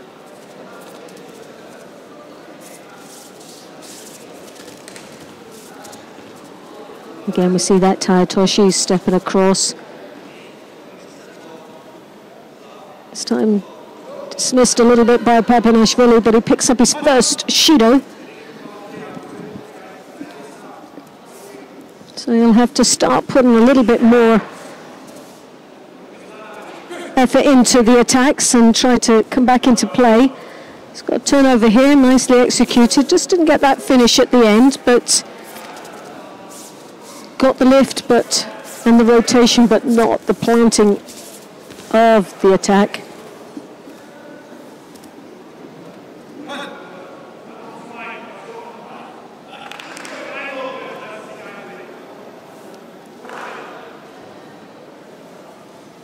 Felipe there, piling a bit more pressure, but he's got his head caught up, and that's what he doesn't need. He needs to bring that arm down again, as you can see.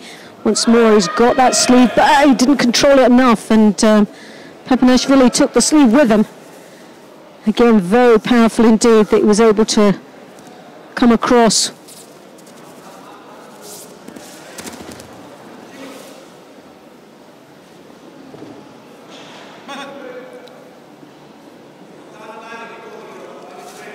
So Judo now, but second one to the Brazilian. So piles a little bit of pressure on himself with a minute and a half remaining in the contest. And Brazilian now really has to start changing the dynamics of this contest and starts going back to being the more dominant, as we've seen in the earlier. Lovely Uchigari there, wonderfully executed.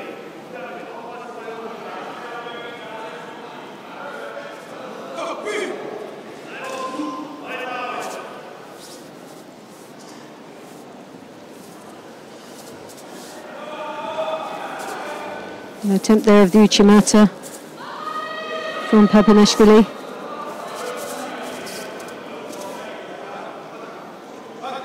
So just under a minute remaining in this contest, and there's 1 Judo to 2. Very little between both these athletes. Lovely Uchigari we saw earlier on from the Brazilian.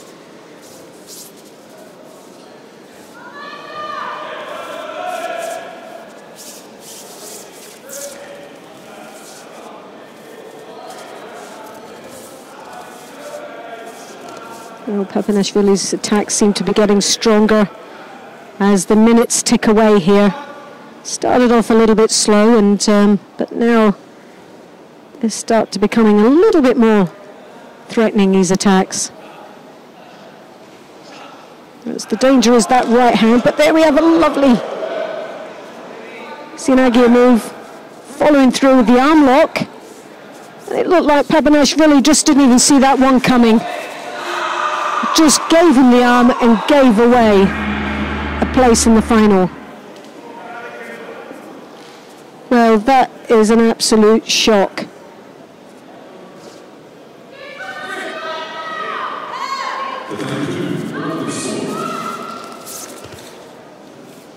Kitadaya really, he came in, he looked like he was struggling in the last minute of that contest. It looked like it was all over and done with him for him, but Papanashvili, for whatever reason, just seemed to switch off.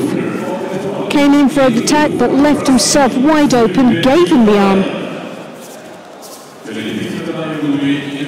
And Kitadai just said thank you very much for that. I can't remember having seen a fighter so unaware of the impending danger with regard to his arm. And just, it seemed to me as though he thought that there was going to be a mate or something. That's the only thing that comes to mind, is that he just left his arm out there. Lovely attack. There was a score. Papanashvili just stopped. He looked up at the referee to see what the score was, and just forgot. Yeah. I don't know what he must have thought. With the score, it was a mate, because there was a slight pause. But goodness me, what a mistake that was. Tell you what, the only person who paused was Papanashvili, because Kitadai decided, hey, I'm in here, you know. That was a lovely attack there. And he got the score, he got the Wazari. And he got back up and put the arm lock on. Oh, gosh. Oh, dear. That was... Right, the less said about that for Georgia, the better. Yeah, definitely. We'll leave that one, because we've got... That will haunt him for the rest of the day, that. The repechage contest on mat number 1 now. Joana Ramos of Portugal facing Kelly Edwards of Great Britain. It's Ramos in the white judogi, Edwards in blue. I think we're going to, this is a repechage contest, and we've got a semi-final beginning down on mat number 2. Let's go down to mat number 2 to see the current Olympic champion, Rafaela Silva of Brazil. She faces the young, up-and-coming Jessica Klimke from Canada. It's the Pan American Championship going on here. Silva in white judogi for Brazil, Klimke in the blue judogi for Canada. There we go.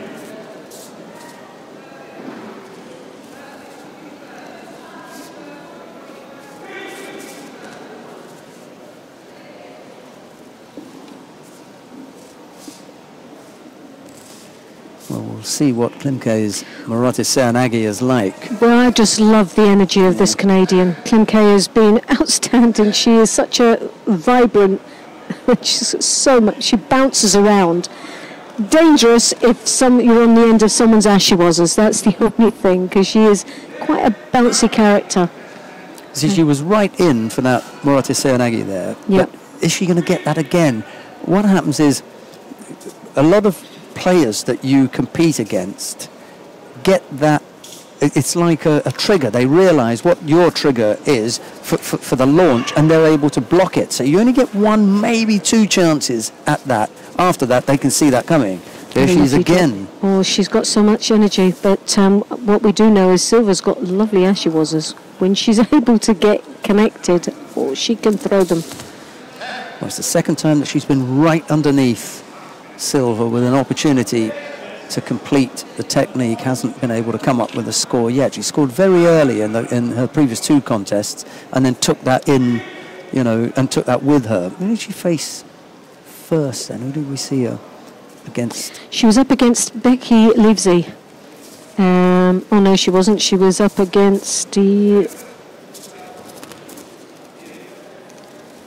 Daria Skirpnik of Belarus, and then in the quarterfinal, Daria Mezhetskaya. Yep, yeah, that's right. Mezhetskaya, well, she fought Mezhetskaya, she was brilliant with.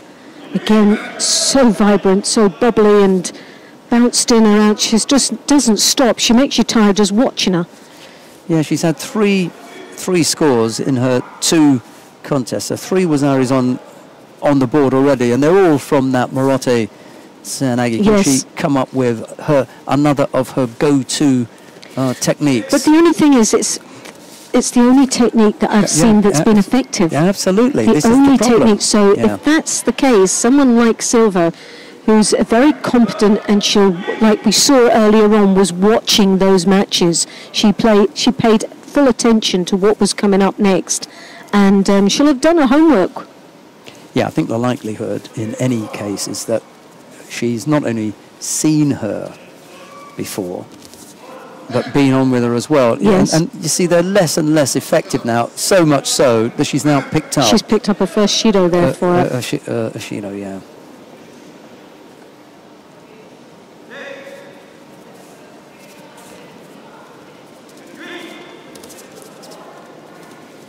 Well, there's a real battle here to try and get the more dominant grip. Well, the hips go through, but there's Silva. She waited for it, countered it, came round the back, and See, you know, this is an unusual counter from Marote Seoinage, but she's not in the best position. No, is Klimke. So, you know, she opens herself up for the counter. well, the score should have gone on. Oh, there it is. The Silva's got the score, so that's.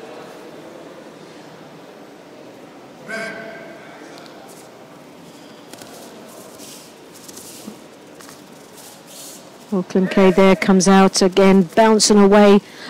Koichigari, there's something different there to try and create that opening. She's come again in for the drop Seoinage, but Silva's been there waiting for it. And now trying to work her way down into the Niwaza. She's got the Sangaku turn.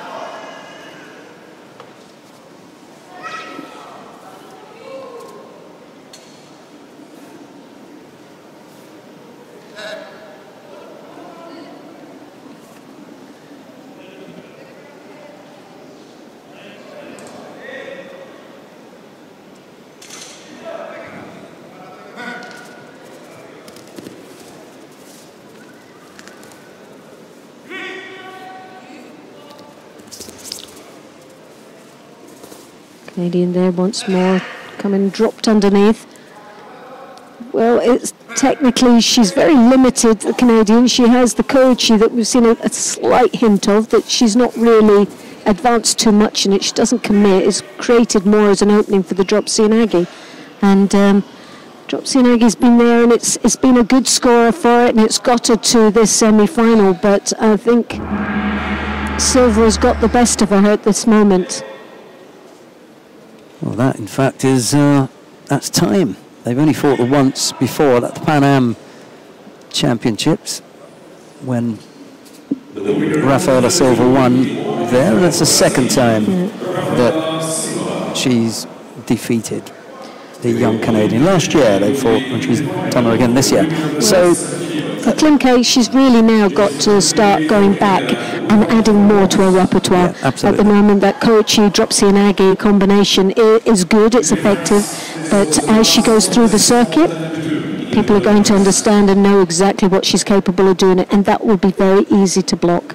So there's a lot of homework that she's got to go home learning from this. The higher level fighters are not going to fall to those two techniques. Well, she's very predictable, very predictable now, and that energy can sometimes stumble people. They tend to try and go with the flow as far as that pace, and as soon as you start slowing that pace down, blocking it, she then comes unstuck. I would imagine that her coaches are, well, they've got masses of experience. They'll know exactly what it is that she's supposed to do, and no doubt they're trying to work on that. Yes. But hasn't quite paid off. Well, she's got the energy and she's got the determination and the youth behind her, so she's got the possibility of creating something very special out there, but she really does have to identify very quickly that she is limited and that needs to be expanded a lot more. We're watching the repechage contest in the under 57 kilo category between Joana Ramos of Portugal and Kelly Edwards of Great Britain. There is no score at the moment. We're in the golden score period. We've already had 2 minutes and 23 seconds of golden score. Actually, there's no penalty against Joana Ramos. Kelly Edwards has picked up a single Shido, and now Joana Ramos picks up a penalty for passivity. So there's a bit of a marathon going on out here, isn't there? Sort of.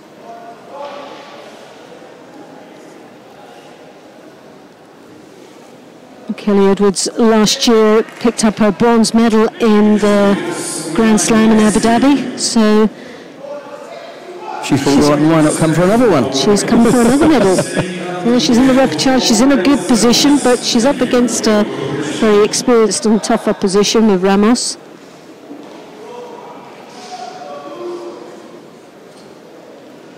When you win a title like the Abu Dhabi Grand Slam, you can come back out to defend your title. What happens if you win a bronze medal? Have you come to defend your bronze medal then, or well, if you're trying.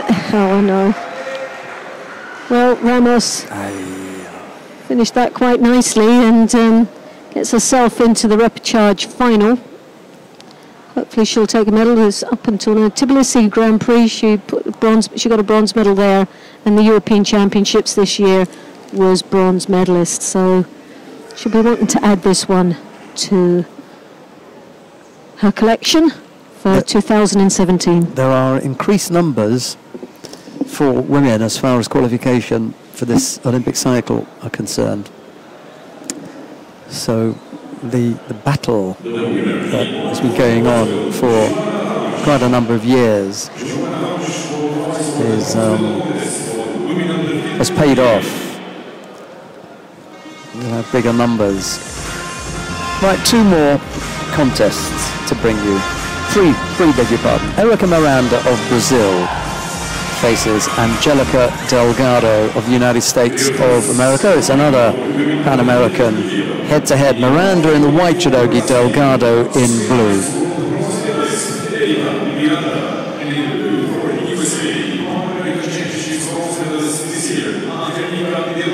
And then we've got one more after that, I think. Well, Miranda, as we know, world bronze medalist this year.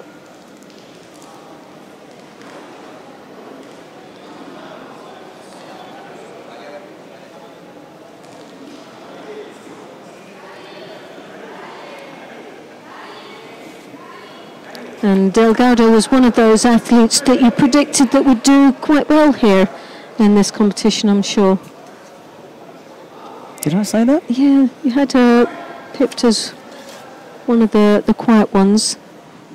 Because I thought she may have been seeded, actually. No, you're right.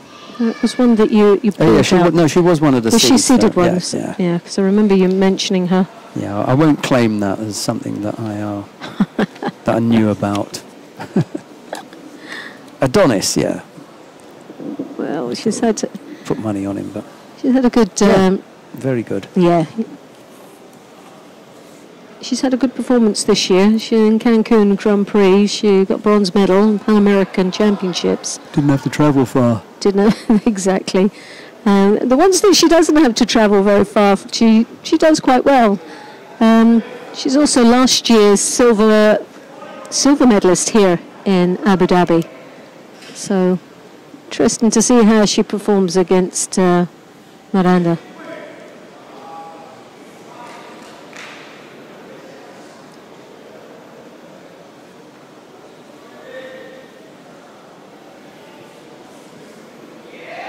Sianagi, but she left herself a little bit vulnerable there for the counter.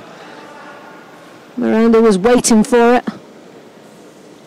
And wanting some video feedback from that one. Didn't look from this angle, did it look like a score, but nevertheless, Oy. I thought it was out, but... Delgado. Did we get a look at that then? What a goal. It was a fantastic counter. Delgado came in for the Sianagi, left herself a little bit light on it. Big message saying, here I come, and Miranda was waiting for it.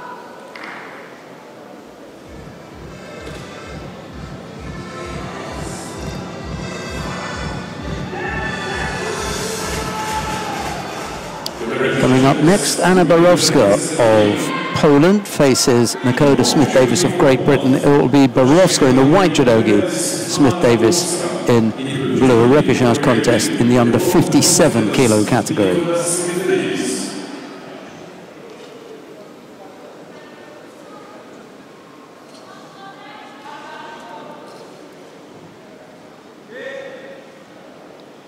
Well, Borowska in Tashkent Grand Prix this year took the gold medal. Back in 2014 European Championships gold medalist. And Casablanca African Open gold medalist this year. So it's on form. But Nakoda Smith-Davis, current world bronze medalist, had an outstanding performance at the World Championships in Budapest.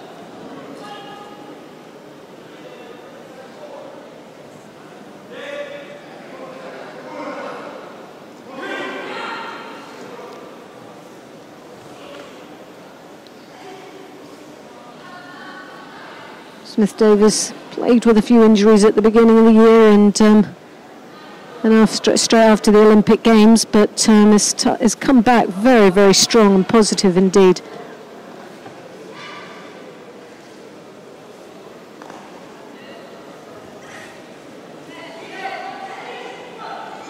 Power there as she draws her opponent back off the ground as if to say, stand up so I can throw you.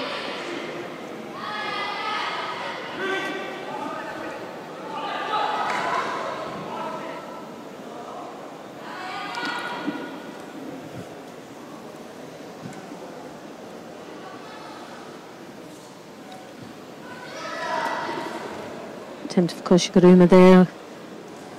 Falls to the ground, but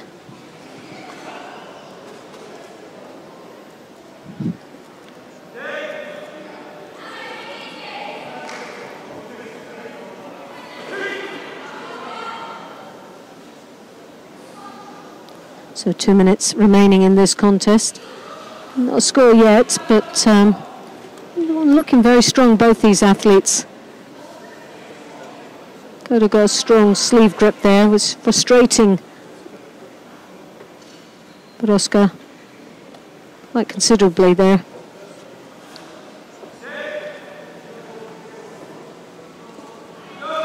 Goda picking up her second Judo, and also Peroska her first, so this puts the pressure on Smith-Davis. Needs to be a little bit more direct in the grip, and advancing onto opponent now really has to start opening up, and instead of just playing a cautious game out here.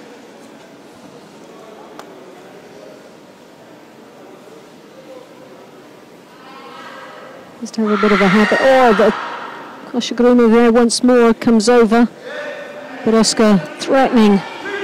Very strong attack against Smith-Davis. An opportunity lost there for Smith-Davis with the Osota.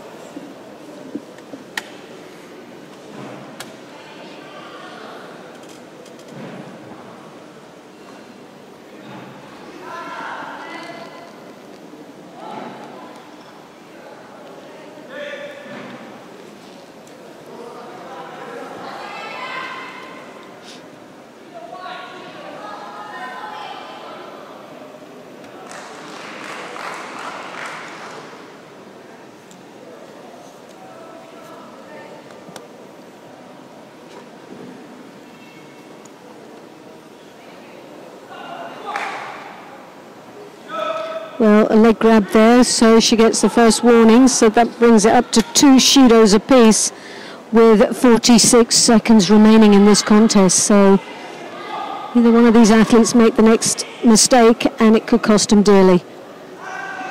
But again, you've got that Kosciuszko attempt.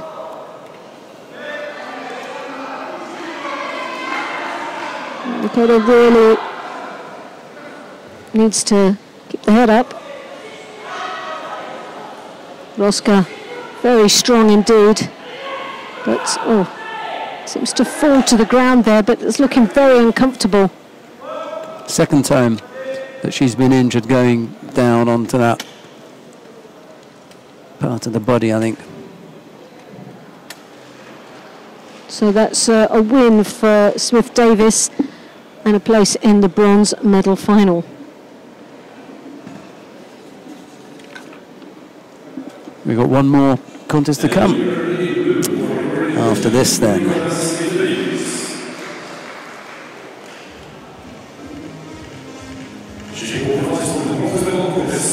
Women under 57 kilo.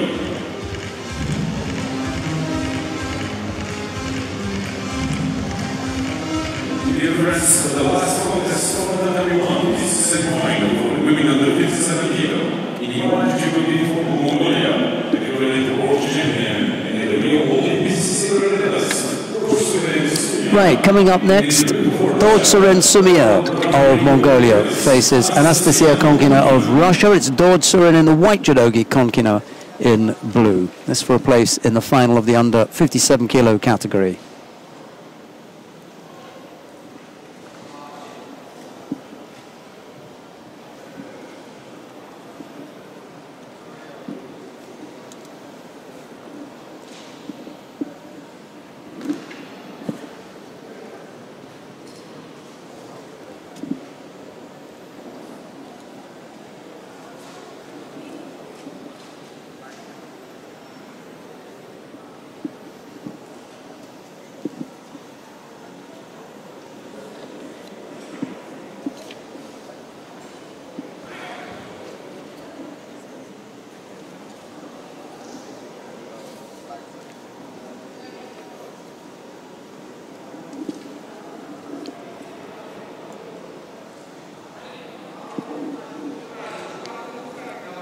Now there's the first Judo being awarded there to the Mongolian, Dorsian.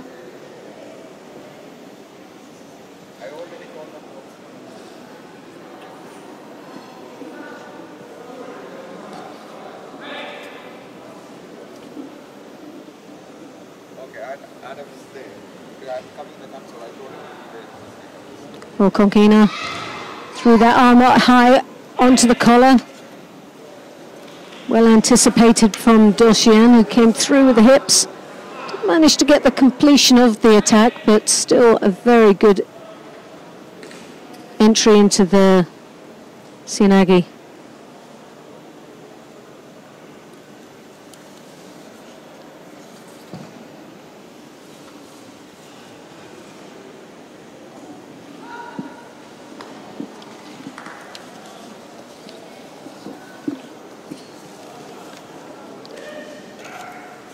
The Sodi there from Konkina, Ashiwazu Koichigari from Dosien.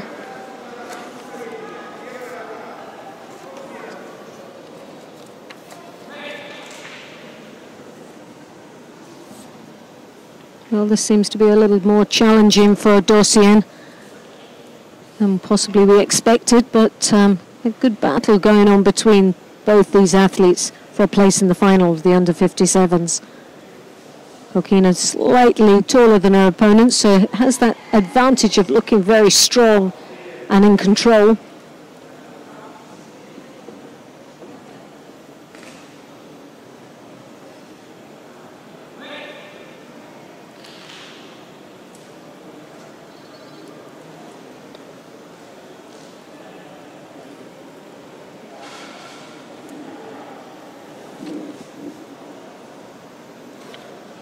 Again, the strong left high collar grip there, hooking in with the uchi. Combination for the uchimata, then goes for the kosota. So nice flurry of attacks there from the Russian. Then now starting to look for something in the niwaza, but nothing created down there. Dosian staying very strong.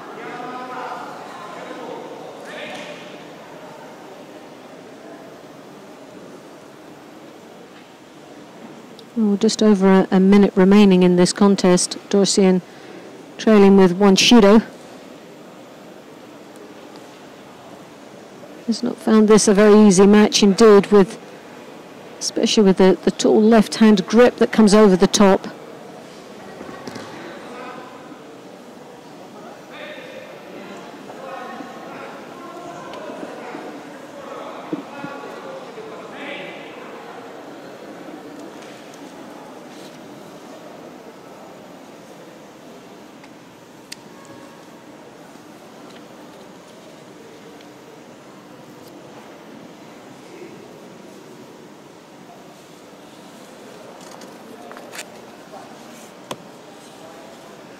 Well, just half a minute remaining. Konkina looked to be dominating this contest. Still hasn't got a score there, but Dosian's really not had... Oh, the flexibility of Konkina there. She's in the splits as we talk right now.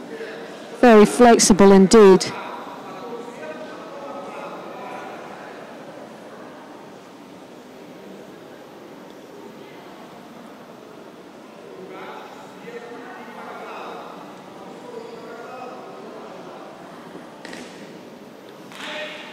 So it's looking like this contest will go into golden score. For me, the Russian seems to have dominated the pace. That arm again has been thrown over the top, but left herself a little bit vulnerable there. Didn't plant it as tightly as she should have, and Dosian was there for the counter. Didn't manage to benefit from it, but still there was a real threat. So now we're into the golden score.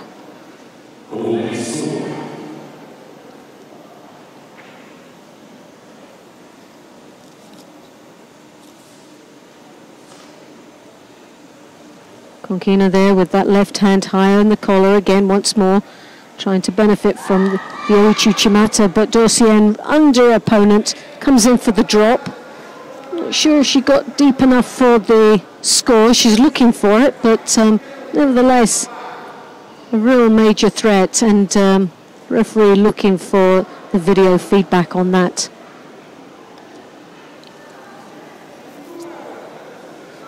He's found his calling, hasn't he, Roland Poiga, with that little... I know, I quite like it. Signal. Looks really professional. He loves it.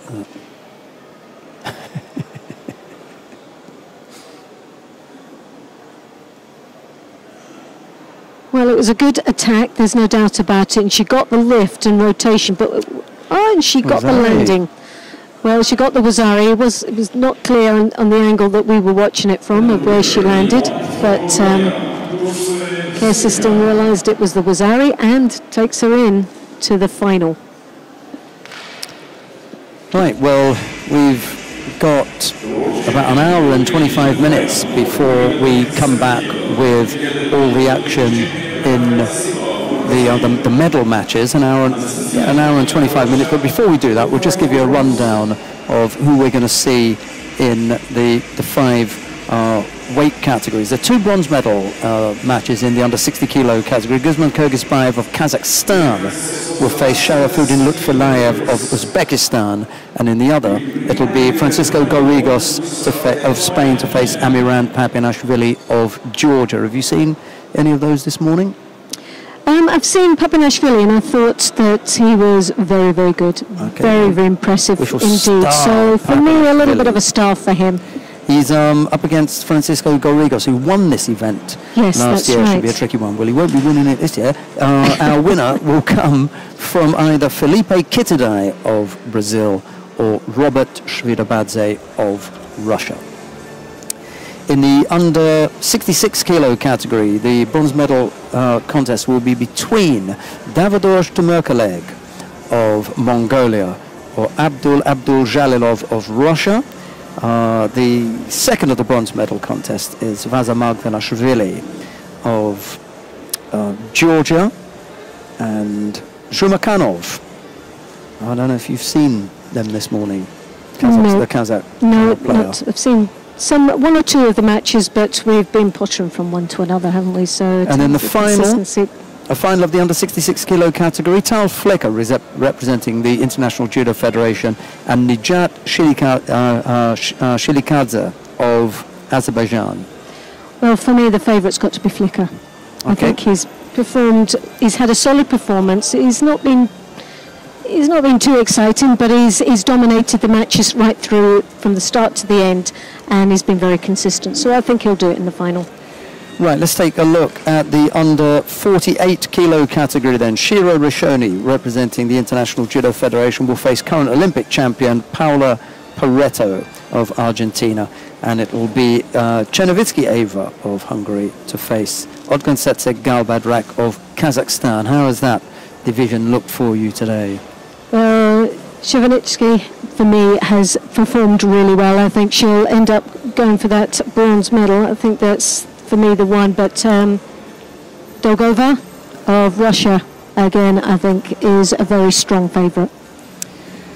Right, and the final is between Irina Dolgova of Russia and Milica Nikolic of Serbia. In the under 52 kilo category, Joanna Ramos of Portugal faces Gilly Cohen representing the International Judo Federation, and it will be Larissa Florian of Romania to face Angelica Delgado of the United States of America. The final is Erica Miranda of Brazil. She's up against Charlene Van Snick of Belgium. Well, for me, Van Snick is one for gold, and I reckon that Cohen for bronze and Florian. Those are my predictions based on performance today. I think they've been outstanding. Okay, and then finally, Nakota Smith-Davis of Great Britain to face Jessica Klimke of Canada, and it'll be Amelie Stahl of Germany to face Anastasia Konkina of Russia. Have you seen them? Based on performance, Smith-Davis for one bronze, and Stahl, I thought she was a very impressive young lady today. The final is a repeat of the Olympic final from Rio 2016. Dortsurin Sumia, the current world champion, will face the current Olympic champion, Rafaela Silva of Brazil. Where's your money then? Well, do you know what? This is going to be a real tough one. I think both Silva and Dorsiana fought extremely well. Silva, she picked up an injury earlier on, I think in the previous match in the semi-final, and so that's a bit of a question mark on how she'll come out into this final. She'll be fully fit, I would say Silva, but Dorsiana, again, a solid performance, and I think she's going to be wanting to get this one under her belt. I think there's going to be a bit of grittiness in this fight. That Dortsurin has already had her tough contest of the day, got past that when she defeated Krista Deguchi. Yes, yeah. the Canadian early on. And even just that semi-final, Ankina was a battle for her. So she's had some real battles her way up to this final. But and Silva, both of these athletes, you can't underestimate them. You don't know which way they're going to go. But I think I'm going to put Monique Matthews and go for Dorsian. I'm going to go for Dorsian, yeah. We'll be back in an hour and 20 minutes. Join us then for all the medal matches. But from Loretta Cusack-Doyle and myself, it's bye-bye for now. Bye-bye.